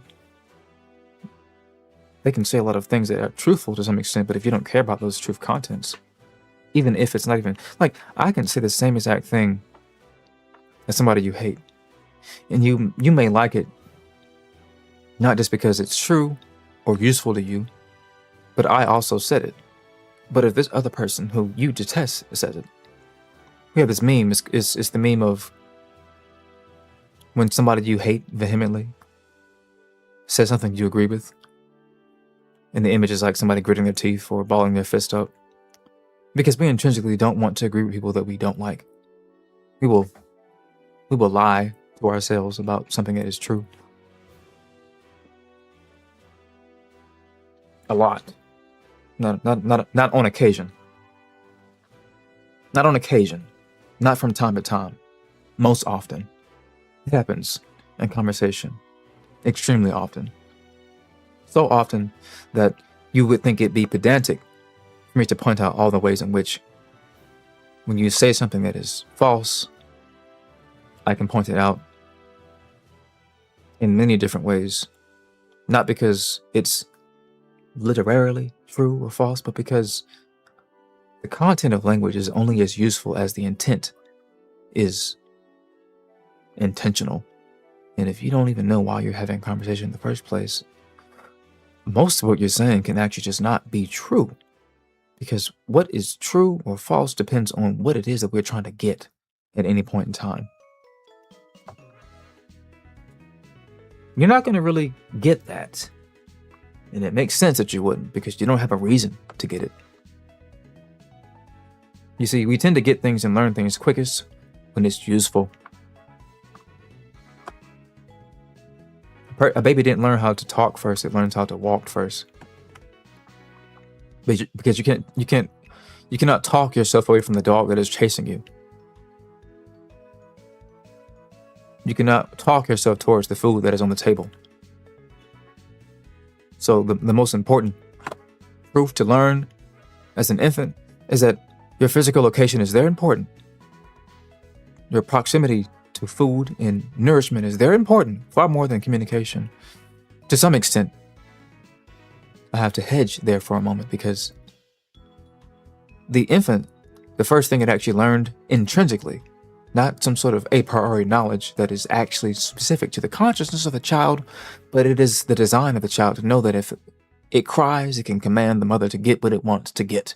It does not need to know language in an innate way. It does not need to know how to walk in a physiological way. It needs to know its biology. Not knowing in the same way that I know that tomorrow will be Wednesday, but knowing insofar as because you do it, you have some form of knowledge of the thing. When the infant cries, it does not have knowledge of what the mother even is. It does not have knowledge of what a cry even is, and it does not have knowledge of what effect the cry will have on the mother. what it quote unquote knows, let's say with a lowercase k, what it knows is that when it cries, it will send a distress signal to the parent, and the parent will move in to soothe the stress. Therefore, there's this sort of symbiotic relationship between the parent and the child, even after, well after the contraception, the birthing happens. This is where Socrates comes in, and this is why you think that I went on a tangent out of nowhere. I'm going to talk about my best friend. I'm going to talk about my greatest inspiration. This is where Socrates means when he says giving birth, being a midwife to people. I'm not going to give you the answer. I'm going to help you give yourself the answer. I'm not going to tell you the truth because I don't know the truth. I'm going to help you figure out what you need to know for yourself. To be a midwife, to help you give birth to yourself.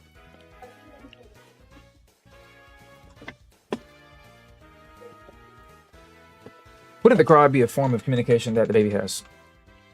Sure. The thing about language is that it's like I said, it's only as useful as the intent. So quite literally, almost all things in general are a form of communication. If you want to break the word down to its infinitesimal parts. I don't stop typing. I can stop talking. And when you look at the screen, you see visual communication. I'm communicating something visually. Videography. Notice in the word graphy, in the word videography is video and graphy. And the word graphy sounds like graffiti, photograph, and telegraph.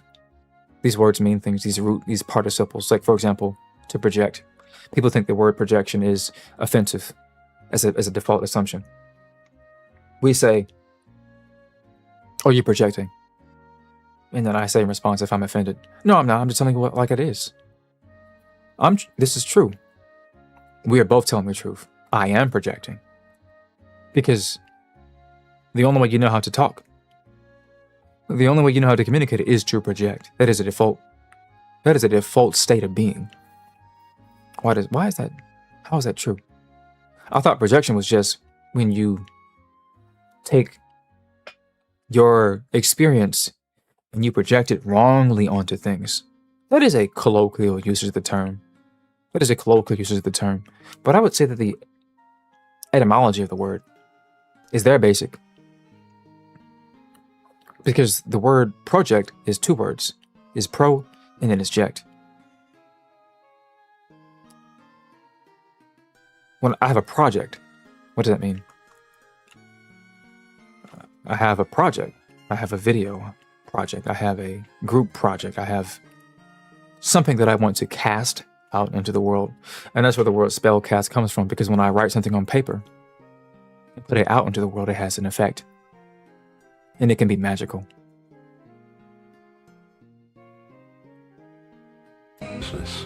We do not actually see the world. What we see is our perception of the world. Thus, our perceptions, our consciousness, is, in some senses, a truer reality. That was Alan Watts. I'm sorry. That was projection. Or should I say a Freudian type of slip. That was somebody whose inspiration was Aleister Crowley, one of the greatest stage magicians of all time. And he talked a lot about magic. And one of his phrases that he quotes from Aleister Crowley is the idea of how, when we think about what it means to cast a spell, in order for something to have an effect, like hypnosis, for example, hypnosis doesn't work unless the victim wants to be hypnotized. I'm pretty sure this is a well-documented phenomenon. But these things don't work that well unless the person actually makes themselves vulnerable to it. The reason why you can be hurt by somebody that you love is because the phrase falling in love implies that you are a victim. What is the victimized word in the phrase falling in love? It's to fall. And all throughout our etymological history, when something is fallen, it is either demonic in some sort of way, the fallen angel. It is no longer what it was. It is lesser than it was what it was before before it stood. It is not lesser in some state, which is, in the context of what it means to love somebody, it implies that you need to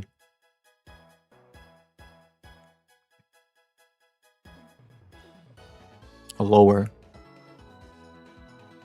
expectations, because that's what it means to fall from something.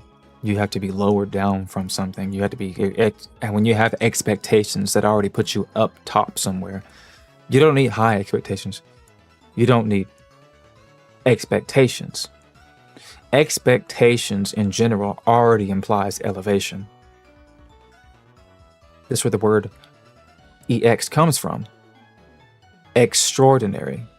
In the word extraordinary implies that it is more than just ordinary. It is so ordinary that it is more ordinary than what is ordinary. That is extraordinary. Because it is a projection.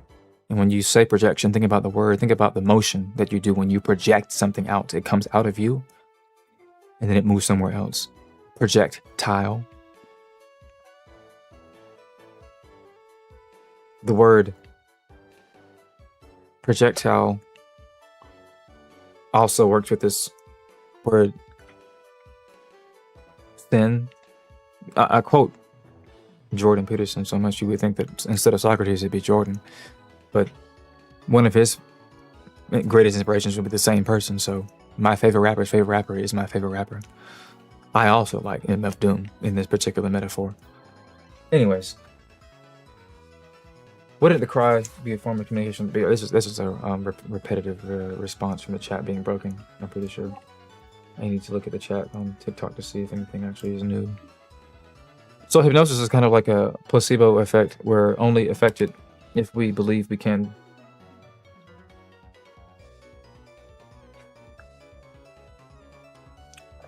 Yes, but it's a bit more. It's a bit more complex than that. Because schizophrenia is not actually specific to people who have schizophrenia. Schizophrenia can be induced in a very basic way, because it's the idea of being religious.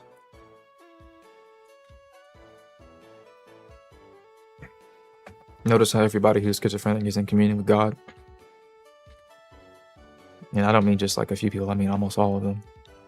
People who are schizophrenic almost always report to having direct access to God and direct access to the government. The CIA. What do these two things have in common? The CIA and God. You don't ever see them.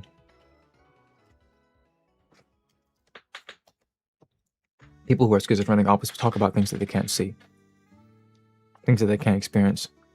Unless they're in some sort of altered state. The Bible, therefore, is biblically hypnotizing. It gives you passages, stories, and content that requires that you believe in it in order for it to be real.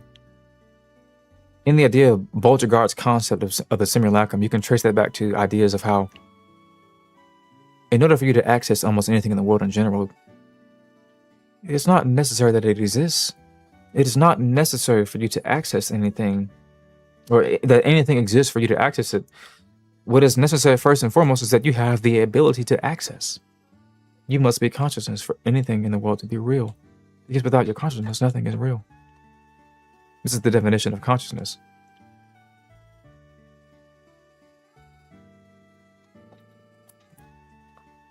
Consciousness is, in some senses, a truer reality.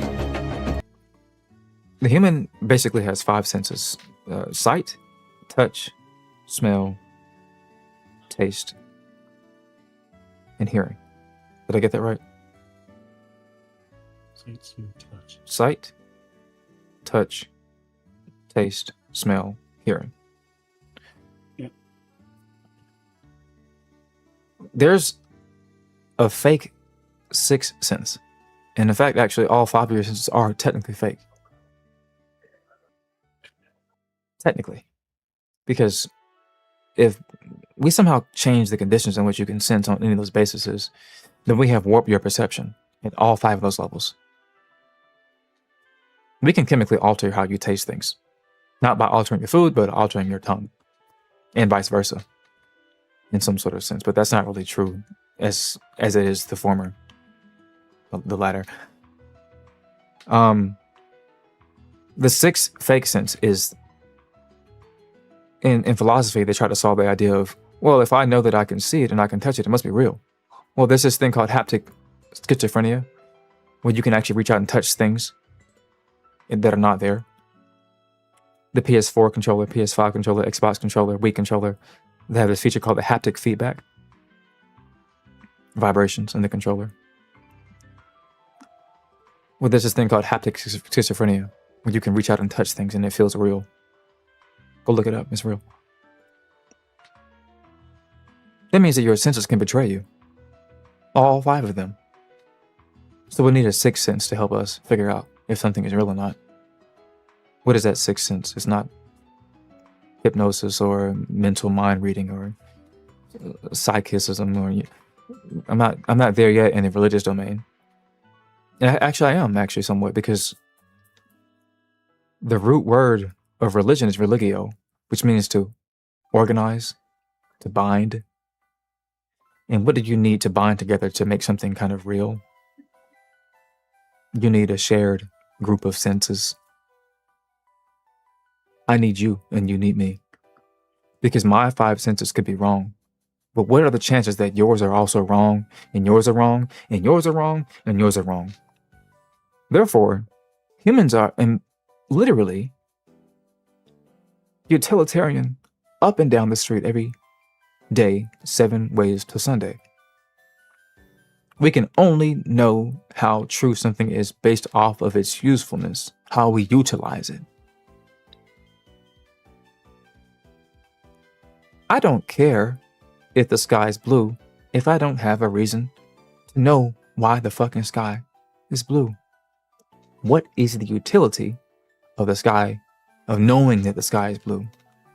Does anybody know why it would be useful to know that the sky is blue? I'll give you one. This is my idea, at least. It's because when it's blue, it's day. And when it's fucking purple or black, it's fucking night. How is that useful to know? It's not useful just because of the circadian rhythms. It's useful because the visibility reduces down to low levels. It can get down to levels of 0, actually. It can be pitch black. And psychologically, physiologically, religiously, and philosophically, evil lurks at night. Scientifically speaking, people know they can get away with things when you can't see them. You don't need to make it about evil and good. People know that when they can get away with something, they will take more risks. So when night falls, people fall as well. They don't just fall asleep, but they fall into depravity as well. They tend to tilt towards depravity because they cannot be seen, they cannot be detected. So Adam and Eve learned this. This is one of the first things Adam and Eve learned when they ate from the tree of good and evil, or whatever, good and the knowledge of good and evil. Adam and Eve did not learn that they were naked in the Garden of Eden. It was a metaphor for they learned that they were vulnerable. Not that they were naked and that like something sharp, if they ran up against something sharp in the forest butt naked, they would get cut more easily if they had clothing. Clothing protects you from getting cut as easily. That's not the kind of vulnerability I'm talking about. They gain knowledge of all things good and evil. Not that they were naked. Oh my God, I can see your titties now. No. Oh, I'm having sexual thoughts about you. This is so no. It's not that. Not just yet. Actually, I have knowledge that you can. It is almost literal. It's literally literal. I have knowledge of my own death, and I have knowledge, therefore, of your death, because if we are both the same, we are both mortal. I have knowledge that I can die, and the only way that a person can make another person die, in most cases, is to kill them. I have knowledge of my own mortality, and I have knowledge of ways to create conditions for somebody else's cessation of their mortality. I now have imminent knowledge of how to commit the crime of murder. I was incapable up until this point of murdering. The same way that a baby cannot be committed the charge of murder, because they have no way of knowing what it means to murder. Therefore, they cannot be charged with the crime of murder, because in philosophy, intent matters.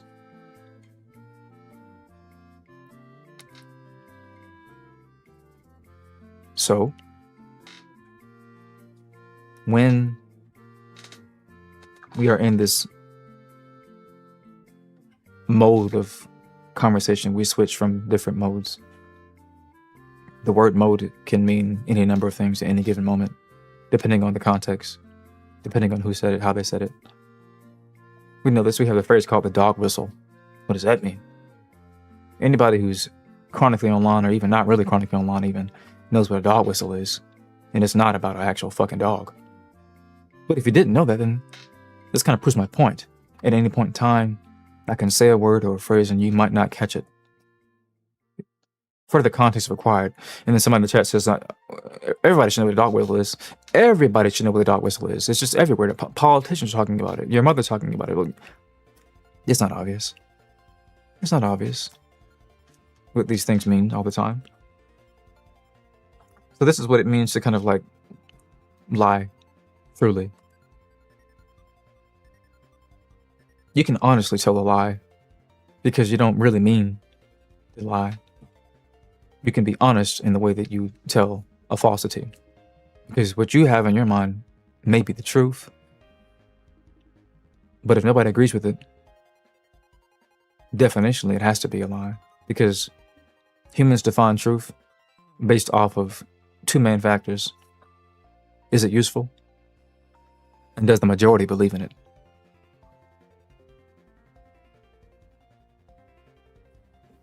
These are the primary ways in which we know that something is true. Can we replicate this thing?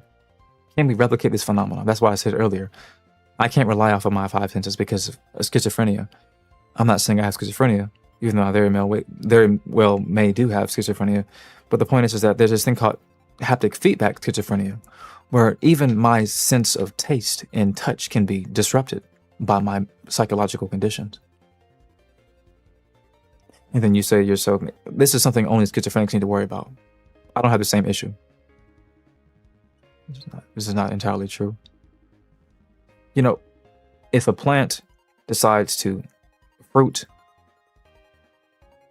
edible fruit for you to eat, and it is good and nourishing, and it does the same exact thing tomorrow, and you eat from it and you die, what happened? The truth was true up until it was no longer true in that particular case. We have plants that do this, right? We have plants that will literally color themselves in the ways of other plants to deceive you into becoming a part of that sort of plant's foliage, because the plant benefits from the manure, the material of what a dead person, a carcass, is. When you return back to the earth to become one with the planet, the plant benefits from that.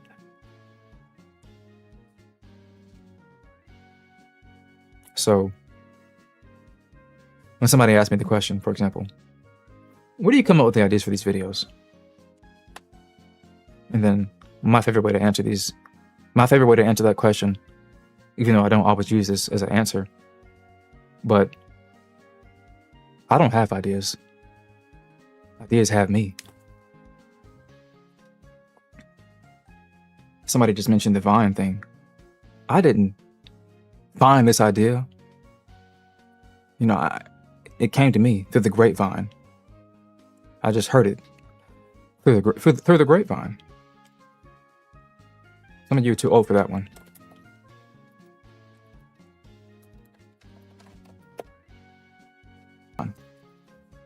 I didn't find it, I heard it. That's a different thing. When you find something, it implies a pursuit. Hearing it implies that you, like women typically do. This is not sexist to say, because this is what allowed women to become more powerful over time. Gossip is a powerful tool. Because gossip in the past was the sort of thing that was kind of like almost how would you say, what's the word, patriarchal? It's this idea that information travels very far and very quickly, particularly a lie. Particularly a lie. Have you heard of the phrase that a lie travels around the planet twice before the truth has a chance to get its shoes on? Why do you think Britain is in the condition that it's currently in? The UK. Their tight grip on information. Who's allowed to say what? Because they understand this rule a bit too well.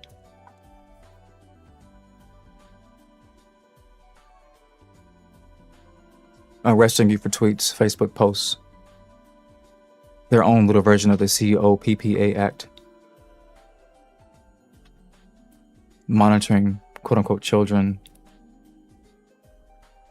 It's because they understand this principle.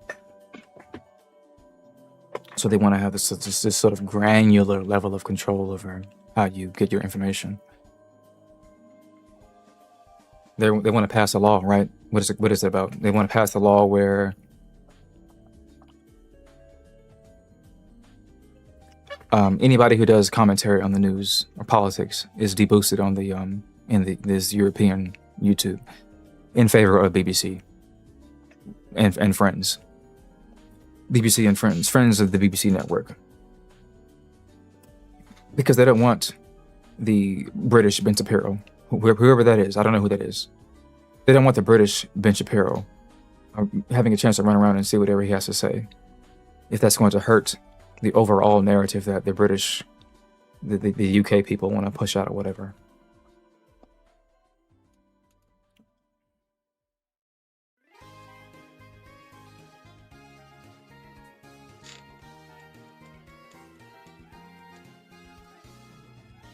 So, no. It's been a long time since I've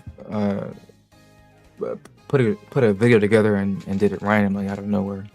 Usually there's some sort of trace. The grapevine. I'm hearing it through the grapevine. That's where the word inspiration comes from. It's hard to make something randomly. It's hard to make something that is total bullshit. Humans very rarely can make something without knowing why they made it. They just forgot in most cases, and a lot of life is about remembering, and the word remember means to actually remember. It is to remember yourself back into a society. And I guess metaphorically in some sense, when you were an infant, you knew everything as far as biology goes because you were a biological entity that was basically a clump of cells, and you were basically pushing and pulling like something that doesn't have a consciousness. Because what pushed and pulled you was a greater consciousness. Not to sound airy-fairy, but what animates a clump of cells to move if it's not something that is akin to consciousness? We define literally that what an infant has in its infancy is not the same type of consciousness that an adult has. And we have laws that prove that we believe this to be true. If you ever want to know what somebody believes to be true, ask them what they believe about the laws, how they feel about their laws in the place they live in. Because the laws, they get their idea of what they are from what it means for something to exist and for it to be real. Like the laws of nature, for example. Those aren't laws that we can change and veto and downvote on that Reddit poll. The law of gravity is, as far as we're concerned, is pretty fucking real. And if you don't believe in it, then give it a few tests, and in almost every single case you will have a definitive answer as to whether gravity exists or not.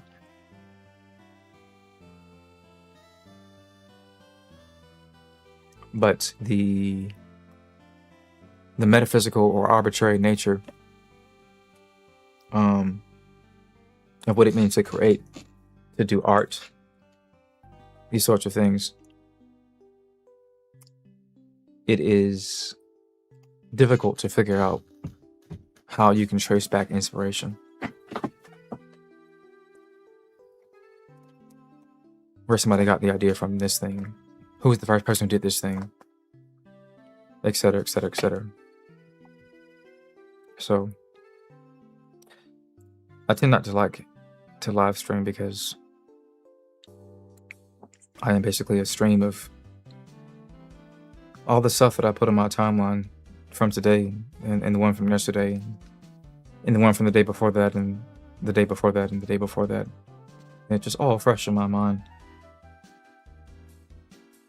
It's all fresh in my mind from the day that I put pen to paper, pencil to paper, a number 2 pencil, a lead pencil, a pen pencil, and one of those mangaka pens.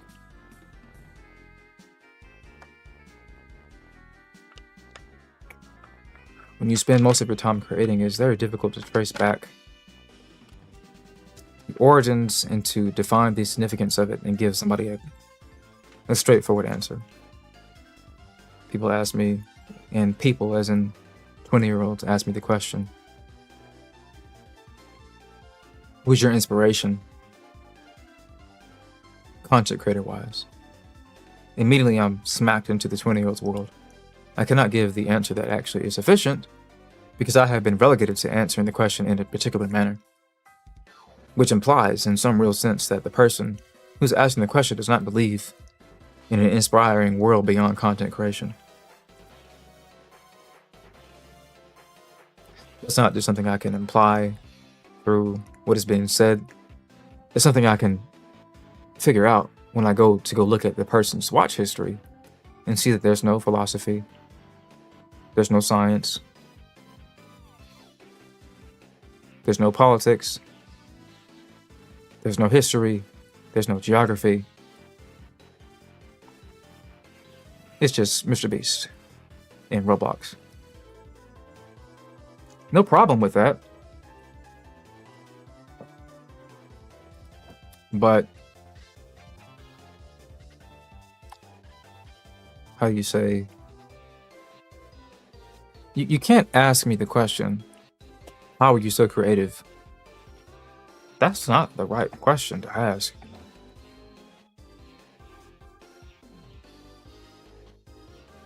The better question is, why are you so uncreative? Because humans naturally exist in ways that are by default creative. You have to do some very nefarious work to undo that creativity. It's there deliberate, because that's what society does. You're put in a room with 20 other kids, learning all the same things from one teacher. Not a lot of variety going on there. And you sit in a room where you just sit still the whole time. Sitting still like that doesn't give your brain a chance to be active and imagine.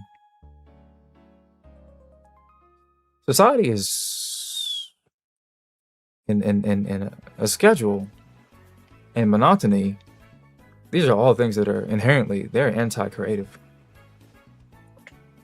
So I can answer the question very straightforwardly in the first direction, which is, well, I'm very creative because I have avoided the conditions that would cause me to not be. And you are not very creative because you have become married at the hip, like Adam and Eve, where Eve is the womb, is the side of Adam. She was created from the reason why a woman is called a woman is because Adam is the first man to have a womb, so to speak. Where the womb is for woman, that is where Adam, that part of Adam's body was used to create the woman. That's where we get the word womb from. Whatever. Point being is that it's that thing. Which came first, the chicken or the egg? Am I creative? Am I creative?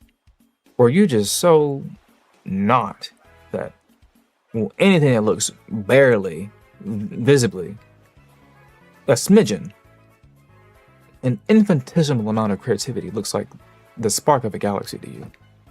Because you are so far into the negatives, the red, that any negative number that is greater in value looks like an upward trajectory, and it is compared to you. But in the real world, at like 0, in the real world of binaries of zeros and ones or whatever, the world is made up of zeros and ones or whatever, so to speak, in this metaphor.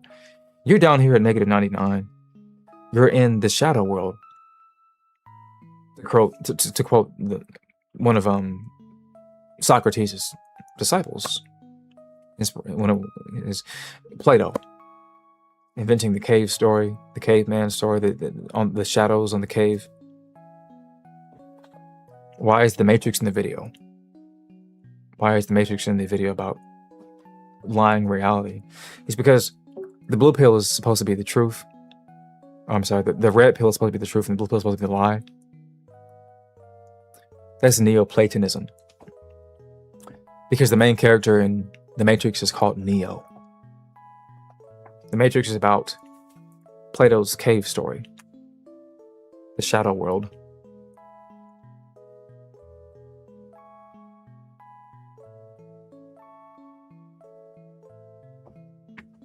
Notice how you project a shadow, but your body is just what it is. You project a shadow whenever something, what is the something? A light source. Something comes and meets you to cause you to cast out that shadow.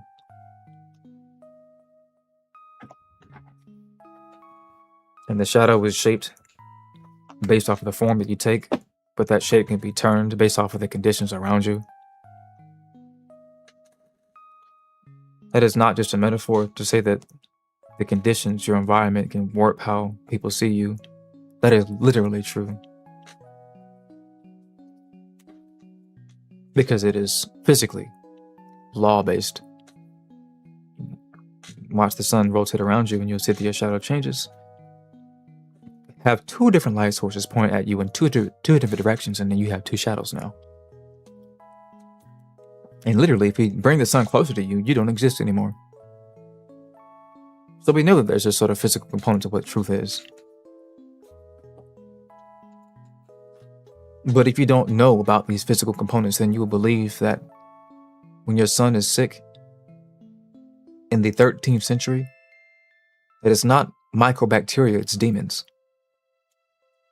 And you will get your son thrown into the lake to be sacrificed to quell a god that is just influenza. That is what it means to be lying truly.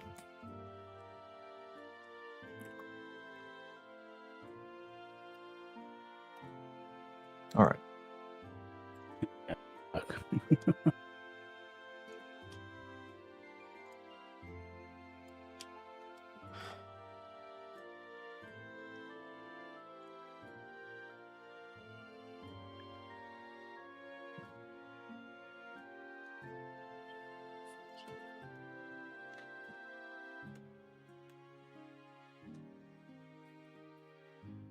Sync Baby, is he in jail now? I have no idea. My first time hearing about Baby in a while was whenever I pulled up the video to talk about why I put him in the video.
Apparently has an album in 2026. I think I've heard about that, yeah.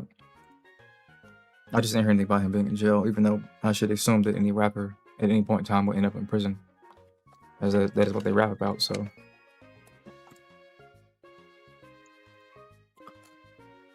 Phone.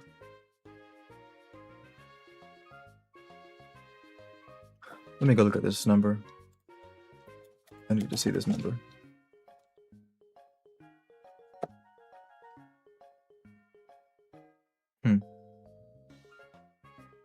That's actually the full amount, as opposed to this one.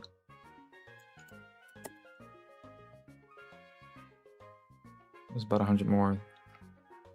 So these numbers need to be raised up by 100. That's 9. And this is 5.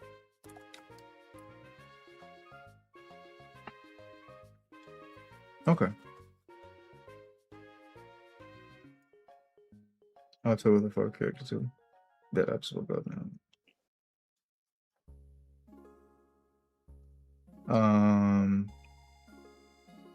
Okay. All right. Okay. I'm gonna get out of here so I can lock in for a little bit. I'm gonna get out of here.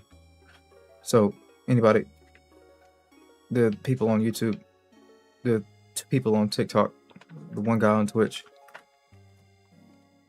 do you have any questions before I leave so I can lock in? Why do I use Vivaldi? Because it had more features than any other Chromium browser at the time. At the time, which is a year or 2 ago. That's pretty much just it. Now I see that Firefox has almost all the features that Vivaldi has. So it is what it is. But notice that I have actually Vivaldi, Firefox, and Edge all running at the same time. There's a reason for that. And this stream will never end if I have to answer every single question that ends up being a whole 10-hour long essay. There is a very specific reason for why I have 4 different browsers that I use. And I string. Any other questions? Hello? Anybody? Hello? All right then. Some of you are typing too slow if you're having questions. All right. Well, that was a stream. I was placed underneath a penalty on TikTok because I used, I guess, foul language. So that was fun. It happens every single fucking time.